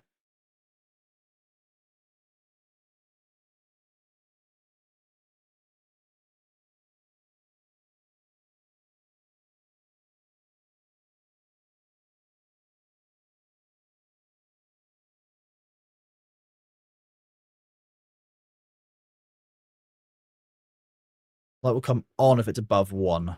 Okay.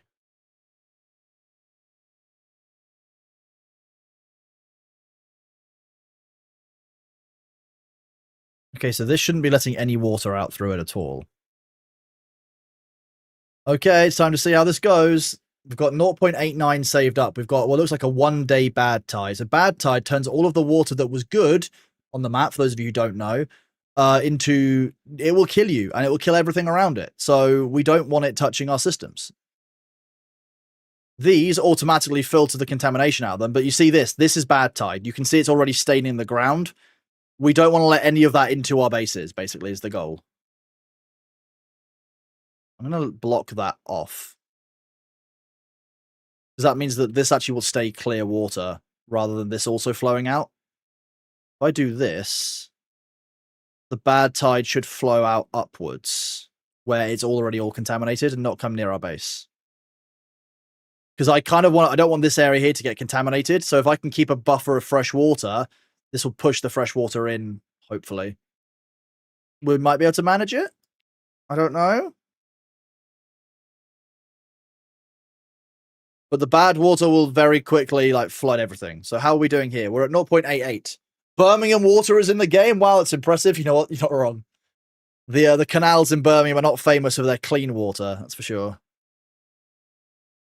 So this bad water will wash down here and will actually come out past these at the bottom, which is interesting.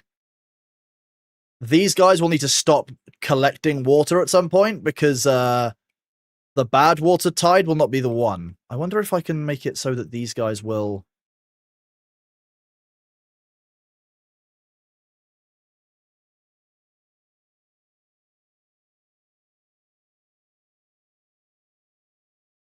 If I did this, and I can get out here and put down... I don't think I'll be able to do this before.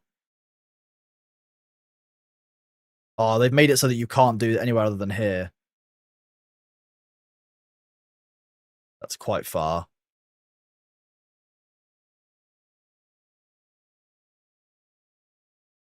Too far from a district? With more paths? Yeah. Let's just demolish those. There won't be something we do on this one.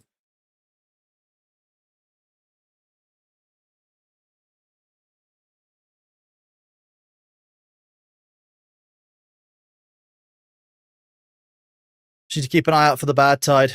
So there's some coming in here. You can see it flooding this way.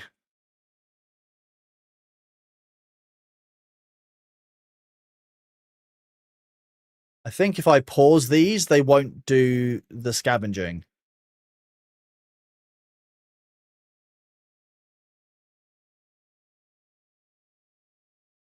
Because I don't want them to be out in the water. That's basically the goal. We don't want anyone out in the water while this is going on, because bad tide will make them really sick.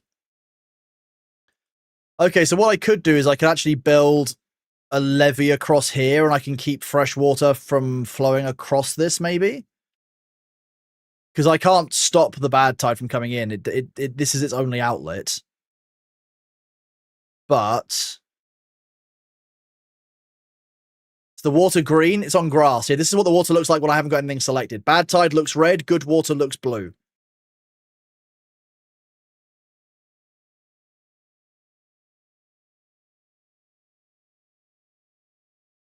So yeah, you can see a little bit more this way.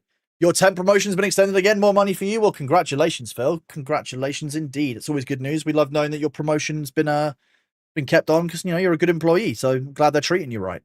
It's important. Yeah, so if I select on something that uses water, or I select on the water itself, hang on, no. If I'm building, then it gives me a bit more of a clear view, so I can see what's underneath it. The bad tide has ended. So for those of you who are watching, you'll see that this now changed back to normal water, which rapidly clears out all of the bad tide. So as that water floods in, I'm still not gonna free up everything from ours, because we want to flush out all of the bad tide. So you can still see actually the bad tide water sits around. We don't immediately open up our systems, but I can basically let everything else flood out of our system here, which works quite nicely. And if I can then drain the bad tide out. So the problem with the bad tide is, therefore, that you're basically actually dealing with the fact that it's going to run for multiple days.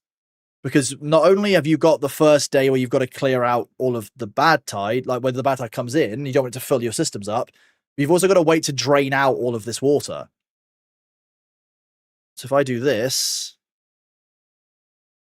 this will probably stay as bad tide for a long time if I do this, actually. That's pretty not great.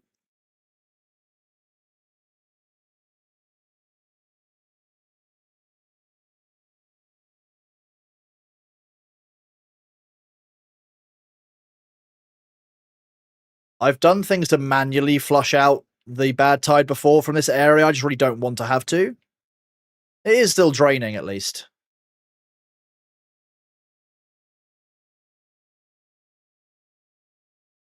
That's, I guess, helping it. Still quite a lot to drain out up here. Like, say, like if we'd left this gate, if we'd left this gate open, all of this bad water would have pushed in, which was definitely not what we want. Lower all of these, just allow the water to flow out better. And see, the deeper, we need deeper water to function. So the water here is only 0.14 now, which we obviously don't want.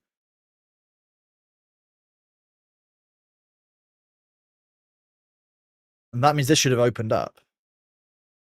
Oh, no, okay. So every time this goes below a certain threshold, this is getting opened up.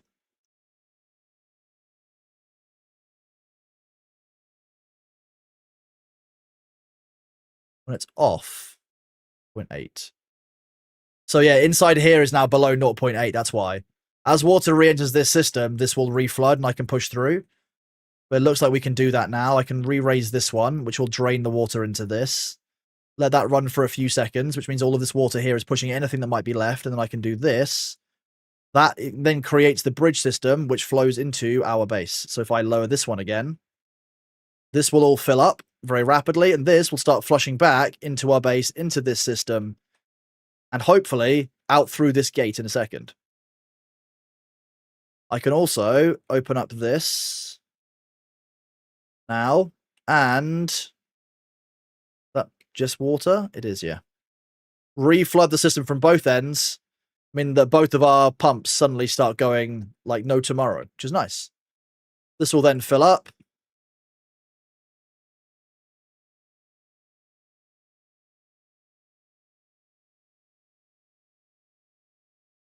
This will start flowing again. This bad tide here is still clearing out. So you can see that the texture of the water changes as well. The red colored water is dangerous, but this kind of, you can see basically looks like what waves are breaking on the water. It's like a pollution sheen. That is the bad water, the bad tide. But long term, that's what we're going to want to basically keep a store of so that we can run our explosives. You turn that bad tide into explosives, which is nice. We love explosives, chat. And this now means with both of these up, that all of the water that comes out of this area here now flows through our system into our base. Building lacks power? Why do you lack power?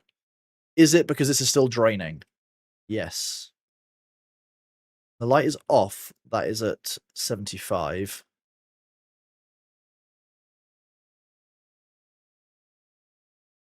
The other way around. I've done this the wrong way around again.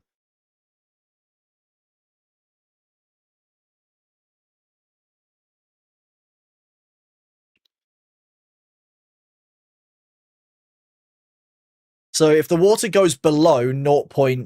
Oh, sorry, it goes above. No, that's not going to work. If the water goes above that, that will come on. That will slam up. That's not the point.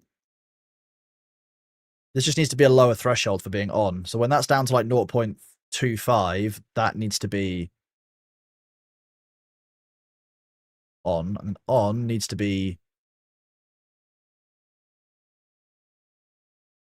fine. Off needs to be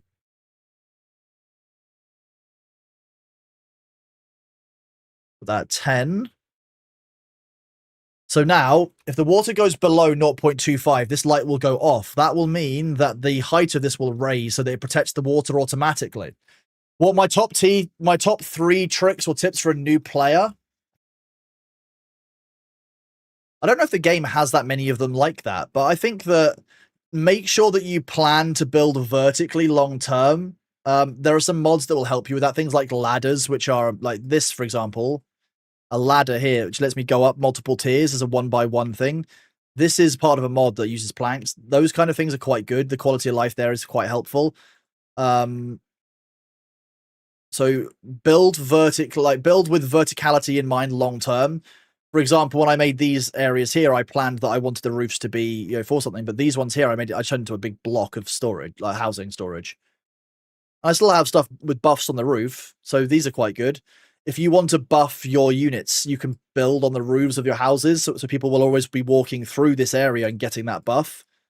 Building buffs on choke points is very, very helpful. So, for example, here, everyone is walking through all of these buffs that I've got here. This is the main road. So they're getting all of these buffs as they go through, meaning that broadly, everyone's going to be quite a lot happier. Why is your shelter down to -3?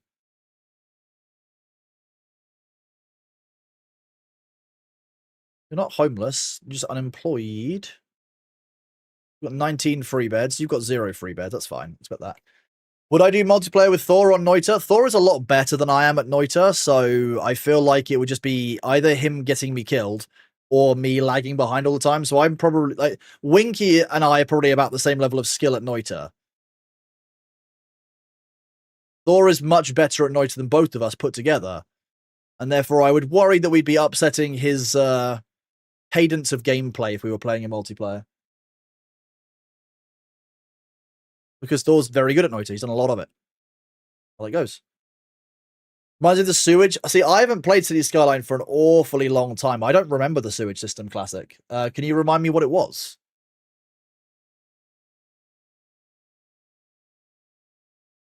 How are we for treated planks? Okay, we're out of treated planks.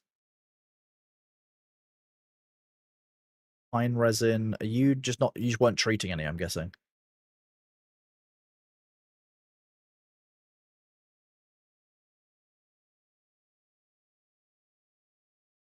I might need to make another one of those.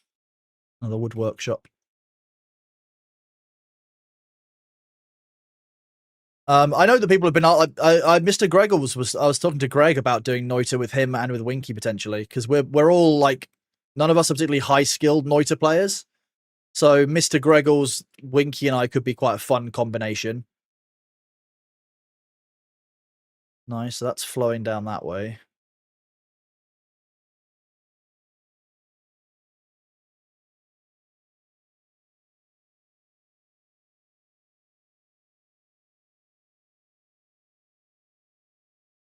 So the excess water here at 0.95 is basically flowing out into this to keep it going. So the light comes on when it's above the threshold. So if this goes below 2, this opens.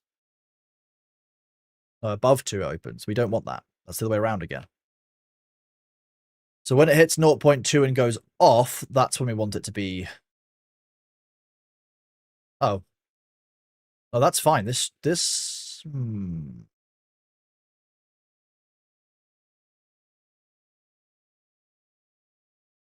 You think Thor would have fun? I think he would, Troy Tech. I just don't think that Winky, Greg, or I would have fun. So the ads are indeed impending. Yes, thank you for reminding me, Wig. Yeah. So chat, the ads are about to start. This will mean that I'm going to go AFK, do my next round of stretches. I've got to go and hang from a door frame now and go and decompress my spine.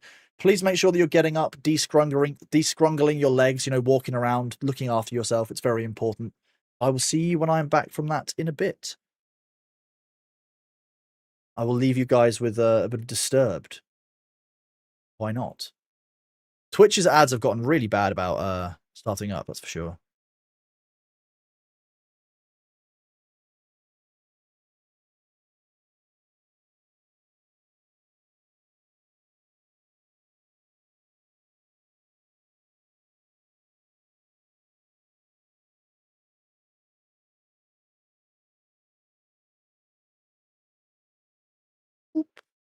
There's a little bit of water out. Oh no, spilled the water. I'll be right back, chat. Whoop.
Hello, I've returned.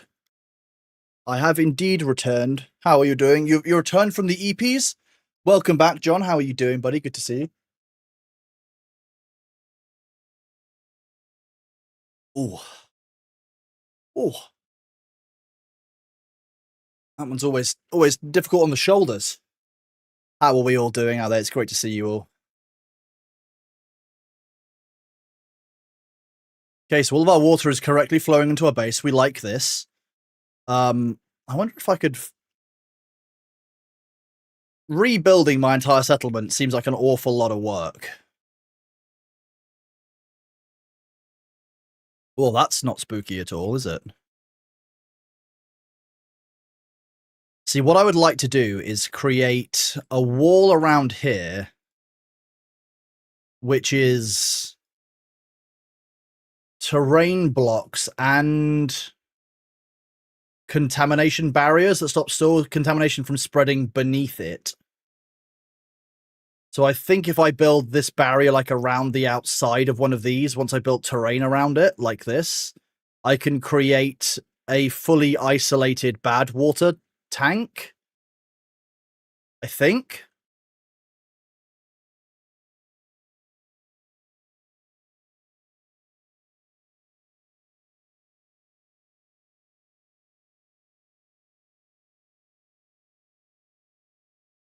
New audio setup? What do you mean, Zephron? New audio setup? How do you mean? The land grudge wouldn't spread past it. The problem will be, how do I put... My voice sounds different, does it? Does my voice sound different to you, chat? Is it because it's closer or further away? It shouldn't be different. Zephron is... Apparently Zephron's having a moment. It might be because my voice sounds different because I'm not very well. It is a little bit tickly. There is that.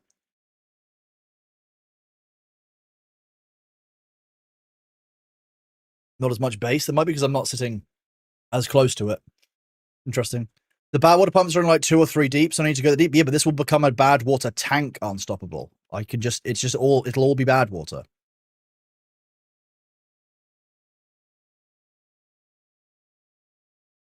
To be honest, I could probably stop here.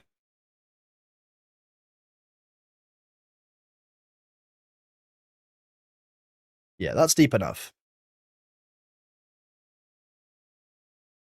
Now, the issue will be a floodgate on either side.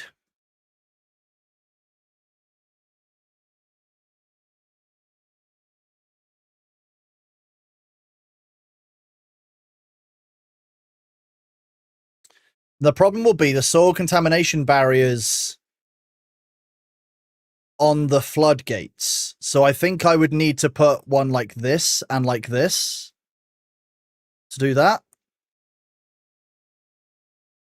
Maybe. And then build them all along here as well.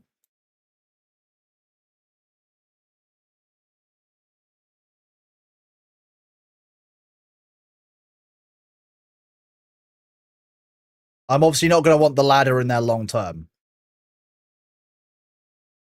Oh, except I did that again. God damn it.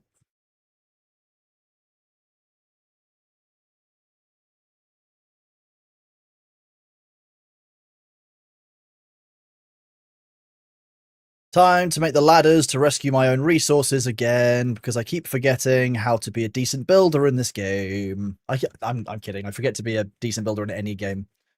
I won't be able to use it. Yeah, but it'll be full of bad water. No, my goal was to make it not completely to the bottom, just deeper than it was, so I had a larger store.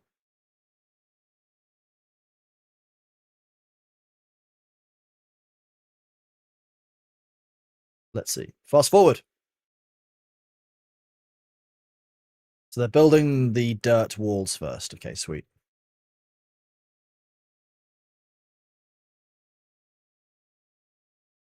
Nice, okay.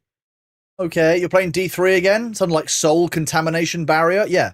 So your soul doesn't get contaminated. What's the problem? Is there an issue here?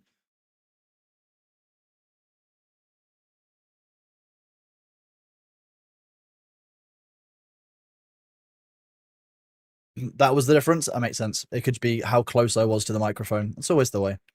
Let's resume the work on the scavengers, because I've just realized you guys have had a 7-day holiday when the bad tide finished, and I didn't send you back to work because it was across the road. I'm disappointed in myself. What kind of like whip cracking slave driver am I if I give them a 7-day off? Rude of me, honestly. I can't believe myself.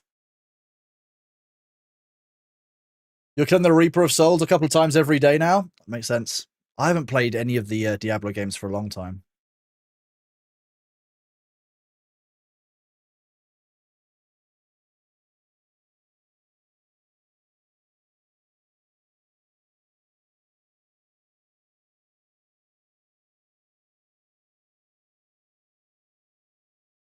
I like how there's like a cave under here as well from where I previously built.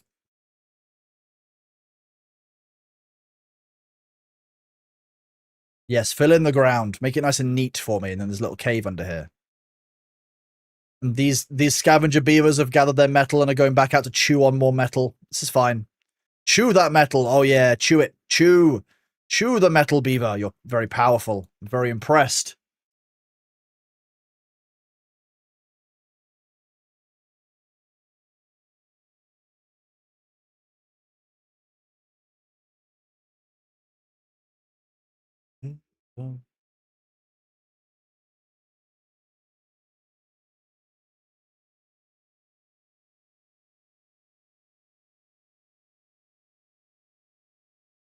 Sorry, didn't realize that wasn't running. Just checking something. You've only started playing again this weekend, trying to get for the newest season in hardcore mode. Yeah, see, I'm not really a big fan of like season content as much. I don't know. I just seasons to me, I end up getting kind of bored.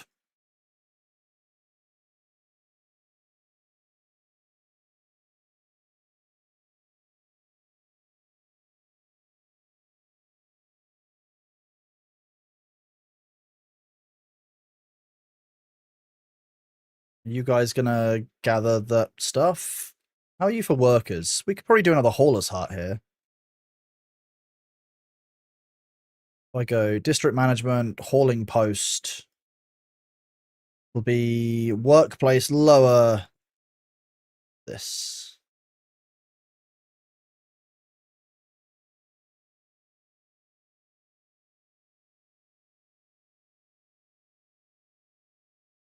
I don't know if the explosive... What does the explosive foundry need? It just needs bad water, so I need to basically pump bad water into it. Or I'll need to make a bad water tank and someone will need haulers to carry it. One of the two.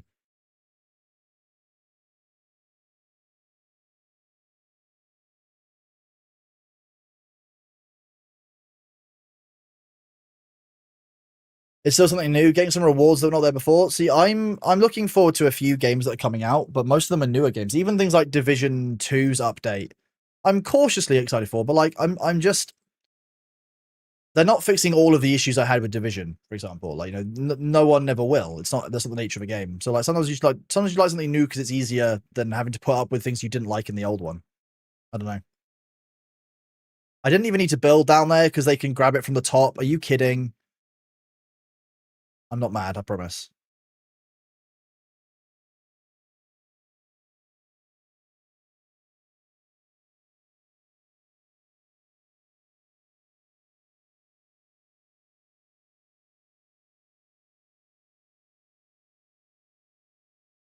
Nice. There's a game called Solar Expanse. Yeah, Solar Expanse looks very, very good. Yeah, I was looking at Solar Expanse as one of the games. Metal planks.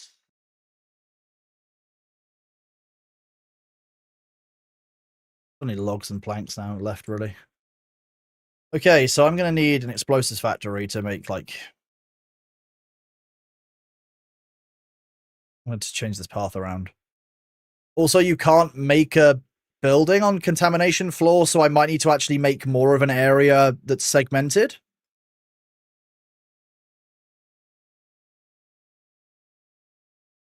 Let's do this first, just to make sure. You guys are building the walls still, okay. Kenshi 2 will hopefully be good. I didn't play Kenshi 1, sorry. What was Kenshi? One I might have missed, or my brain doesn't remember what it is. You've been waiting... You're waiting for Path of Exile 2? D3 isn't too bad after waiting over a year for Path of Exile 2. Jeez, okay. I mean, yeah, that's... That's a fair bit of weight. I'll give you that. Yeah, that's a whole thing. Let's see, demolish resources.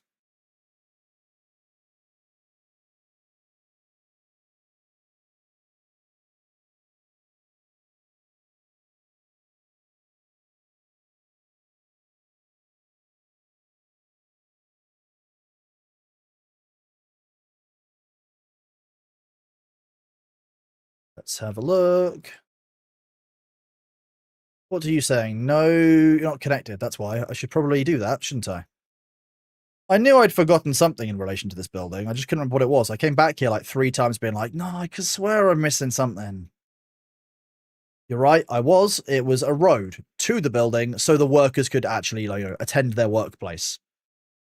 Kind of an important part of the job.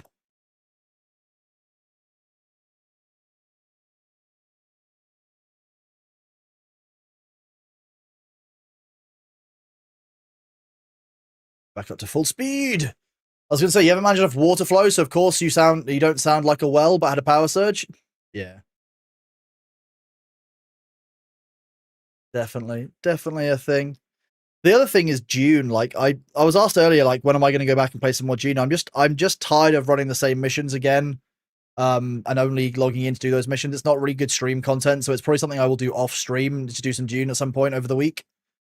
Just because I know that people are like, people are reasonably like tired. They're waiting for new content for June. So we've got other stuff to do. There's plenty of good games.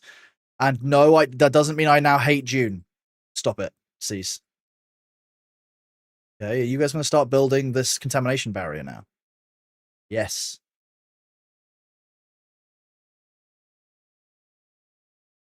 Let's see.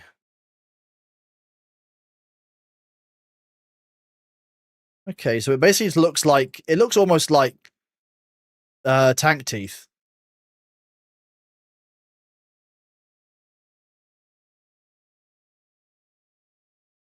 Okay, that one didn't get filled in. Fuck it. So, bad water is going to mean that if I built it on a platform, can I build a platform over this land contamination thing? Oh, I can. Okay, so if I built the bad water facility on a platform, would that work? Then it could just go straight over from the pump, or do I just need to go for a pump?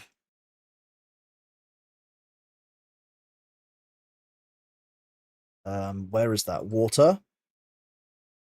Bad water dome, centrifuge.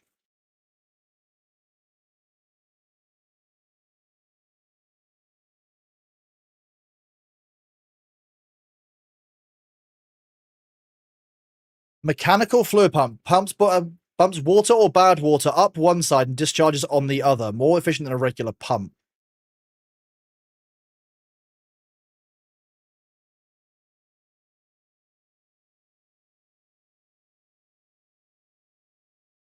That pumps out, that discharges water or bad water. So I just need a...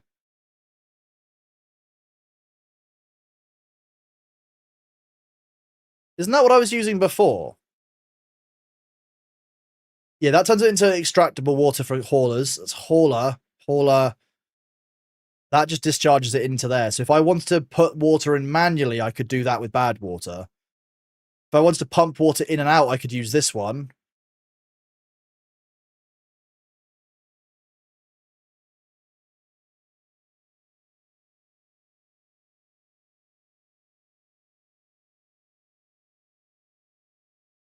Do I only just need a bad... Is it all I need is this?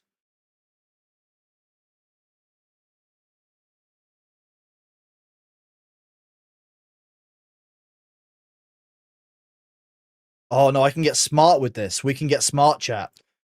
Because now we've got metal, we can do things like these overhangs. So an overhang, I could build, for example, here.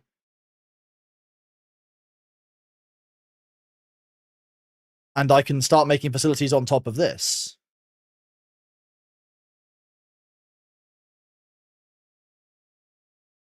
I can't build the overhang. It has to be on top of it. It can't be alongside of. Okay, so I'd have to build it.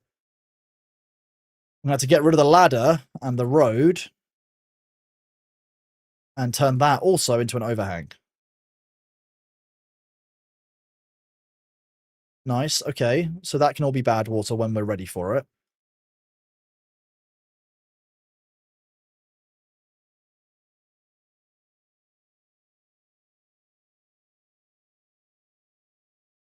Oh, so you can build roads on top of that as well. Okay. You tried Lake Hopper and you're very excited to see that developed. It uses a Thrustmaster HOTAS control. Okay, nice.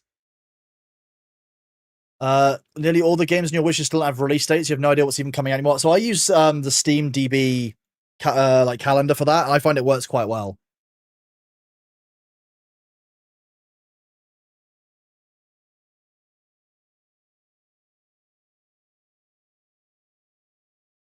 Do I need to? I probably need to line the bottom of this, don't I? Thinking about it, I probably should have lined the bottom with some kind of waterproofing.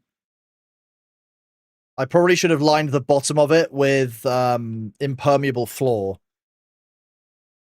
We will still do that. You know what? We're going to be sensible here. I'm going to be more cautious than I might need to with the bad water because I don't trust it and I don't trust myself with it.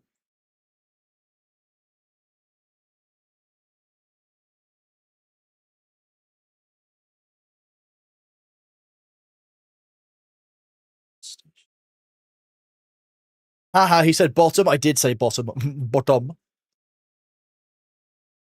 One of the more fun things that the minions, I think, say. Bottom. So logs, planks, metal blocks. We've got quite a few metal blocks in storage now, so we can actually, safely spend this on that, which is nice. You guys are all injured but recovering. You are digging properly. We like that.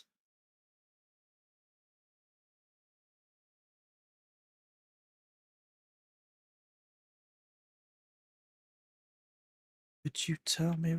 I love that we can dig like this before that we can actually, dig, like you actually make explosives. So I find that quite funny. We're at 20 happiness. A few with injuries, but I wonder if we could, we can make a mud pit. Should I give the beavers a mud pit, chat? Do you think they should? Do you think our beavers have earned a mud pit for relaxing in? It's expensive, but we can unlock the mud pit. This is all full of dirt. Not fun if bottom is more fun if pronounced by the minions or Rowan Atkinson. Do I have a new mic? It sounds different. It might be because I'm losing my voice, but I definitely don't have a new mic.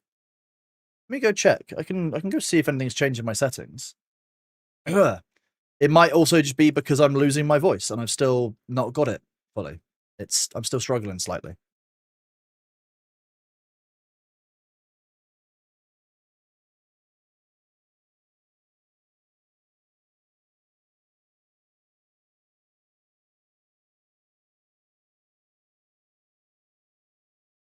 No, my voice should still be the same. I've not changed any settings. Just opened up my my mic settings. Let's have a look at this. No. See, the thing is, it's that Freak isn't the first person to have said that today, so I don't believe it is a one-guying effect of any kind. It is likely just the fact that I'm losing my voice, to be honest with you. It is more likely the fact that my voice is just getting a little bit more strained as the stream goes on. What that probably does mean is that I won't be doing like a full 8-hour stream today because I'm just losing my voice. Yeah, I think it's just me losing my voice. If I don't sound differently now, as I did before, then yeah, I've not changed any settings for weeks and weeks. I've just checked OBS. Oh no, Unstoppable. I hope it's not. I hope it isn't. I don't want to be talking like this down here. If I'm going to do reverse puberty, I want to get higher up. I can talk like this instead. Oh no, what are we saying? I do say this is a bit of a problem. If we just raise our voice ever so slightly, we could talk like this and we'd sound a bit like a butler. This would be far more convenient and far more of a meme. I do say I am C-3PO human cyborg relations. Sorry, I got a bit stuck in that voice line there. You're gonna lend me your voice? That would be hello. Nellis's voice is like really down here. It's really very low. You have to talk with the very bottom of your voice to get Nellis's voice. I'm not going to try the accent at the same time. There might have been an actual difference, but you don't know if you're going mad. Who knows? Nellis talks like you've just woken them up from like a 16-hour sleep. Oh, hello everyone. What's going on? Oh, why am I awake? Oh. Nellis always gives me the impression Nellis is just angry at being awake. That's how that goes for me. But fine with that. I'm glad you're on board. Very, very glad you're on board with that one.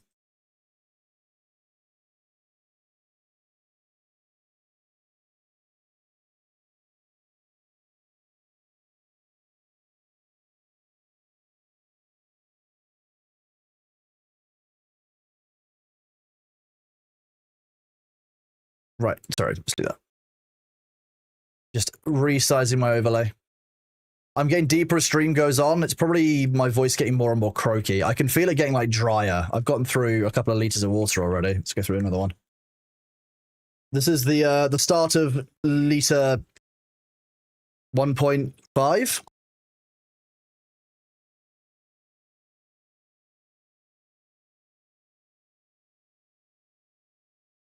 So one guying is where like people are like, oh yeah, you know, your mic's muted, and it's actually not, but one guy told you it was, and you get one guy. That's what one guying is for.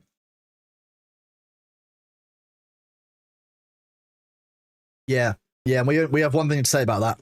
To fuck off with that shit. It was definitely your fault and not mine. I'm glad you enjoyed that. Spit on me. Spit on me. Spit on me. Okay, Winky, calm down. I can't believe he said that on stream. Very funny. I do enjoy that. I love Winky. He's one of my favorite people. Okay, so this contamination barrier setup should kind of be working. If I make a... Oh, wait, let's do this. He did it knowing I was in chat. I know. Like, and I was really in chat. I was in chat and being feisty as well. Like, that's the problem. Like, he knew that I was in chat. He knew that I was being rambunctious and still chose to do it anyway. And I think that's the wild part for me. Ow, sorry, I just kicked my microphone, so sorry if you heard that.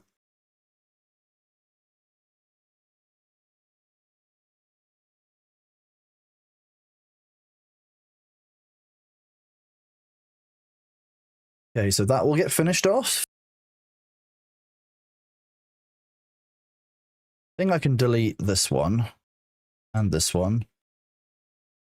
I can go remove resources, do that, and put the path in here and mean that we can actually segment this area off entirely. And then the bad water gets transported by a carrier, so it doesn't actually matter.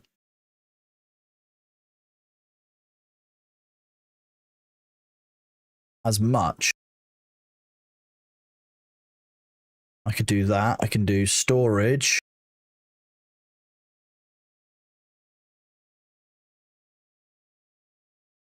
A drought's approaching in 3 days, chat. We need to be ready for it.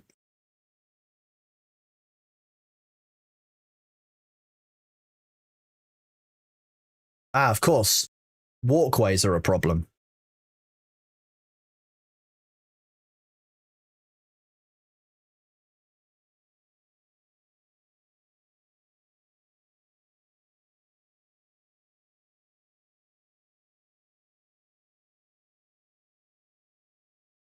That won't work.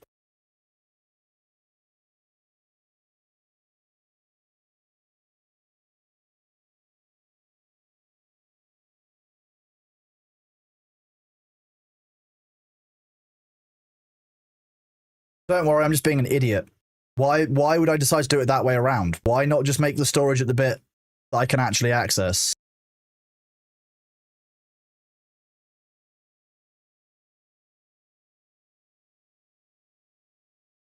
I can build that way. I can go landscaping, no, paths and structures, overhang.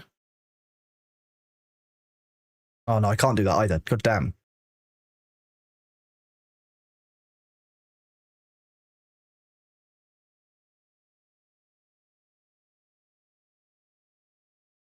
Would it work with a triple platform and a single platform? Yes, I do. Aha, that will work. Okay. This is dumb, but hey, it'll work. The main thing. Because the whole goal here is that we don't want any of our contamination to be leaking out. That's a whole concept that we just don't want to risk.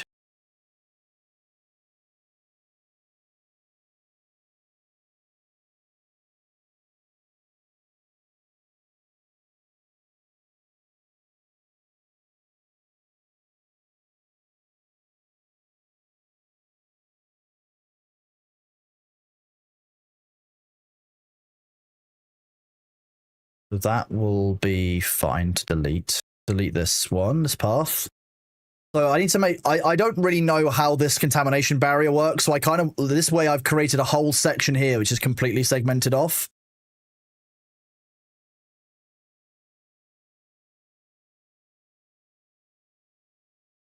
I think if I make a bad water pump on this, it'll pump out here. The pathway will be able to go like that. I can then do another ladder that goes like this. And people can now enter and exit easily on either side. The storage doesn't leak the bad water effect. I know that. I know that, but this will work. Hello, Winky. It's on brand for you. Spit on me. Winky, we are indeed preparing for the dry. Our beavers are going to be dry on International Beaver Day. So it's now on us to make sure that we can do our best to prevent the beavers from being dry.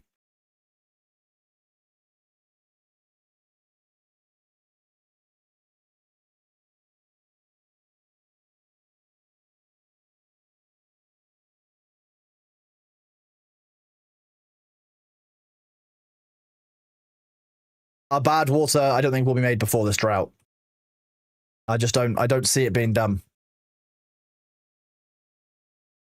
Luckily, bad water and drought are very different. You will not be spitting on my beavers. What about the wood, Winky? Will you spit on the beavers' wood? They've been gathering an awful lot of it. We've got a lot of wood. A lot of wood. See, look, all those logs. All these treated planks. We've also got a lot of normal planks. What about dirt? You spit on the dirt? Winky spits on dirt, chat. Winky has no time or respect for dirt. Can't believe it. How are you hungry? You've been eating metal all day. Weird behavior. Oh, this'll get made before. I like this. Okay.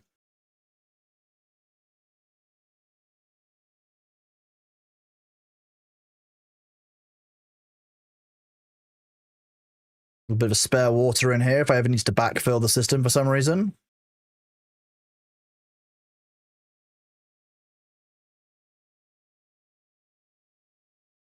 Nice. Okay, that flows quickly.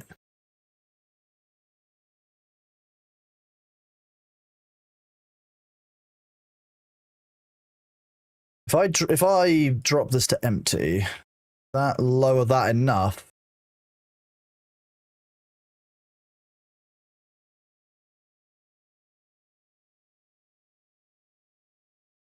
At 0.5, does that backfill the system at all, or is it still flowing out at a normal speed?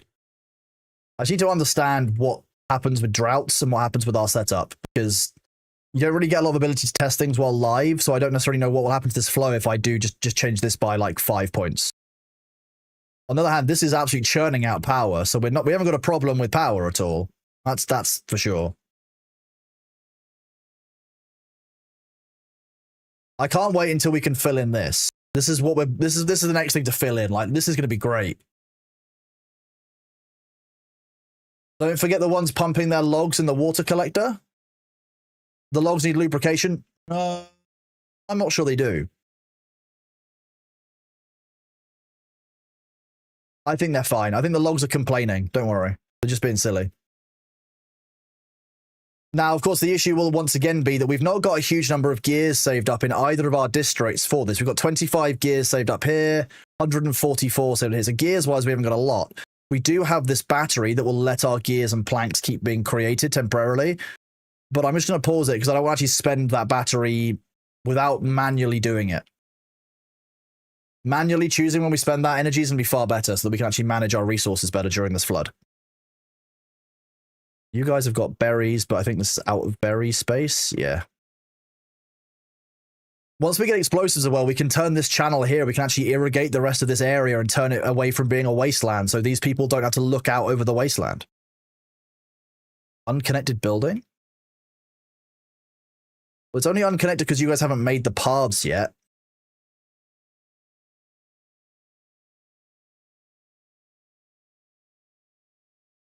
Water. Bad water pump.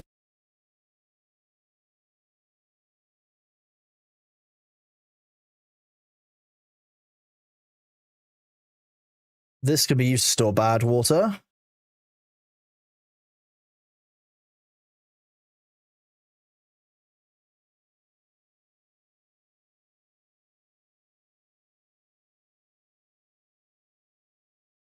How are you today, Winky? Though it's good to see you, bud. It's been a bit of a hectic couple of weeks for me, so you know, I'm sorry I haven't reached out about music streams, etc. I'm just working out what's going on when. Hello, little ham. Absolute pleasure to see you, buddy. How are you doing? Love the emote. Glad to see me live. Thank you. I've been recovering from being sick, as you can probably still tell. I'm still not 100% recovered. My voice is still slightly gone. Oh, look, beavers indeed. Look, we've got beavers. We're playing with wood. Wet beavers are very important when we're playing with wood here in Timberborn. Okay, we've got a drought coming, so 1.011. It's fine. You can all stay as 1. You can stay as 2.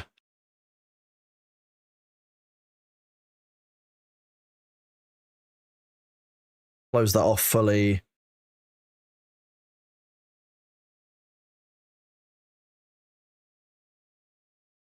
How are these on backfill?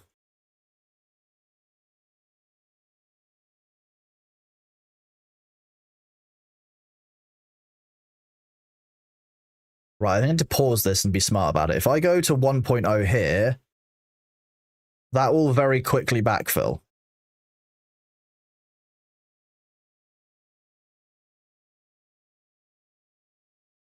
There's sensor 1. Oh, there's that sensor 1, okay.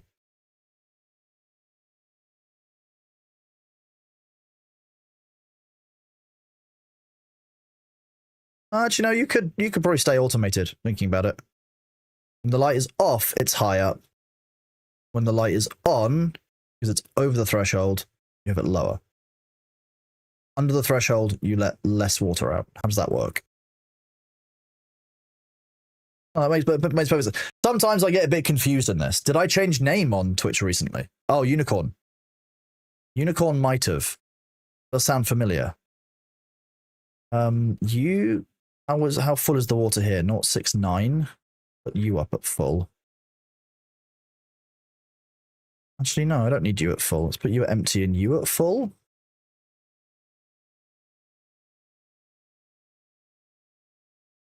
Basically, all of our exfills systems are going to be full. That's what we want to make sure, that we've got water coming in here and up here, but nowhere water is actually flowing out. This will flood. That's how we know that it's working.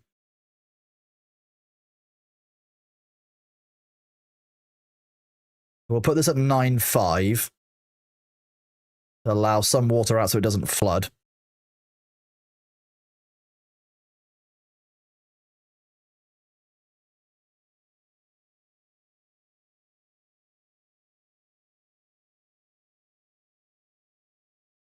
Okay, no flooding anywhere, and now we've got water trapped in the system as much as we should hopefully need. We'll have to kind of see how long this lasts for, basically. Socializing is exhausting. I can see that. Yeah. Yeah, you're absolutely socially exhausting. Coming back from the in-laws for Easter. Yeah, spending time with the in-laws can be very tired. Post-con flu, do you need the bubble? I probably do. Yeah, I need the bubble. Yeah, it was probably a bit of post-con flu. I know that Vicky's only just recovered as well, so kind of wild for both of us to get so sick, but not abnormal, I'll be honest. Like, you know, all of us who go to conventions and stuff recognize how this works. So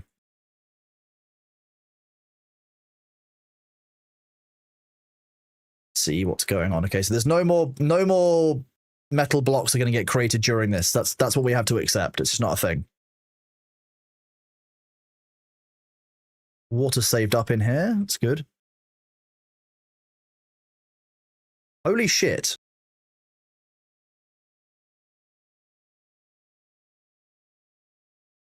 If I had...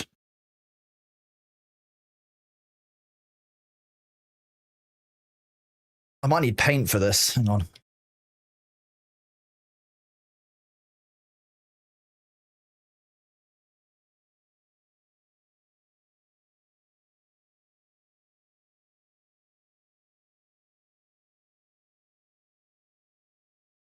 Bear with me, chat. So in Timberborn, if I have my water wheels, well, a water wheel can be a zigzag in the water flow. The water obviously goes in one way and it comes out the other. And remember, I'm not as good with paint as Thor will be, so bear with me.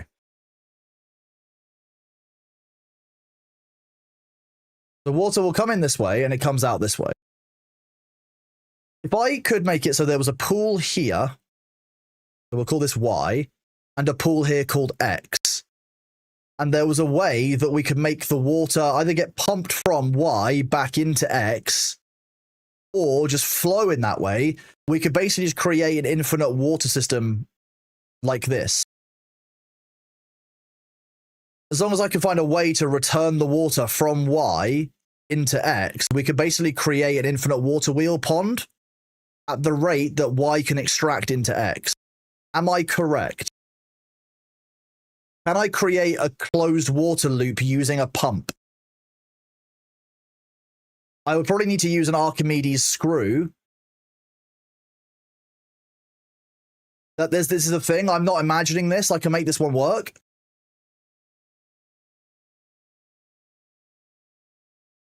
It will slow run out of water as it evaporates. So what if I cover the floor of them with those impermeable tiles so there's no floor loss? Oh, there'll be evaporations, not floor loss. Okay. Because I just realized that if I like backfilled this system here and I allowed this water to flood back in, these would actually turn the wrong way and then would probably drain out.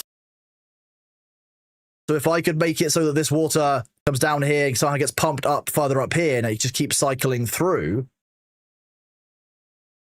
that would potentially work. Am I getting back into Bitcraft? I've played it a couple of weeks ago. I've not gone back into it because mostly I'm still waiting for full release for Bitcraft. It's a great game, great systems, and I love the tech behind it, but I just don't have the time for it now. New cam, new lighting, and new setup. So I've got rid of the teleprompter for now. I've got my 2 big screens. If I do this, I can probably show you a bit better.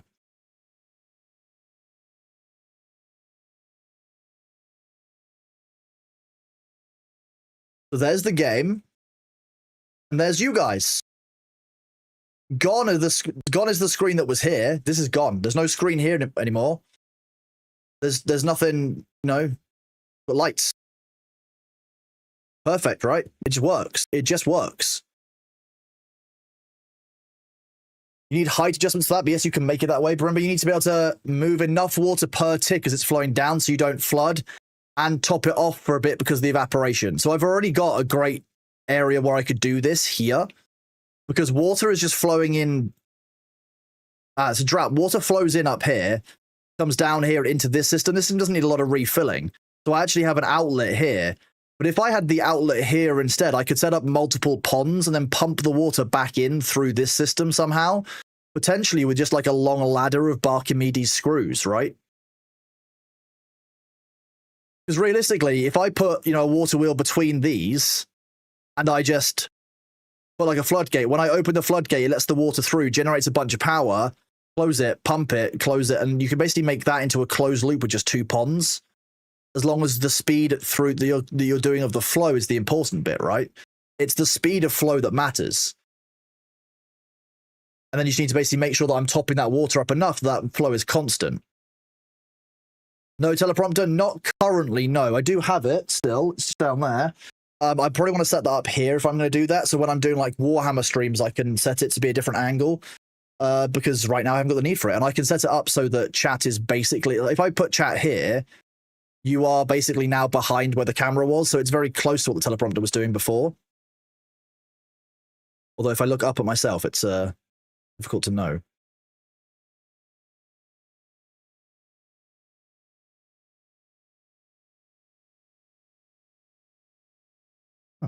Why is that not working? That is working. Okay. Yeah. It's okay. I mean, if it's upset you guys, I can always change it back, but no one's given me a lot of feedback about it yet. If you don't like it, I can change it. It's just that you add battery, so when you open... Yeah, that's what I was thinking. Battery. Sorry, chat, the ads kind of snuck up on me there. I'll be right back after the ad break. Enjoy yourselves, and look after yourself. De-scrungle your spines. Be right back.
Shit, I've lost the pen lid. What do I do with it?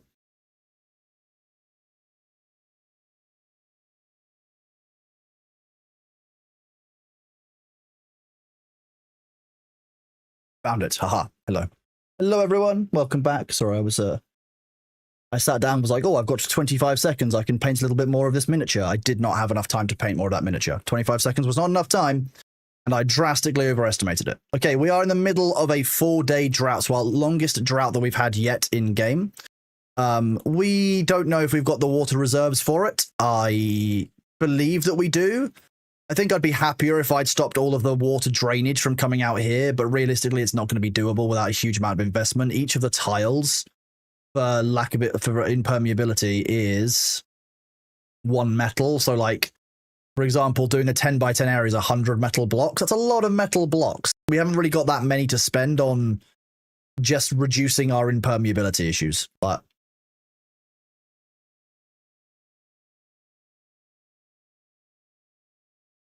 yeah, if I get rid of this road, I can, however, probably put an impermeable floor on the bottom of this, because the reason I'm fine with an impermeable floor being on the bottom of this area is, broadly, this is going to be full of bad water, and we don't really need that getting everywhere. So we'll just try and close that off.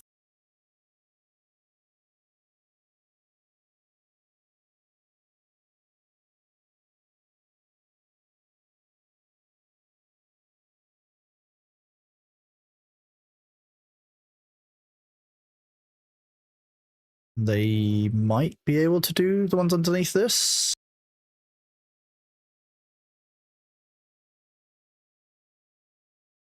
I don't know if they'll actually be able to access those ones from above, but we'll have to find out. We probably won't be able to. Oh no, they'll be able to run along to. They should be able to get it from underneath. I think they can go on there and they can build vertically upwards. If we do this, these guys are rebuilding the bad water pump properly, so that's fine. That'll get built nicely. 5 metal blocks. The logs for that are just being carried in. You letting water out? You shouldn't be. Oh, I'm guessing this is releasing water times.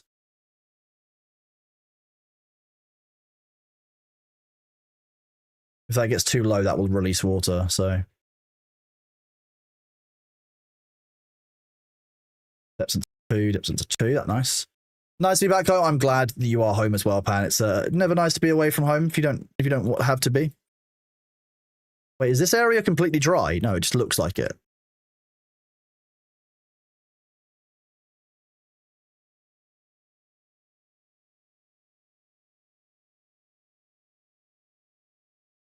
That's better. Well, the deep water is kind of scary, I have to admit. It's dark. If you have thalassophobia, that's fine, right?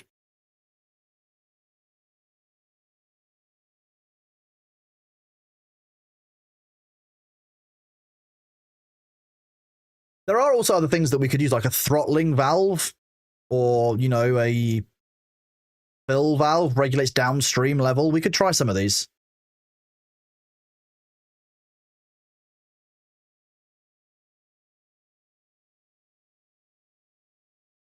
Because the floodgate might not actually be the right thing for us. That's the other thing to remember. Go back onto fast forward speed. How are you doing though, Pan? Where have you been out and about? You've been doing IRL stuff, have you? I'm guessing your errands, etc. We should probably start getting some dandelions and paper, etc. So I should probably make a. How are we doing for unemployed here? 22 unemployed. Nice. We need a forester.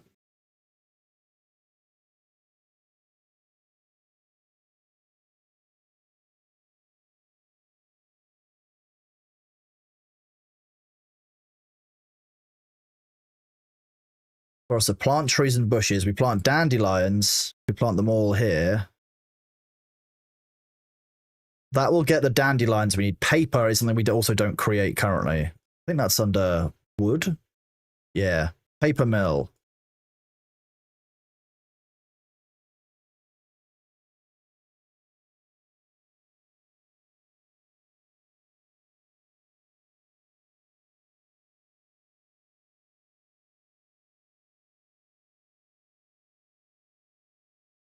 I don't know why I built that there, but apparently it's because I'm an idiot.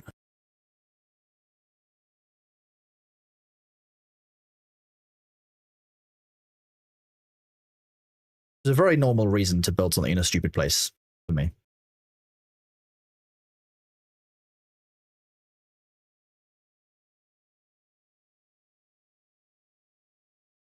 What about if I...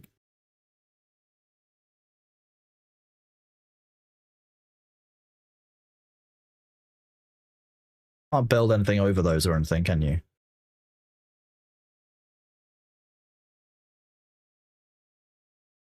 If I built up and I built an overhang, I could make 2...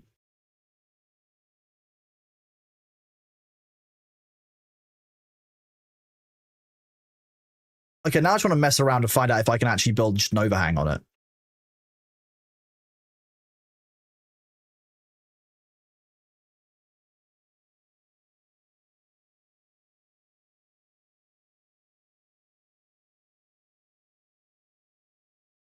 Oh, little freeze there as it saved.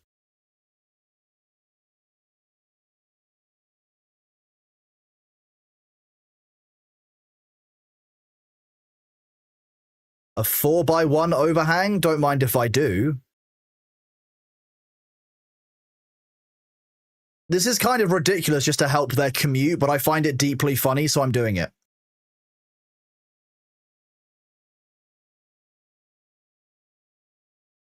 It changes it from being a red distance to a green distance. Do you have unlocked underground electricity pipes? Is that a thing? I don't think I could build underground for a power. No, I think I can only build on top. That said, I could probably, if I have explosives, I could probably make power shafts run underground by doing the groundwork. Because, for example, you could make a power shaft down here, and then I could build like something over it, and I could basically route my power underground if I wanted to. So I do have that option. It's not impossible.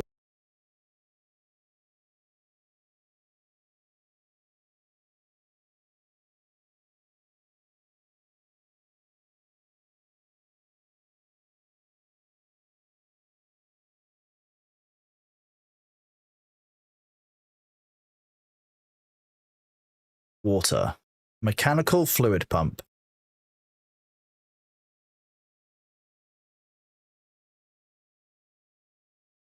It needs to be on like a 1x1 wall, really. And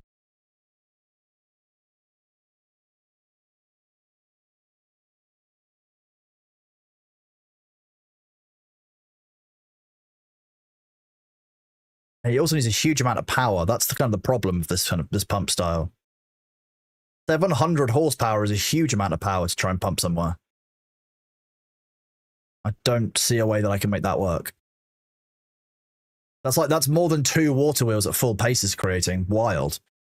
Using tunnels, you can also make water maze and bad water sewers. That's interesting. Okay. I didn't know. Okay, I didn't know there would. I didn't think there were underground pipes. But the fact that you can blast out the water and replace it does make sense.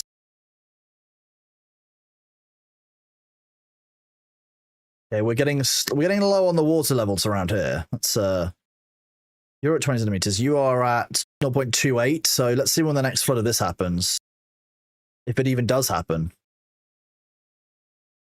2.6, 2.5.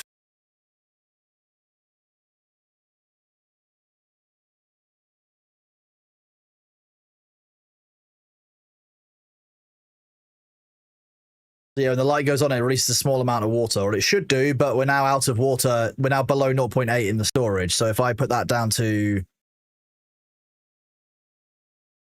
0.6, suddenly this fills up, and then this will fill up, the light will turn off. Nodding off, thank you so much for the Prime sub, buddy. You're an absolute legend. 5 months is huge. I really, really thank you for the support, dude. And here's about the PO box. Yes, Scylla friend, I have the information. Can you DM me on Discord about it, Scylla? If you DM me on Discord about it, I'll probably remember it more. That's asking me while I'm live means I can't do anything about it now. But I keep telling you I'm going to save it for later, and I keep on forgetting. So I apologize. So this is at 0. So in there is a 0.75. So actually it's lower inside of my pipe system than it is inside of there, which is interesting. Again, kind of the goal.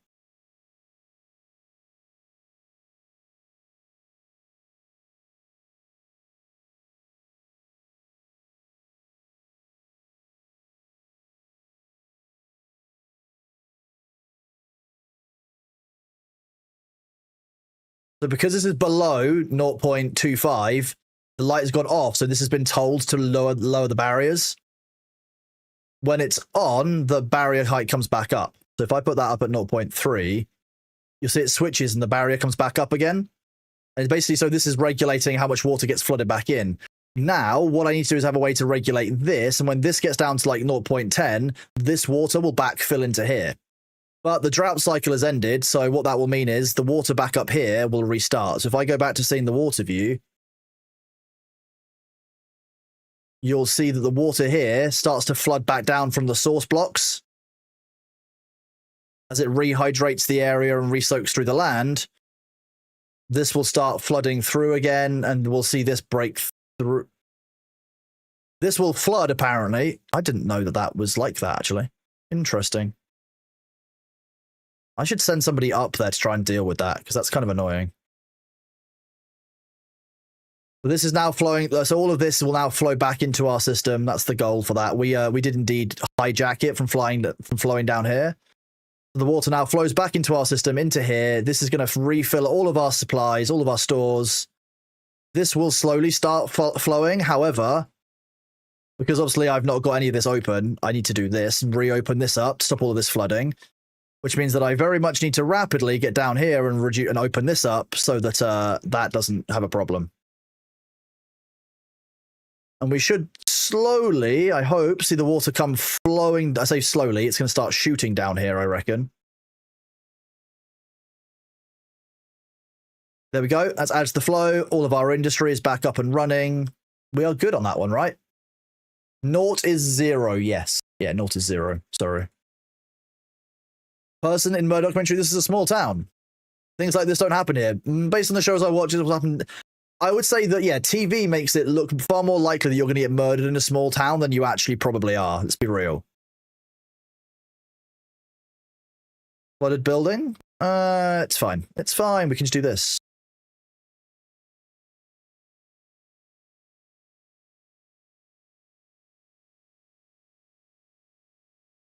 There's still bad water down here? Because the drought means it was coming from the bad water source. Okay. Interesting. Interesting. Our next bad tide should be in like 1 or 2 cycles time, so it shouldn't be too bad. In the meantime, I might keep working on bettering this storage.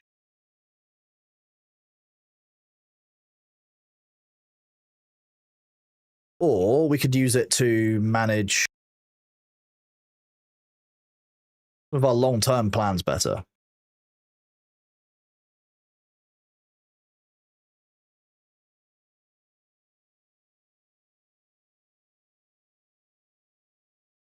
Is that a British thing? Naught?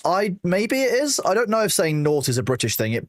It sounds like the kind of thing that we would say, I'll be honest with you, so quite likely yes. But I don't know for certain. I would believe it was a British thing. It's the kind of thing that we would do, like I said.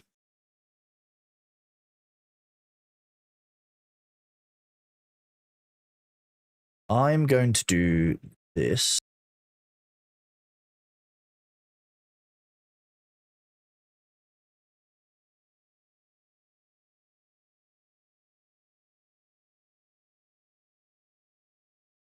I don't actually know which role performs the removal. I think it might be builders that do removal. But it could also be haulers. Difficult to know. I want to clear this area here because realistically I want to make a new district. We've got our metal harvesting district here. I feel like slowly working our way towards making a new district out this direction would be better. Because a district that's out here could be used to to access all of this. Or if I can even build a district up here, and I can transport materials in through a very long path this way, then actually we might be better off served, like, actually accessing up here for our bad water supply. Builders do removal. Haulers very much only do hauling. Okay, fine. I did think so. We've got 16 builders, I think, here. Yeah, 16 builders. 15 builders.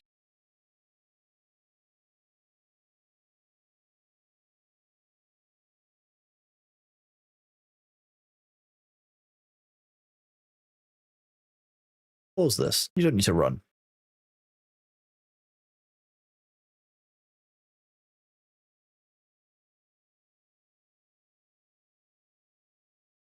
Half past? Half past is not a British thing, is it?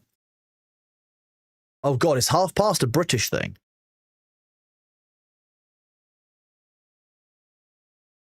I'd believe it, actually. It's the kind of thing we would do.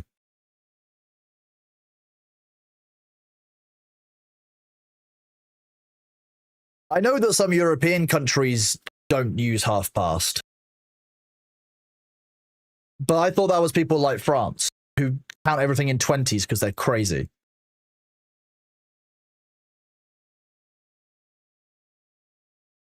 You hear it quite often in Canada? Okay, good. Commonwealth, maybe? I could see that.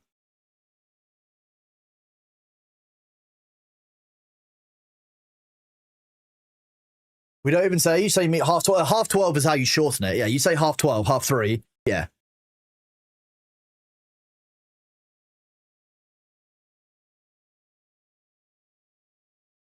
It's not in English. Yeah, so it's not just an English only thing. Good. Okay. Showers. Nice. See, the beavers aren't stinky, chat. Why are you? What's your excuse, huh? What's your excuse? Why are you so stinky? If the beavers have showers, why can't you? Hmm? Hmm.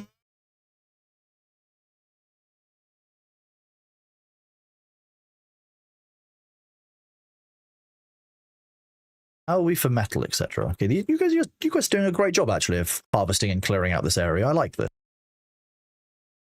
We've got 22 beavers that are unemployed here. How many beavers we got? So we should build some houses here. That's what we probably need next.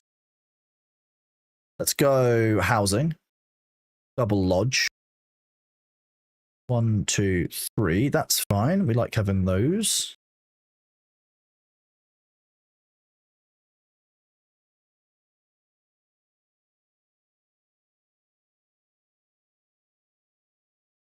If we do that, that means that those 3 all have access. Then if I do another ladder,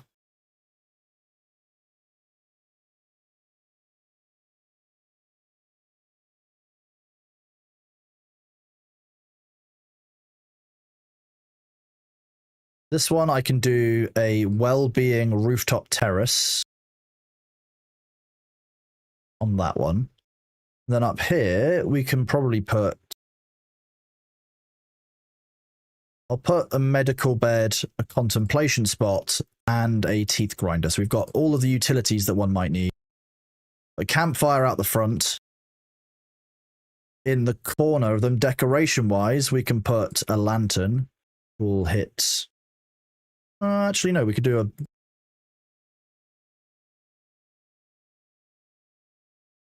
Three tiles. Weather vane will be fun. Do a weather vane. We can put a shrub on this one.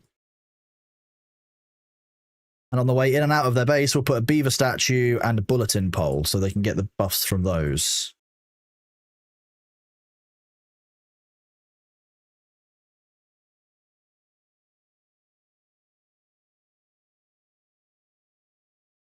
Half 12 is before, 12:30 after. That's disgusting. 12:30 is after. 12:30, 12:30. Anything else scares me greatly.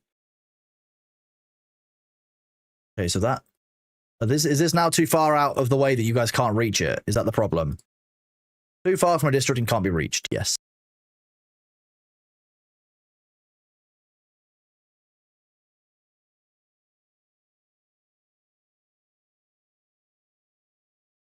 When Beaver subway station, I don't know if we'll ever get to that stage. We need to get explosives first so we can start really like doing earthwork.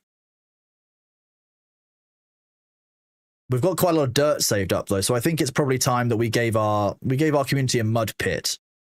Here we go, a nice pit full of mud for everyone.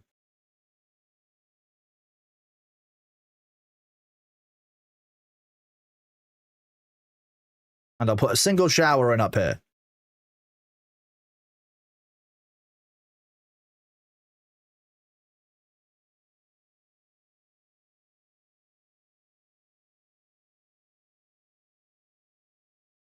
Halves are always after. Quarters are clearly defined as past or to. Yeah. To be honest with you, I feel like all of this is just silly. There's only one true time zone, and that's a great mega time.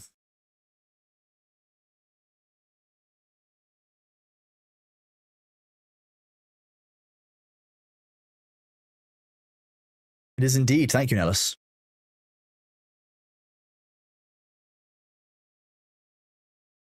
I could probably get rid of this. I don't need to be running this anymore.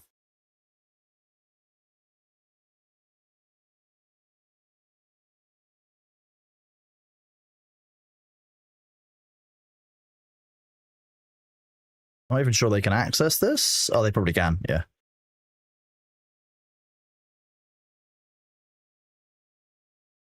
They're interestingly, some of the beavers are using it as a way of stealing from the other settlement. Kind of funny.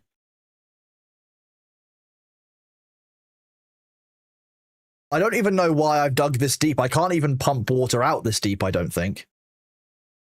We all know that 12:30 is actually 6. Oh, God. Oh, God, why? Why? I can't believe it. Famously, A&W restaurant learned that people are bad at math. I think most restaurant goers know that people are bad at maths. Like that's a whole known thing.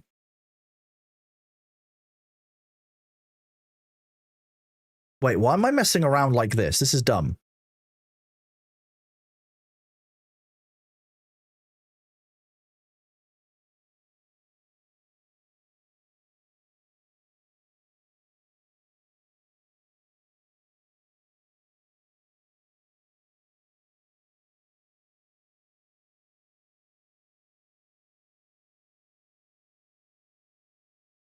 Why don't I just make New Lake Town and I build all of my scavenging guys out here for metal? Why base them on land when I can make New Lake Town and just build it over here? Was it the third pounder? Yeah, the third pound beef burgers. People didn't understand they were bigger than a quarter pounder. I know, like 1/3 being bigger than 1/4, but before is bigger than 3. Oh, why? Why? Deeply upsetting. I'm fine. Promise. I'm not deeply upset. I'm deeply upset. New Lake Town. 30% is bigger than 25%. Yes. Yes, it is. But that's not the way that people could see it, unfortunately. Basically, people are dumb. The people are idiots.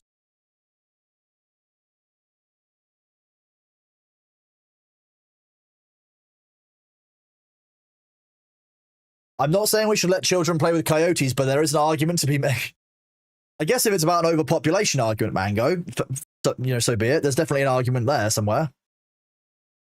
If I went to water and I put a mechanical fluid pump, that's the kind of place I think it could go. Yeah.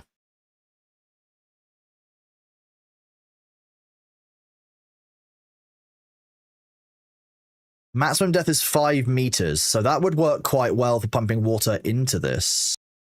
I just need to make this levee one location beyond. Okay, fine.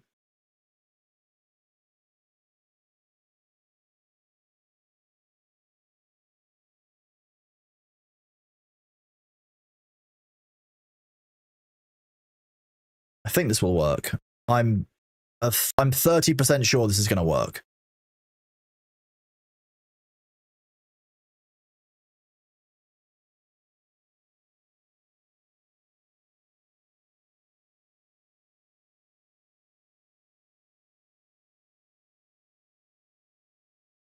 %30 is pretty good. Right? That's definitely fine. That's the right number for making a kind of a complicated decision about how to reroute your power.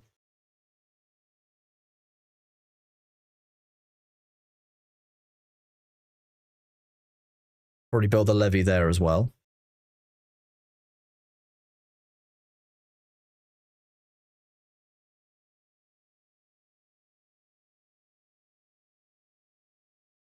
Okay, so that's there. If I then go water, mechanical fluid pump. I don't know which way is in and which way is out. I think that's in versus out. But 700 is a lot of extra power. So it might only work at nighttime. That thing has big sharp teeth. Let's go play with it. That sounds about right. Yeah. Maybe the dingo ate your babe. Oh my god. That's one of the ones that I used to say in Australian. It's one of my favorite games. We'll be getting a Zeus Master of Olympus when I do my cosplay stream. When I have some mental capacity. Like that's could be soon, could be not soon. There's a lot of things moving at the moment, Diesel. I've got there's a lot of business changes, a lot of things that they're working on the mod side. I've also got lots of IRL stuff going on. So at some point, I'm here for the long haul, so don't worry about it. But yeah, it's one of the ones I want to do at some point. I love me a good old fashioned Greek city builder. There's Nova Roma, which came out, which has been very, very positively received as well. So I've heard good things about that. Hey, look at this. Water pump. Nice. Okay.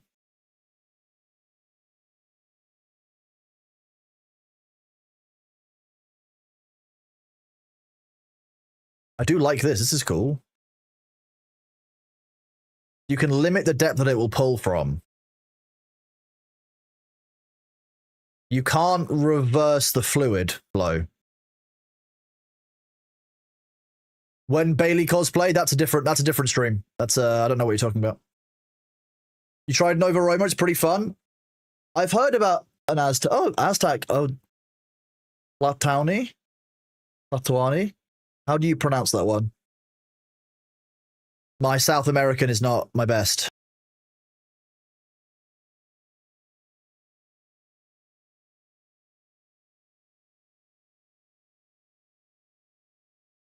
This is still creating a lot of water.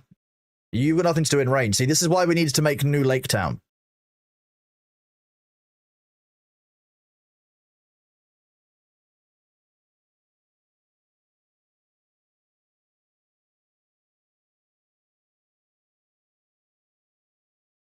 Means governor. Oh, okay, I didn't know that was a. We could do a. We should like at some point. I might do like a.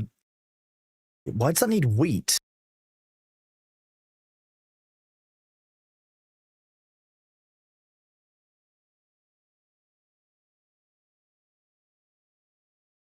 Why it needs wheat for the mud pit? I guess to act as straw.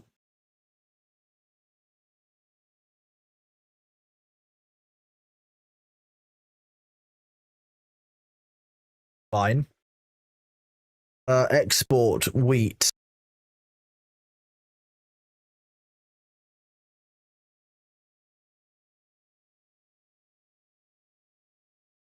That's not nice. Okay, so it should export the wheat that I need. Now I have storage for it. They had a bunch of districts that they ran to. That's the most powerful one. Okay. Hello, BBQ. How are you doing? Oh, snap, districts. Oh yeah, I'm messing around with districts now. I'm preparing for another district that I want to do over here with this bad water, so I can go make booms. I mean, explosives. How are you doing? How to be quiet? For those of you, if you aren't already following, those of you who are here, How to Be Quiet is another awesome streamer that I met at TwitchCon. I've probably given them a couple of shout outs, but probably not enough. If you don't already follow How to Be Quiet, or as I call them, BBQ, because that was a great introduction, to be honest.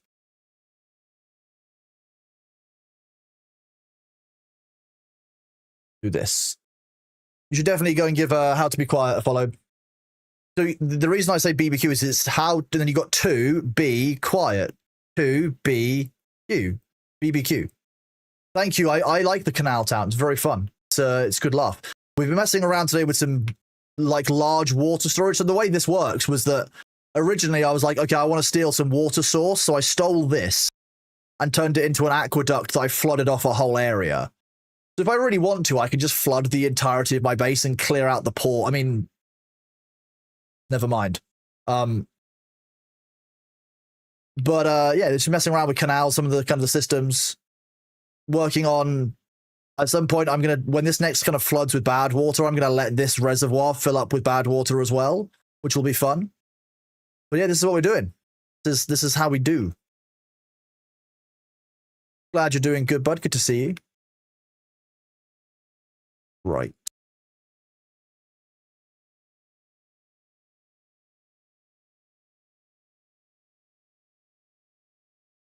We're basically at a constant stage of like just about overflowing, but not.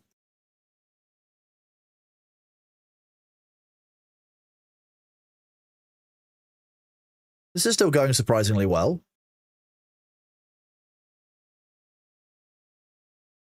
This is how we do indeed. I mean, look at it. Look at it. It's great. Our mud pit is finished.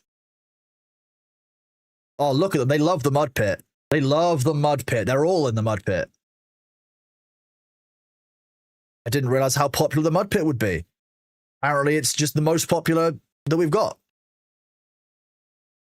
This is where kids build their first little dams. Oh, that's cute. Yeah, I like that. That's kind of neat.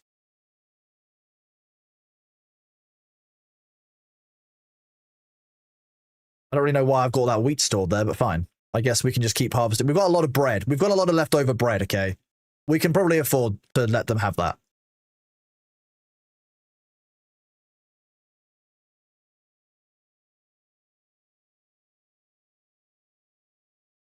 Pit for the mods? Yeah, this is, and we're flooding the mod pit to make sure they don't stink. They're okay in there. Honest, look. See, if we look, look at it's nice and clean in the bottom. Nice and clean.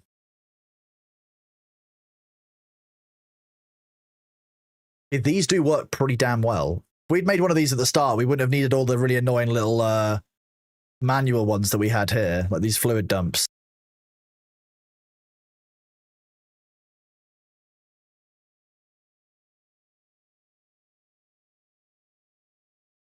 That's what happens when Thor floods the basement? Yeah, pretty much.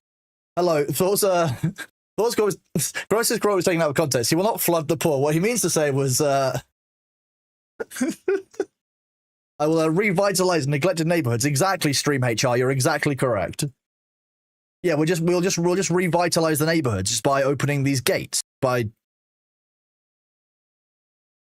like, as an example, if I went whoop,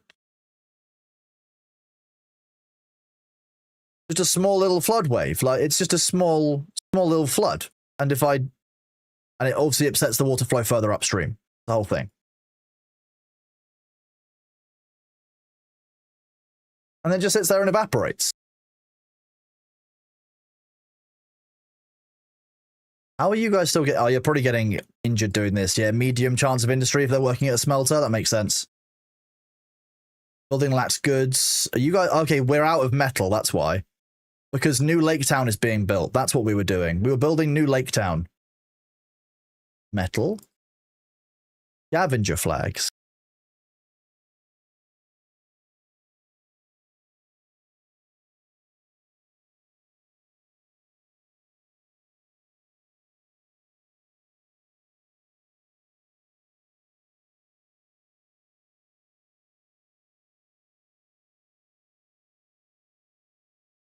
That should be enough enough production of metal.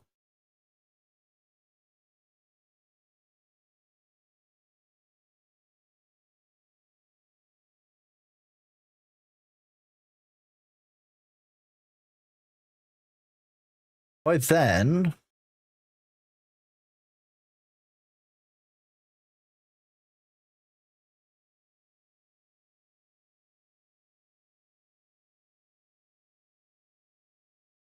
I think actually what I need to do is if I go storage, no, it's not storage. If I go district management, if I make a hauling post here, that will basically allow these guys to ensure that their stuff is being transported properly.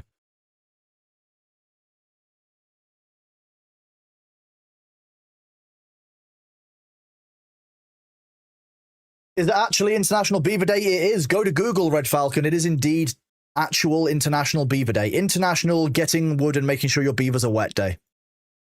The whole thing. It's a whole thing. It's a whole special day for it. So, of course, we would play Timberborn on International Beaver Day. It just makes sense, you know? It just makes perfect sense.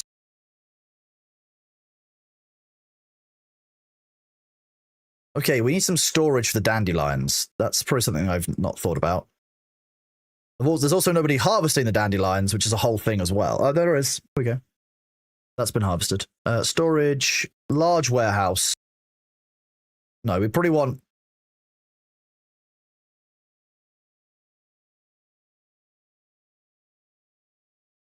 This one can store dandelions. This one could store paper.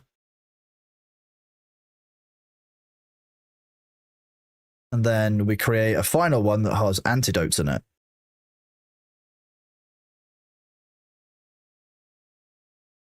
What I want to do, I want to go landscaping. If I make myself 2 raised platforms here, I can have the entrance run up here. I can do a ladder that goes here. Put that there. I can put another medium warehouse here. This one can be used to store the final finished poultices when I can find them.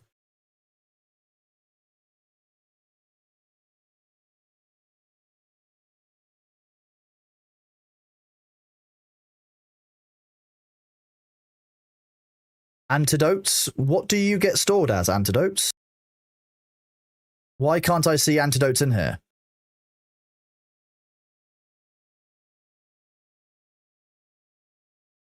Antidotes are a liquid? Oh. Interesting.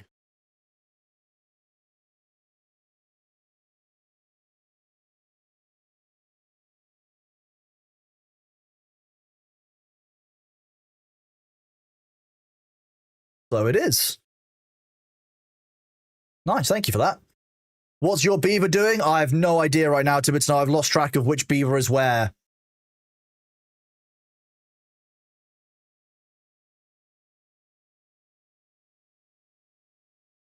Oh, you're not in this population. Are you in this population?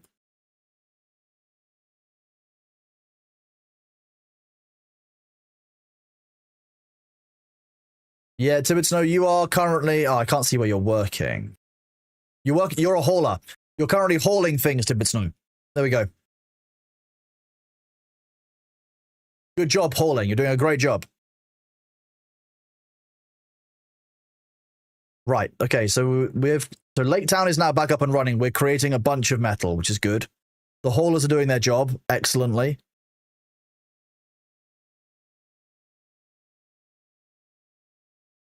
These guys are constantly harvesting.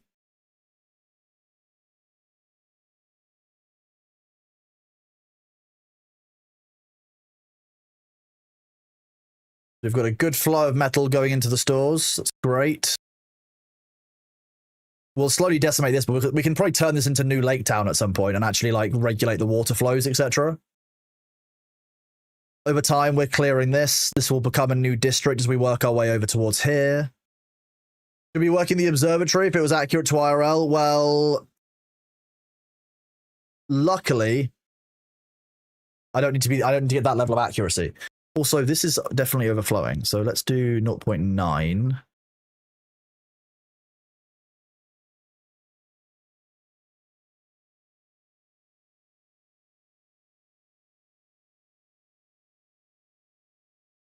Basically, all the excess water that's being pumped by this is just going to go straight back into the river if this isn't full. So we can kind of make this work as we need to. If I go 0.9, that'll rapidly fill up.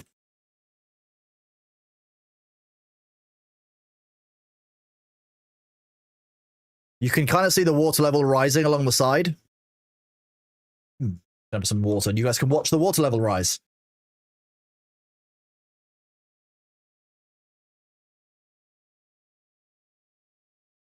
They have indeed, Chicago. Happy International Beaver Day. How are you doing, buddy? So there you go. That's now basically 0.9-ish. Any second now, we're going to start seeing water flowing out of here, I think. Or this will do a cutoff of some kind.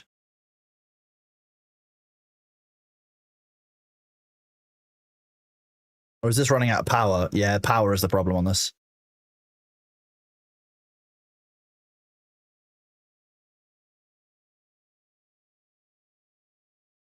Okay, so if I put this up at full storage, I just pause the pump. I just leave the pump paused. We can find out how long this water survives just by sitting there before it all evaporates off. Nice wine glass. It's actually not a wine glass. It's a Stella Artois glass that was definitely not taken from a pub at any point in my life. I don't know what you're talking about. It's definitely not a British norm to acquire things from pubs.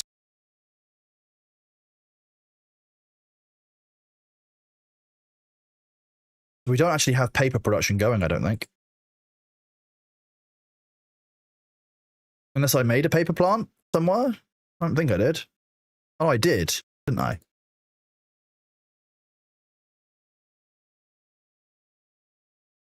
So I can go storage. I can go large warehouse. This can be used to store paper.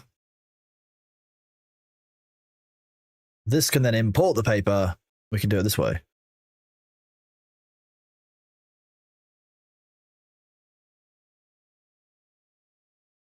That's accepting dandelions, so these guys are actually doing it. These dandelions will take time to regrow. Days to grow, then days for another crop yield. Okay.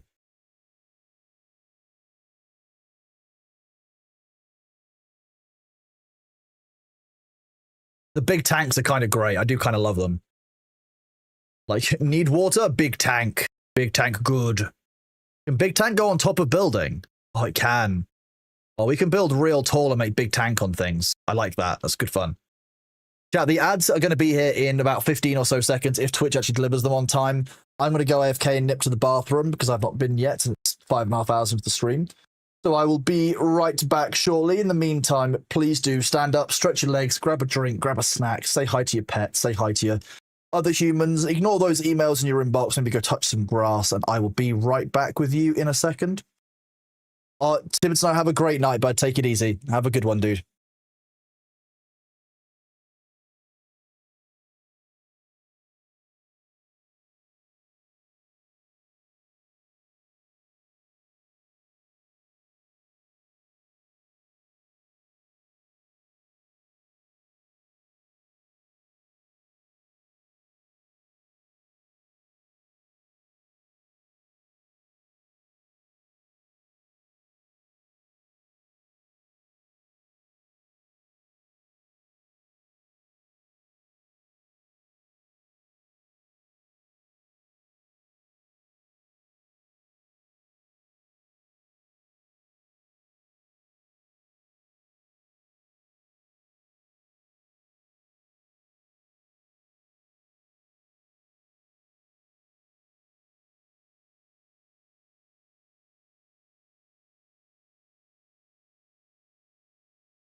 I do kind of like rolling the dice just by leaving the game kind of playing, even if I'm on a slower speed, while I go AFK, because the chance of me coming back in the game just being absolutely ruined is actually not zero. I find it very, very funny. Where's my camera button? There it is. Hello, Vicky. How are you doing? You just finished the garden for the day. You wanted to say hello. It is lovely to see you. I know that doing garden work is an awful lot of effort and challenge on the body, so I hope that you're doing well, Vicky. I hope you're doing well.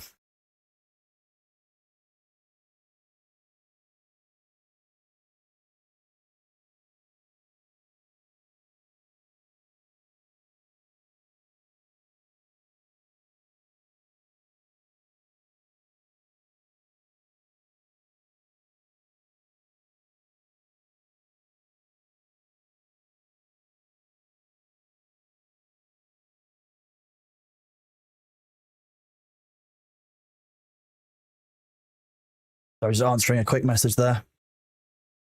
How are you doing though, Vicky? How has the gardening been going for you? It's been the garden ate you, it harmed you, your arms, you battle fights. I saw Suki enjoying the garden, which is very nice to see.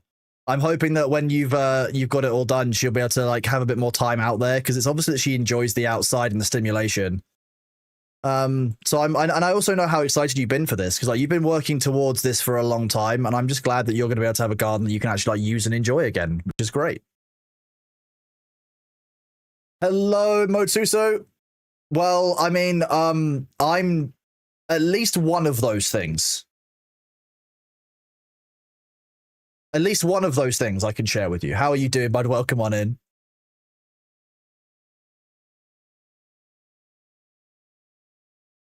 Yeah, I'm excited to see the garden. Also, just in time for summer when I can come and visit and we can just sit out in the sun. It'll be really nice.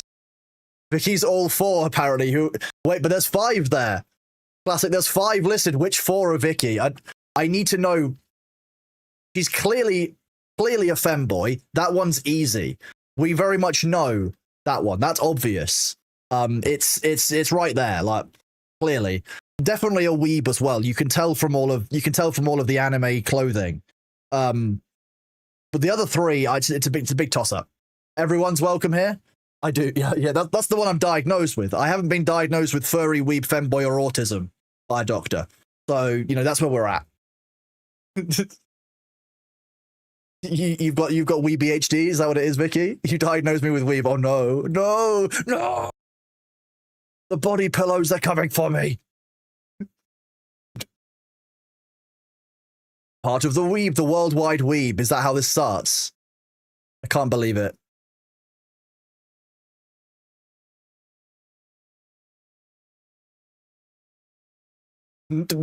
Mango, did somebody say femboy? Fuck's sake, Mango. Of course. They're called Dakimakura. I don't even I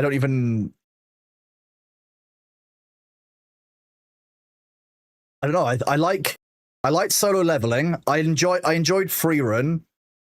I liked campfire cooking. Campfire cooking might have been my favorite of the lot so far.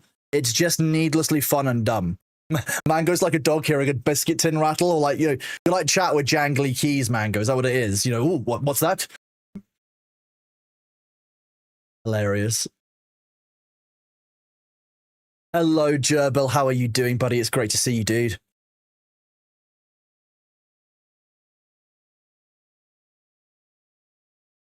Why was I thinking of you recently, Gerbil? I was references. Yes, that's why. I said keys. Yeah. Campfire cooking was great. I just think it's fun. Like it's a neat anime idea, really. Okay, here's a question for someone like Elklaw, who is very smart and knows many things about this. Evaporation takes place where water is exposed to the sun. If I build platforms over all of the water, will I still receive as much evaporation, or is evaporation just a static amount? Because I feel like building platforms over the water would reduce the amount of evaporation, theoretically, because you're building over it. You're preventing sunlight access. I'm doing very good, thank you, Gerbil. Yeah, I'm doing good. Just a bit of a chill day. My voice is going, as you can probably tell, so I'm sounding a little bit worse for wear as the stream goes on.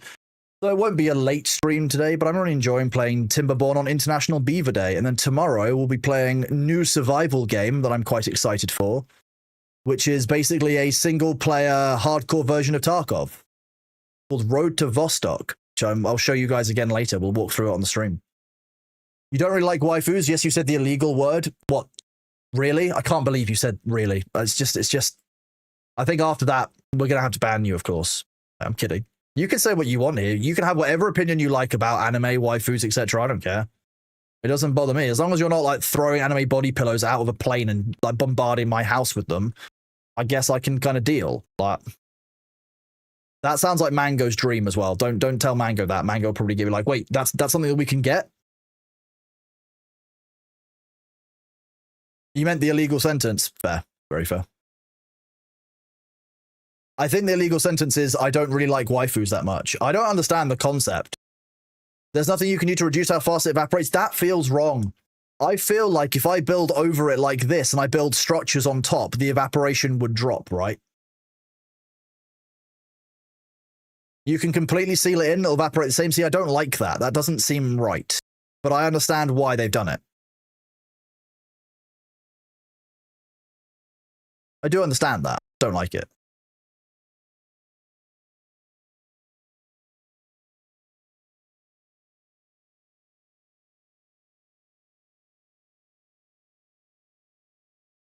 Hmm.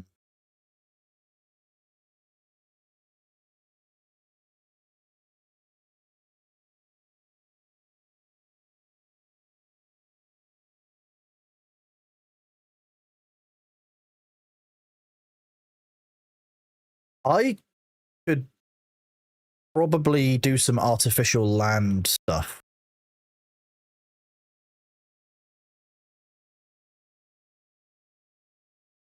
One, two, three.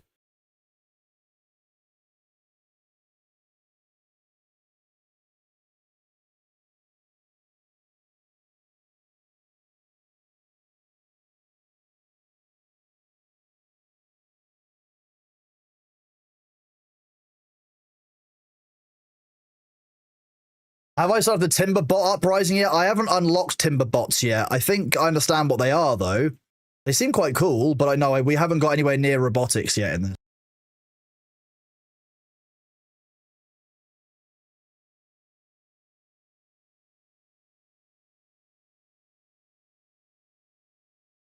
Landscaping. I think if I connect these up.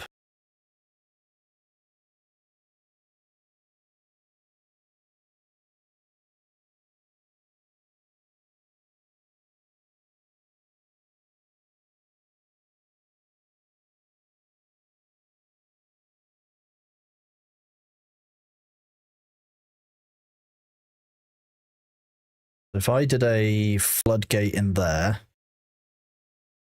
Nope, I need terrain beneath it.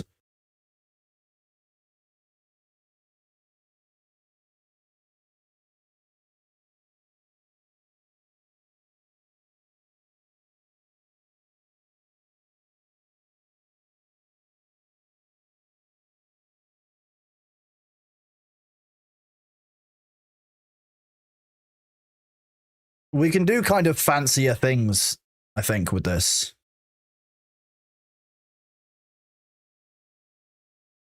The water flow comes down across this diagonal, really, so it's kind of odd.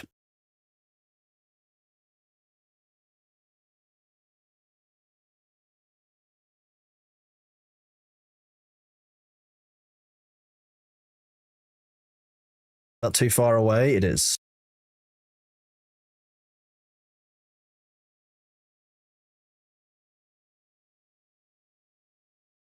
Okay, the beavers are foregoing dams. Now the beavers are doing earthwork. So what are timber bots? Those of you who are quite like far into the game, I've seen them in the menus, like what bots are. But like, do they just perform the function of beavers? Can I eventually make my beavers like not have to work and they can live a life of luxury while bots work for them? Is that the plan? Is that the ultimate beaver utopia? Is that Beavertopia? That's the plan. They can do all the jobs the beavers do. They work 24/7. How do I make these bots?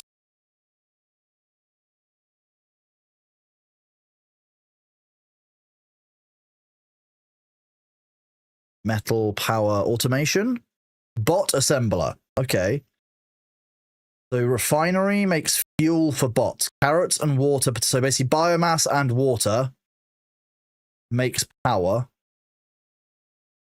You then use power and parts to create bot parts. And then you assemble the bots. We could probably do this, you know. We're going to need a huge amount of power to do it. But I feel like this is what we could do next with this area that we've got down here. I feel like we could do bot production down here. They aren't affected by well-being, though, but that means that beavers can just have only well-being, and then the bots can just work.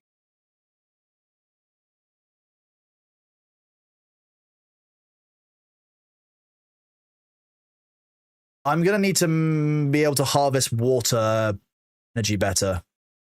We're going to have to create... Have I seen... No, I've not... So Red Falcon, when I play a game, I tend to try and stay away from videos of people playing it, other than like the really basic entry stuff, because I like to discover the advanced mechanics myself or be told them by chat as we go through. I find that generally that just kind of works better for me, rather than watching a video so I already know what to expect. Because that way you guys don't get the fun of me learning. And I think that actually me learning to play the game is half of the challenge half the time. Oh, there's drought approaching. That's great. That's what I really want. Yeah.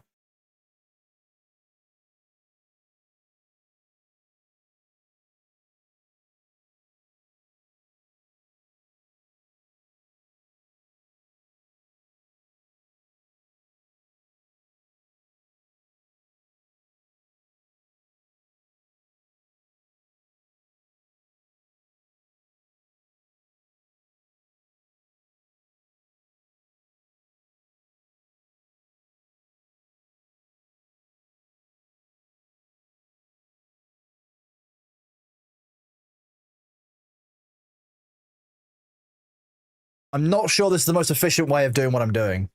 If you get rid of all the beavers, you can't grow food. If I get rid of all the, I'm not going to get rid of the beavers. No, I want the beavers to be. I want to have a district that's all beavers, and all the beavers do all day is fuck all.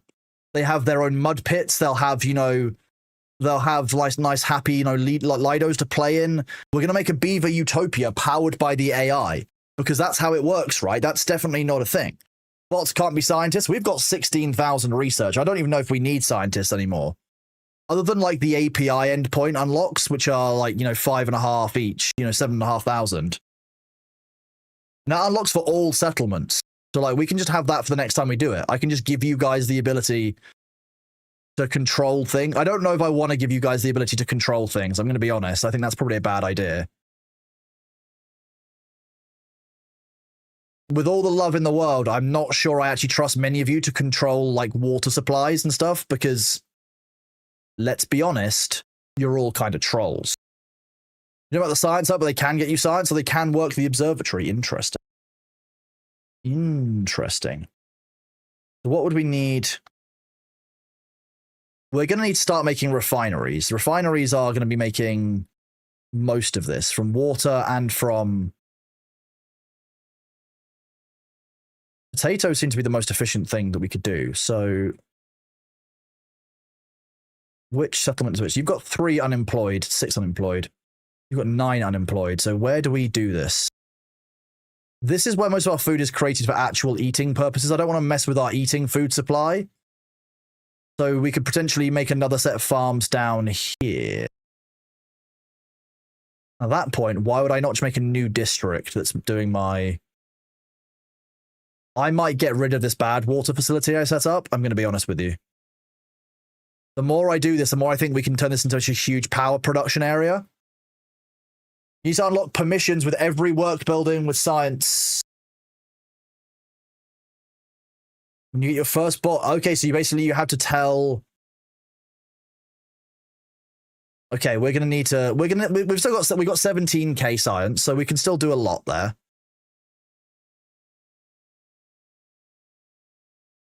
I think we just need to make our first bot and make it all actually work out. So that's probably what we should do first. Let's make a refinery.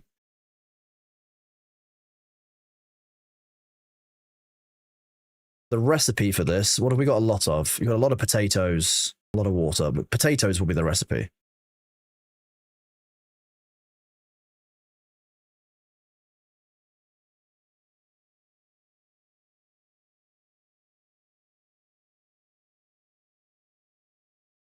Recipe none. Bot chassis, bot limbs, bot head. Okay, so we need to do limbs mostly. Most people, I imagine, run multiple bot part factories for this. Oh, that needs power. My bad. I made this on the wrong side, didn't I?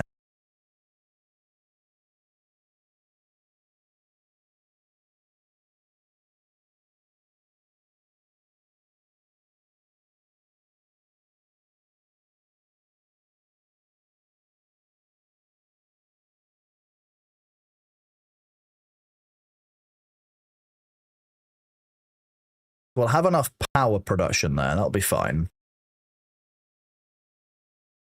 I'm just going to have to micromanage it, I think.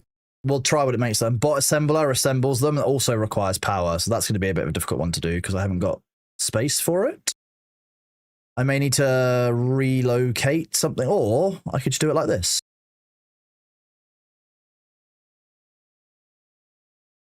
And I can make a ladder that goes up. I am not a total idiot, just half an idiot. approximately 30% idiot chat. You need one of each part factory to fund 2 assemblers. At this point, so what I'll do at the start, I'm just going to manually do it. So I'll make, oh, Pan Meowgi, look at this. Pan is our worker. You are our bot maker. What do you mean needs access to power? Oh, wait, yeah, that's not finished yet. Nice. There we go. Now it is. So, okay, Pan is making bot limbs. Once Pan makes enough bot limbs, we can hopefully do things. Let's do storage.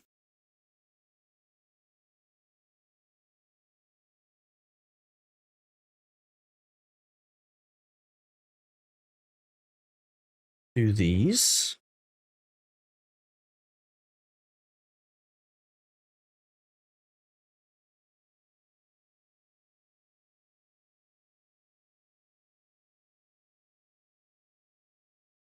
Okay, at the bottom, we can do bot limb. Yes, they can. Bot limbs. We need 4 bot limbs for every bot head, for example. So I'm going to do 2 of limbs, 1 of torsos, and 1 of heads.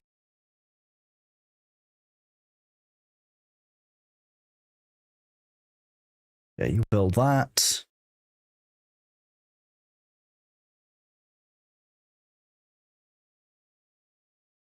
What do you mean unconnect? Oh yeah, it's not to the bottom, is it? Building lacks goods. That's the bot assembly. That's fine. That's pause that one for now. We don't need that. Beaver is injured. New well-being. High score 21 currently. It's not bad. We could probably do another mud pit. That would increase quite a lot. Another couple of Lidos would be quite good. Just to give you a little bit more well-being, but we'll deal with that later. Chat was paused and you were late. I apologize.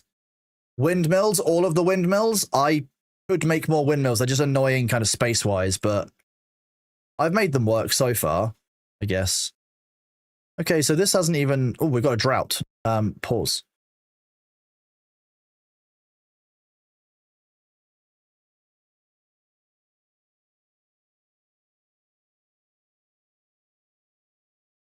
Increase that. Open that up.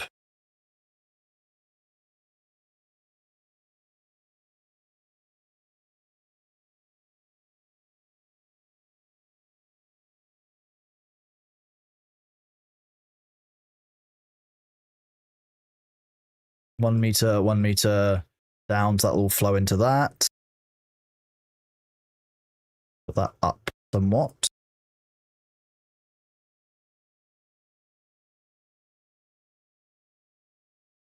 Bye.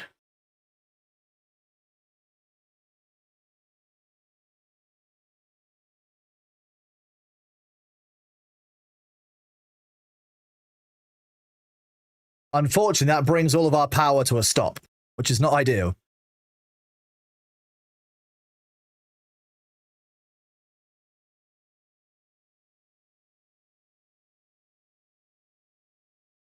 The small flood pulse going up the upstream. Don't worry about it. Nothing to worry about here.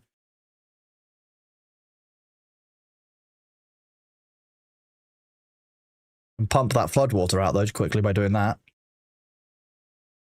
If I need to, I can actually release some of the water directly back into this, but most of this water here isn't accessible. It's just going to keep the ground like wet so that it's not... Have I seen the new Greg's chicken sausage roll? I didn't know that Greg's were doing a chicken sausage roll. No, that sounds fascinating and horrifying in the best ways.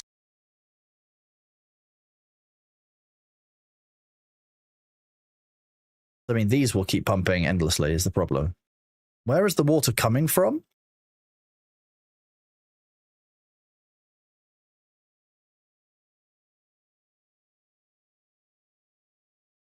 How is the water going up? I'm so confused.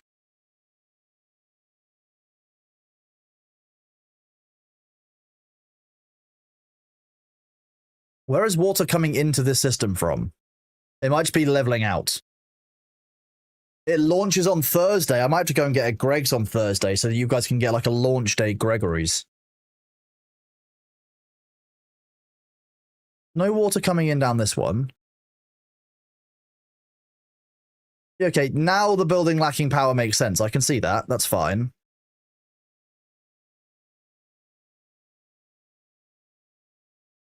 Okay, it did just refill. Kind of weird. You want to see me play with logic blocks? What, in this? I'm not sure I want to play with logic, and I don't know if I can keep track of what's going on when. That's the problem. I'm not the most strategically organized thinking when I'm playing Timberborn. I like just to mess around and see what happens. Okay, let's see what's happening with the water. Yeah, slow dropping as expected. When that gets down to 0.25, we should see that sluice gate at the top open up. That's kind of the goal. That's what we're hoping to see.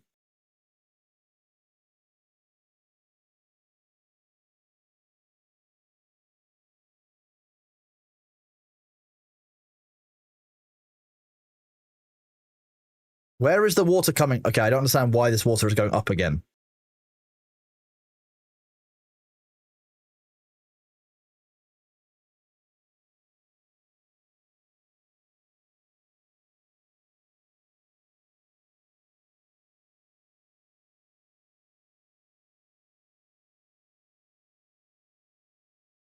There's no water getting into the system, so I don't really know how it's doing that. Unless, as the water is evaporating and draining into the ground here, will it flow into these lower down canals? Does water bleed through the side of walls like that? Because I didn't think it did. But I might be on crack.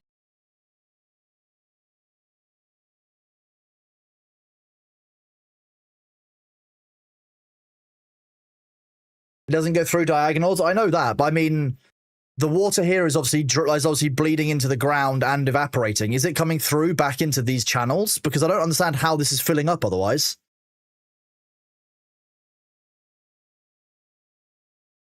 Like going down, it makes sense. It should go down to 0.25 before it even starts to refill even slightly. But it refilled back up to 0.46. At one point.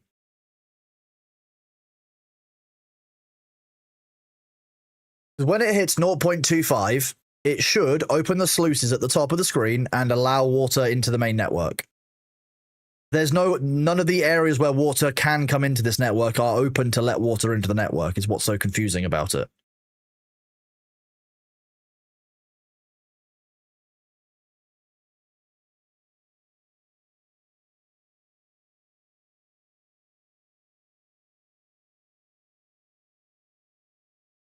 I'm watching it closely.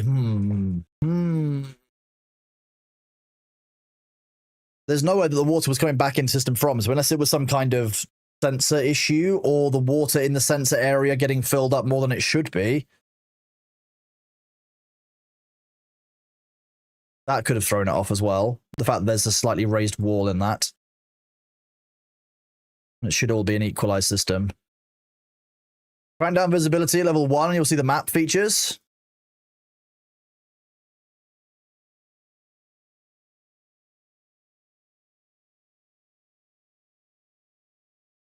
These are all closed off. These were all closed. This is closed. That's the 4 entries in. This is the only other entrance in. Is the one above this. This is the only other entrance of water into the entire network. And it didn't activate, although it should activate any second now.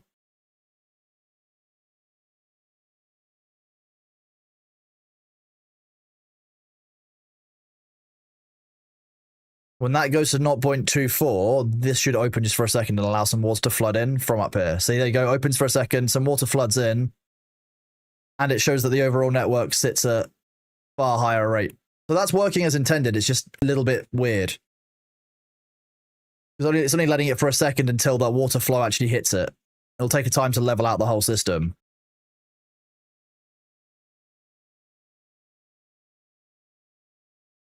But now we get our water flow back.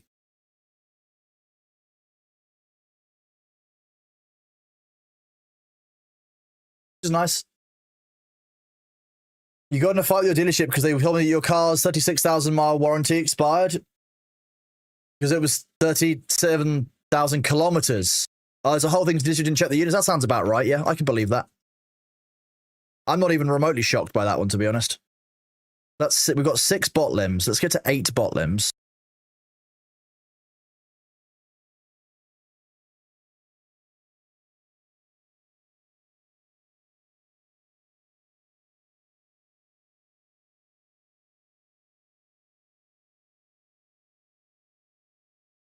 The water level here is still filling, so I don't drain this one yet. This is now refilling, so this is good.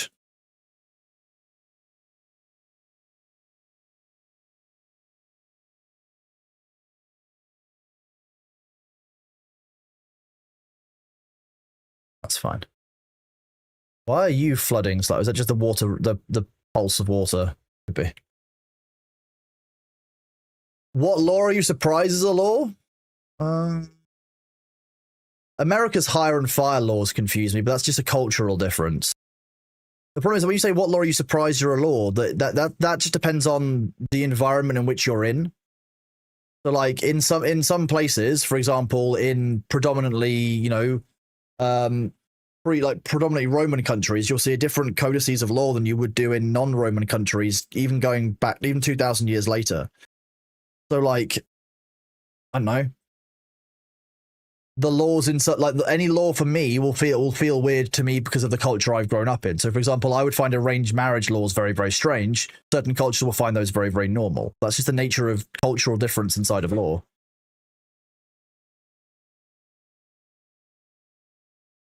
This is okay. So this is slowly evaporating until it's clear. This is nice to see.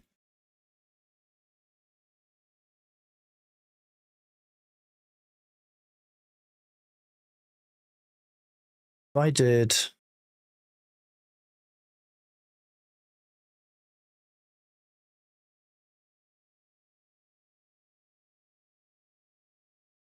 We'll go landscaping. I can do terrain.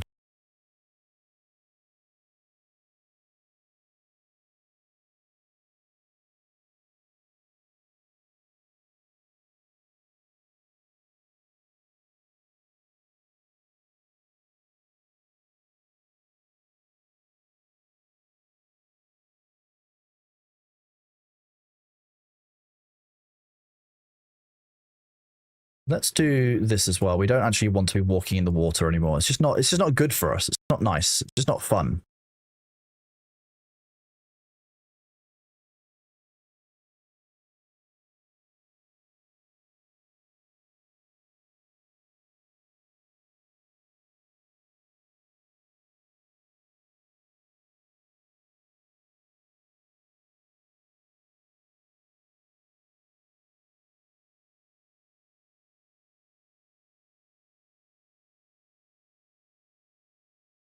Where I can get rid of these, I can actually control the water flow via my base a bit better.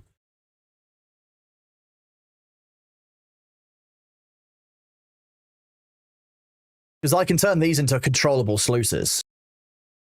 Did I prank anyone on April the 1st? Probably yes. I can't remember what I did. The law of surprise, I already have that. I already have the law of surprise in place.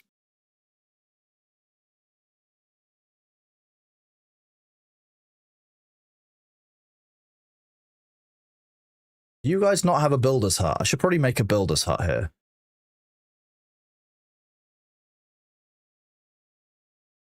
Oh wait, it's because they become builders as they wake up, I think. I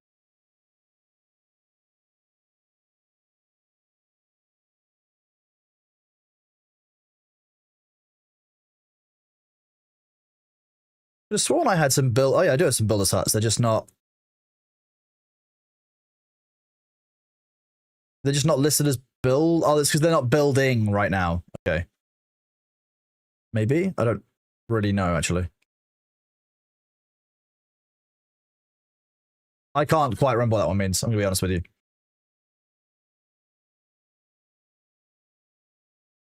Right. What's going on here? Ugh.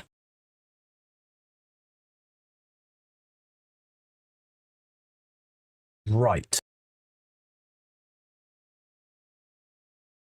We can use this when the bad tide comes to flush all of this through with bad water.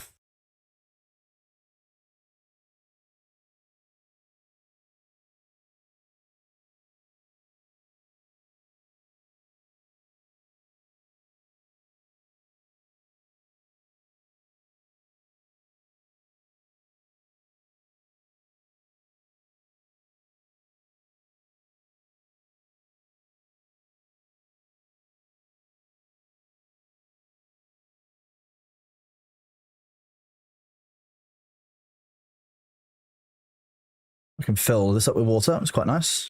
Little pond. Do beavers have law? Oh yeah, beavers have a very fastidious sense of law. It's very important to them. Yeah. They keep logs and everything.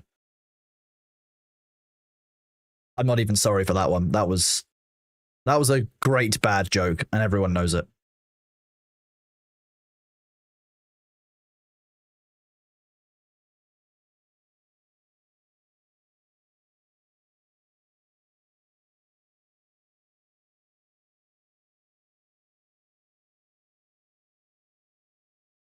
Beaver is injured. Hand me Algie, I can't believe you're injured. You need to be resting. Why are you not in the medical hut? Oh wait, you are in the medical hut. Oh, what's up, Bailey? Hey. Hi. You need to come here so we can test out the chroma key. Come on. Baby boy. I'm being shouted at from the kitchen door. Like, how am I to test the chroma key if you won't come in here, B? That simple. You want food, do you? Bailey. Hi. Okay, yeah, see, as you can tell, the chroma key doesn't really work.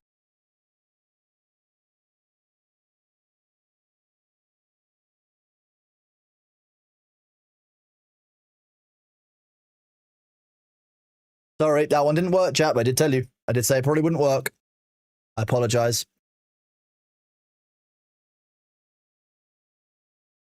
Let's see if we can fix it for when he's next in the room. Otherwise, you can only see just a small pixelated B-butt. Filters.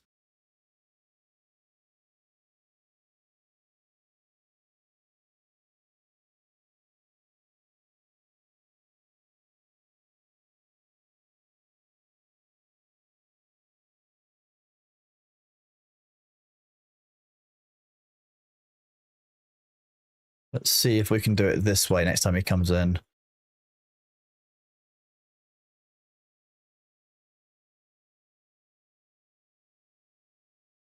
We'll try that next time. Bailey's designed to be camouflaged? I mean, yes, there is that. You're certainly correct.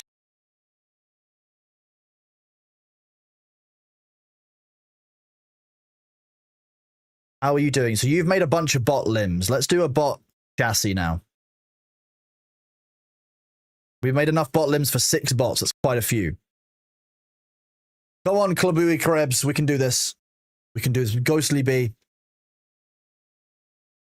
He's a very cute cat. Oh.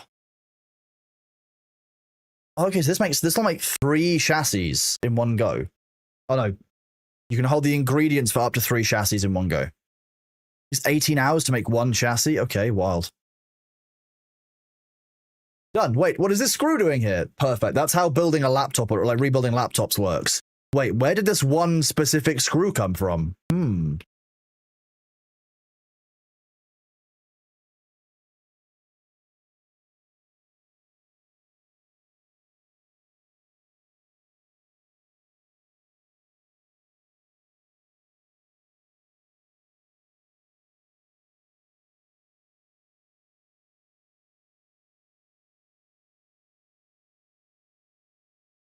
Is this only actually... Is this working with just 2...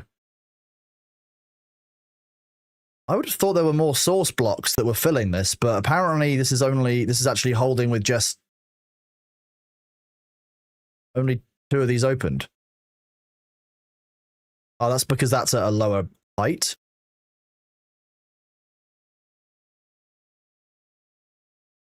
Okay, so it needs all of them open.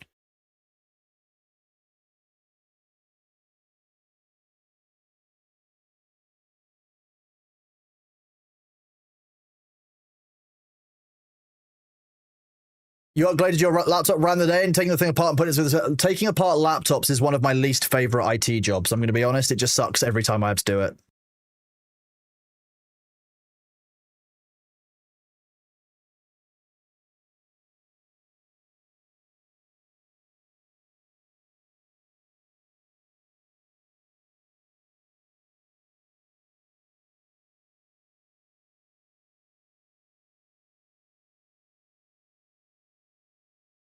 I'm looking forward to when we get a bad tide and I can just fill this up with it. I think that's going to be neat. I think it's going to be really cool.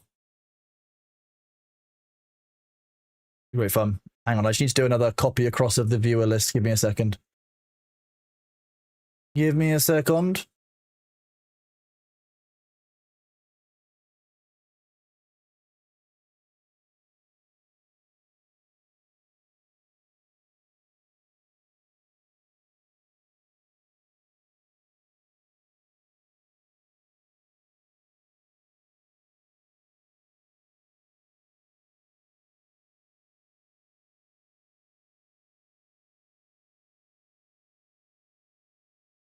One second, chat. For some reason, it's not copying.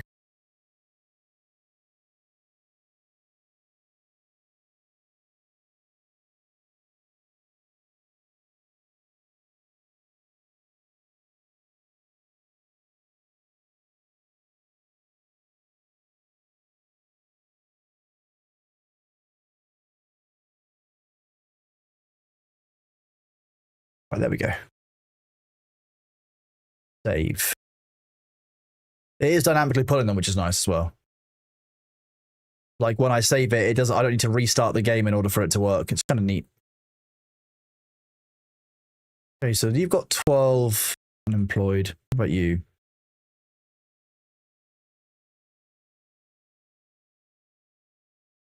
Just a bit slow to do the building.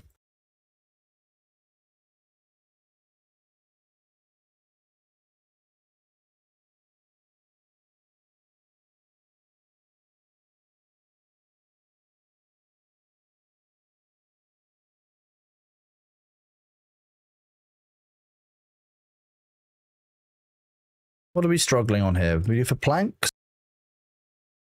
Hour we're fine for. What are we struggling on? Why are we suffering?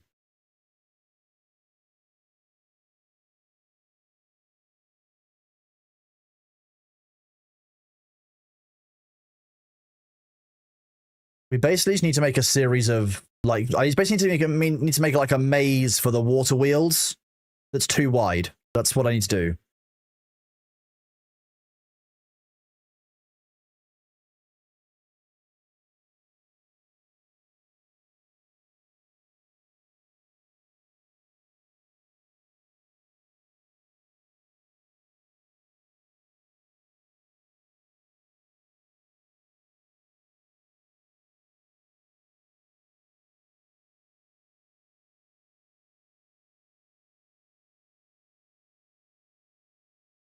Does the water flow through this? It does. Okay, so I need to find a way to basically fence off these bits of 1, 2, 3, 4.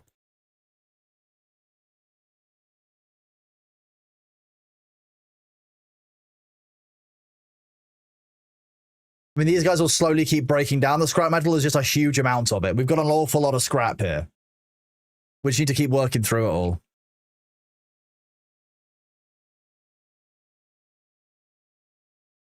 This hasn't evaporated the whole section yet either. Interesting. Interesting.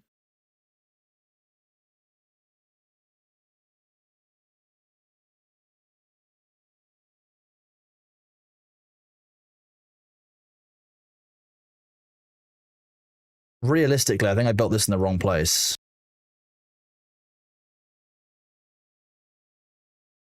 Oh no, maybe I didn't.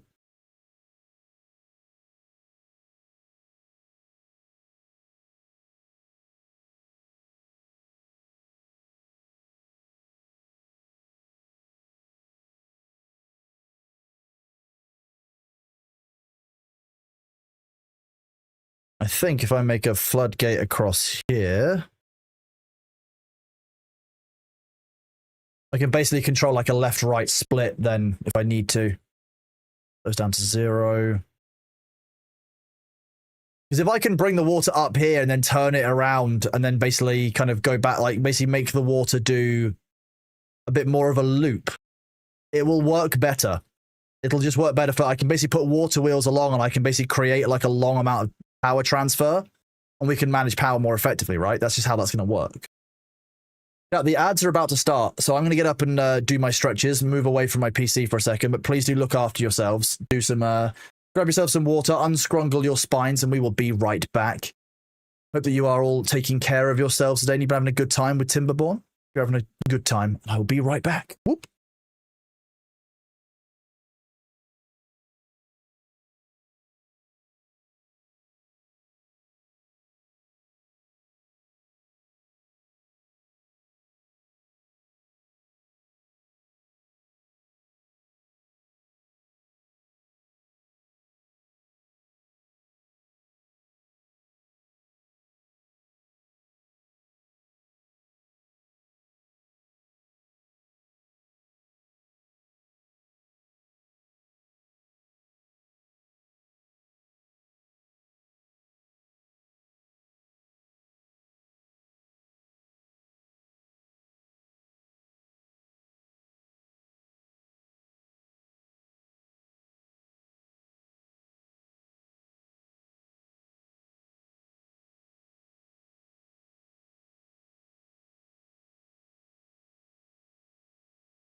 Yep, if the beavers get to be hydrated, so does chat. That's a good rule. It's a good rule. And it's Glue's Day, so, you know, you guys deserve to have some glue on Glue's Day. Grill is out of Spadadoc. We could just make a giant Spadadoc field, but hey. Building unstaffed, it's because we're low on haulers there. Probably busy. How are they doing? Ooh. If I close this, what happens?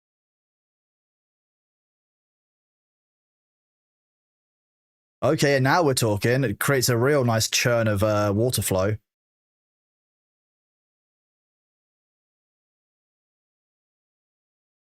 Okay, so if I put in a floodgate here and here,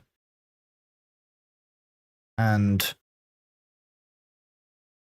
here and here, we can do some testing.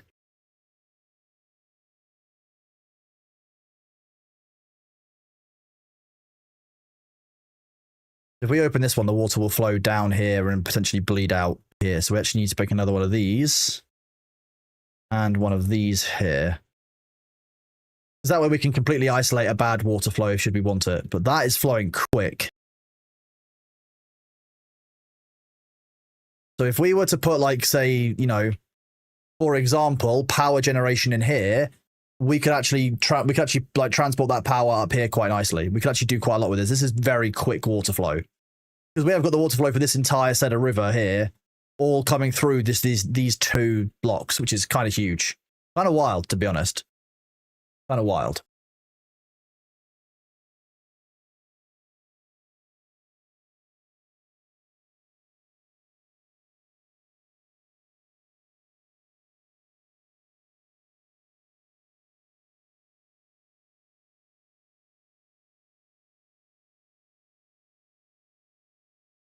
Then from here, what I can do is I can choose to split the water either going one side of my base or the other. So I can either split it to go back in down this way and create another line of water wheels, which means I can put in those two there.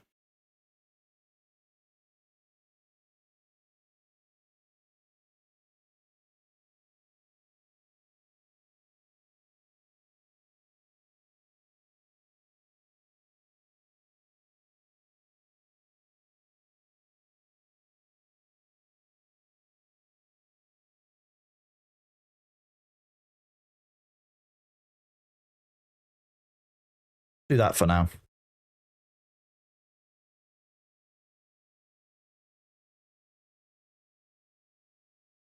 Too wide at every point. Nice, okay. Do I know that Vicky has small duck clones? I would believe that, yeah. I would believe it. Small duck clones? I'm fine with that. I think that's cool. Of herself or of me?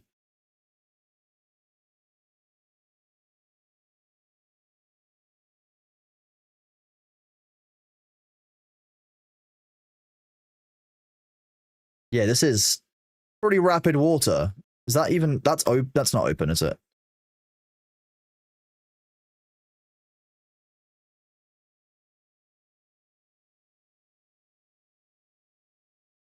If I do this too quickly, it will cause a problem.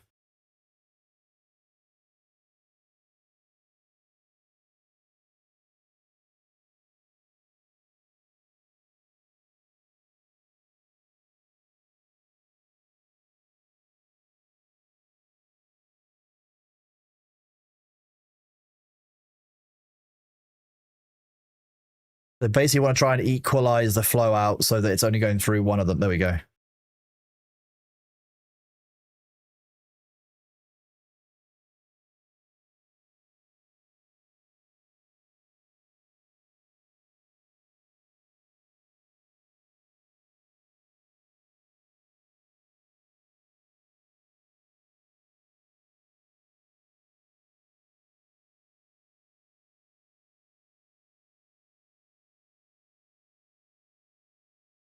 You check if any of them are red. Oh, I don't know. We need to be very careful. If there's too many red ducks, then it'll be a real problem. It'll be real dangerous. This is rapid flow. We can use this for power generation. This is what this is all going to be. This entire lake is going to become a power generation field. That's my whole goal. If I can create like long paths of water going back and forward, I can harness that and pump all of the water going back out to this end, which will be really nice.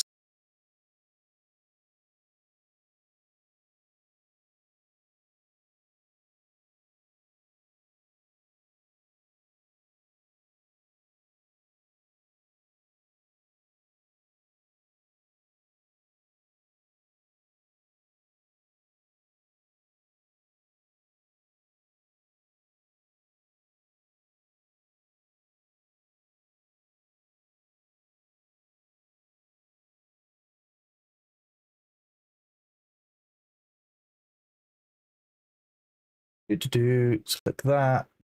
Awesome.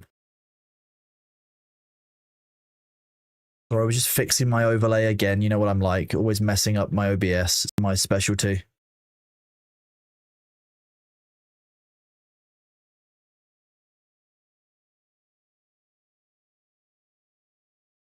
The 180-degree turn is really the thing that I want to test most to see what happens if I can get the water to turn like that.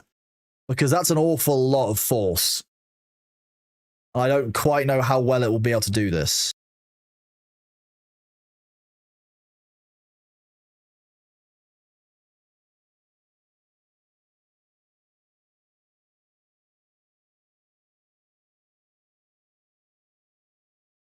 71, 81,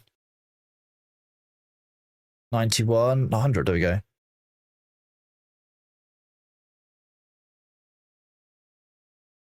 Okay, because of this, it's still flooding slightly, so we need to wait for them to sort this before we can find out.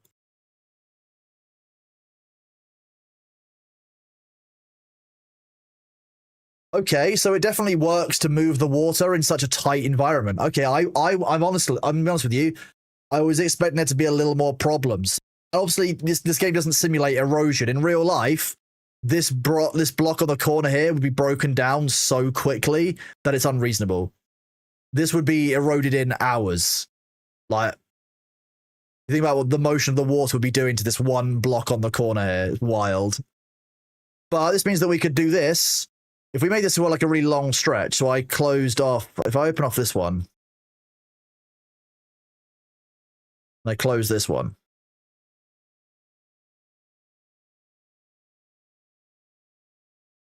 that water will basically squeeze through here, and as it all works out what's going on, it will move up to pace, and you'll actually see that, like, we could basically put a series of water wheels down here, one on each side of this. If we put the power connectors going up this way, that went towards this base, we could be providing 1, 2, 3, 4, 5, 6, 7, 8 wheels worth, each of them at this pace. So each of them will be putting out about 400 horsepower. So you could probably talk about a huge amount of power output should we actually develop this system fully. That might be what the long-term goal for here is, and we move away from this bad water production, because realistically, it'd be better for us to use the bad water sources where we can just guarantee that we've always got some. This was a nice test, but it's just going to take too long for us to mess around with, I think. Well, I could build the walls up higher and, you know, make it clearer. It would still work, but I don't think this is a long-term solution for our needs. Like, for example, I need to let all of this water out.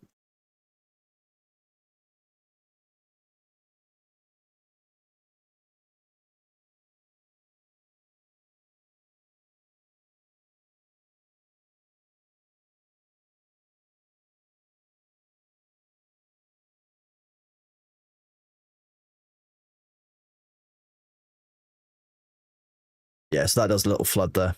So I can actually use that if I really want to flood bad water in slowly and carefully. That's actually an option as well.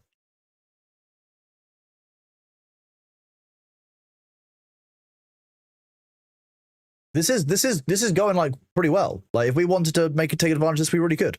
I'd love to do that. Oh, my throat.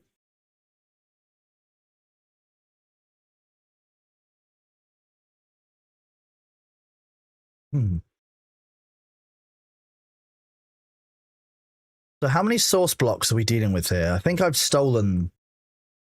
Yeah, I've stolen this one. Realistically, we could, if we blocked this off, none of this water actually needs to be here. If I put like a line of water, like a line of terrain in here, we could just segment all of this. It would all become barren, though. That's the problem. That's the issue. We'd have to separate off one of these, I think. Building up there isn't impossible. I mean, like, this one flows an awfully long way. It flows all the way down here along the top and off here. Whereas if we diverted it at the source, it hasn't got to go anywhere near as far and can just drop down into this and make its own separate lake. That means this would have a separate lake from this corner.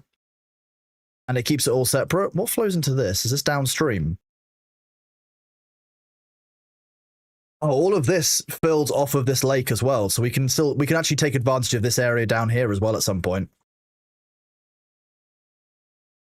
We've only built on a fraction of the map. Like, we've colonized maybe a quarter of the map. And even then, we're not really taking advantage of much of the center. So realistically, like, at the outer edge.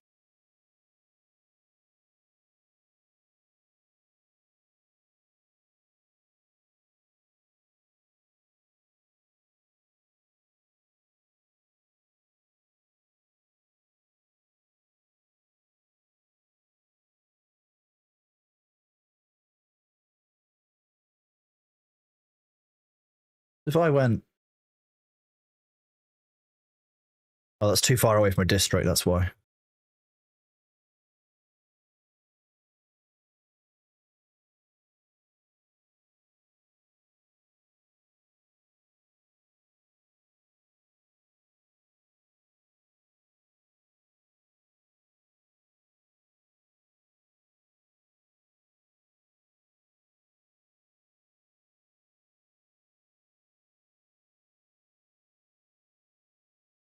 That would be water, which we use to flush bad tide out of the system. This should always be bad water, so we need something to stop bad water going upstream here.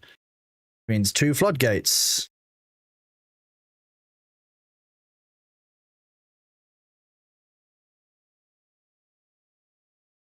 And then basically the water in this area is all coming from here. So we can keep, if we work our way along to this border here, and we build a road all the way along here or along here, we can then access all of this, which is quite nice. Okay, I'm going to press play there. I'm going to do this.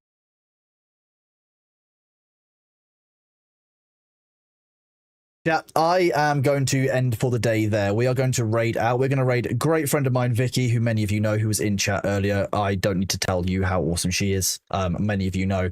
Thank you all very much for being here. I will be back tomorrow where we'll be doing Road to Vostok, which is a new survival shooter game, which looks like it's going to be awfully fun.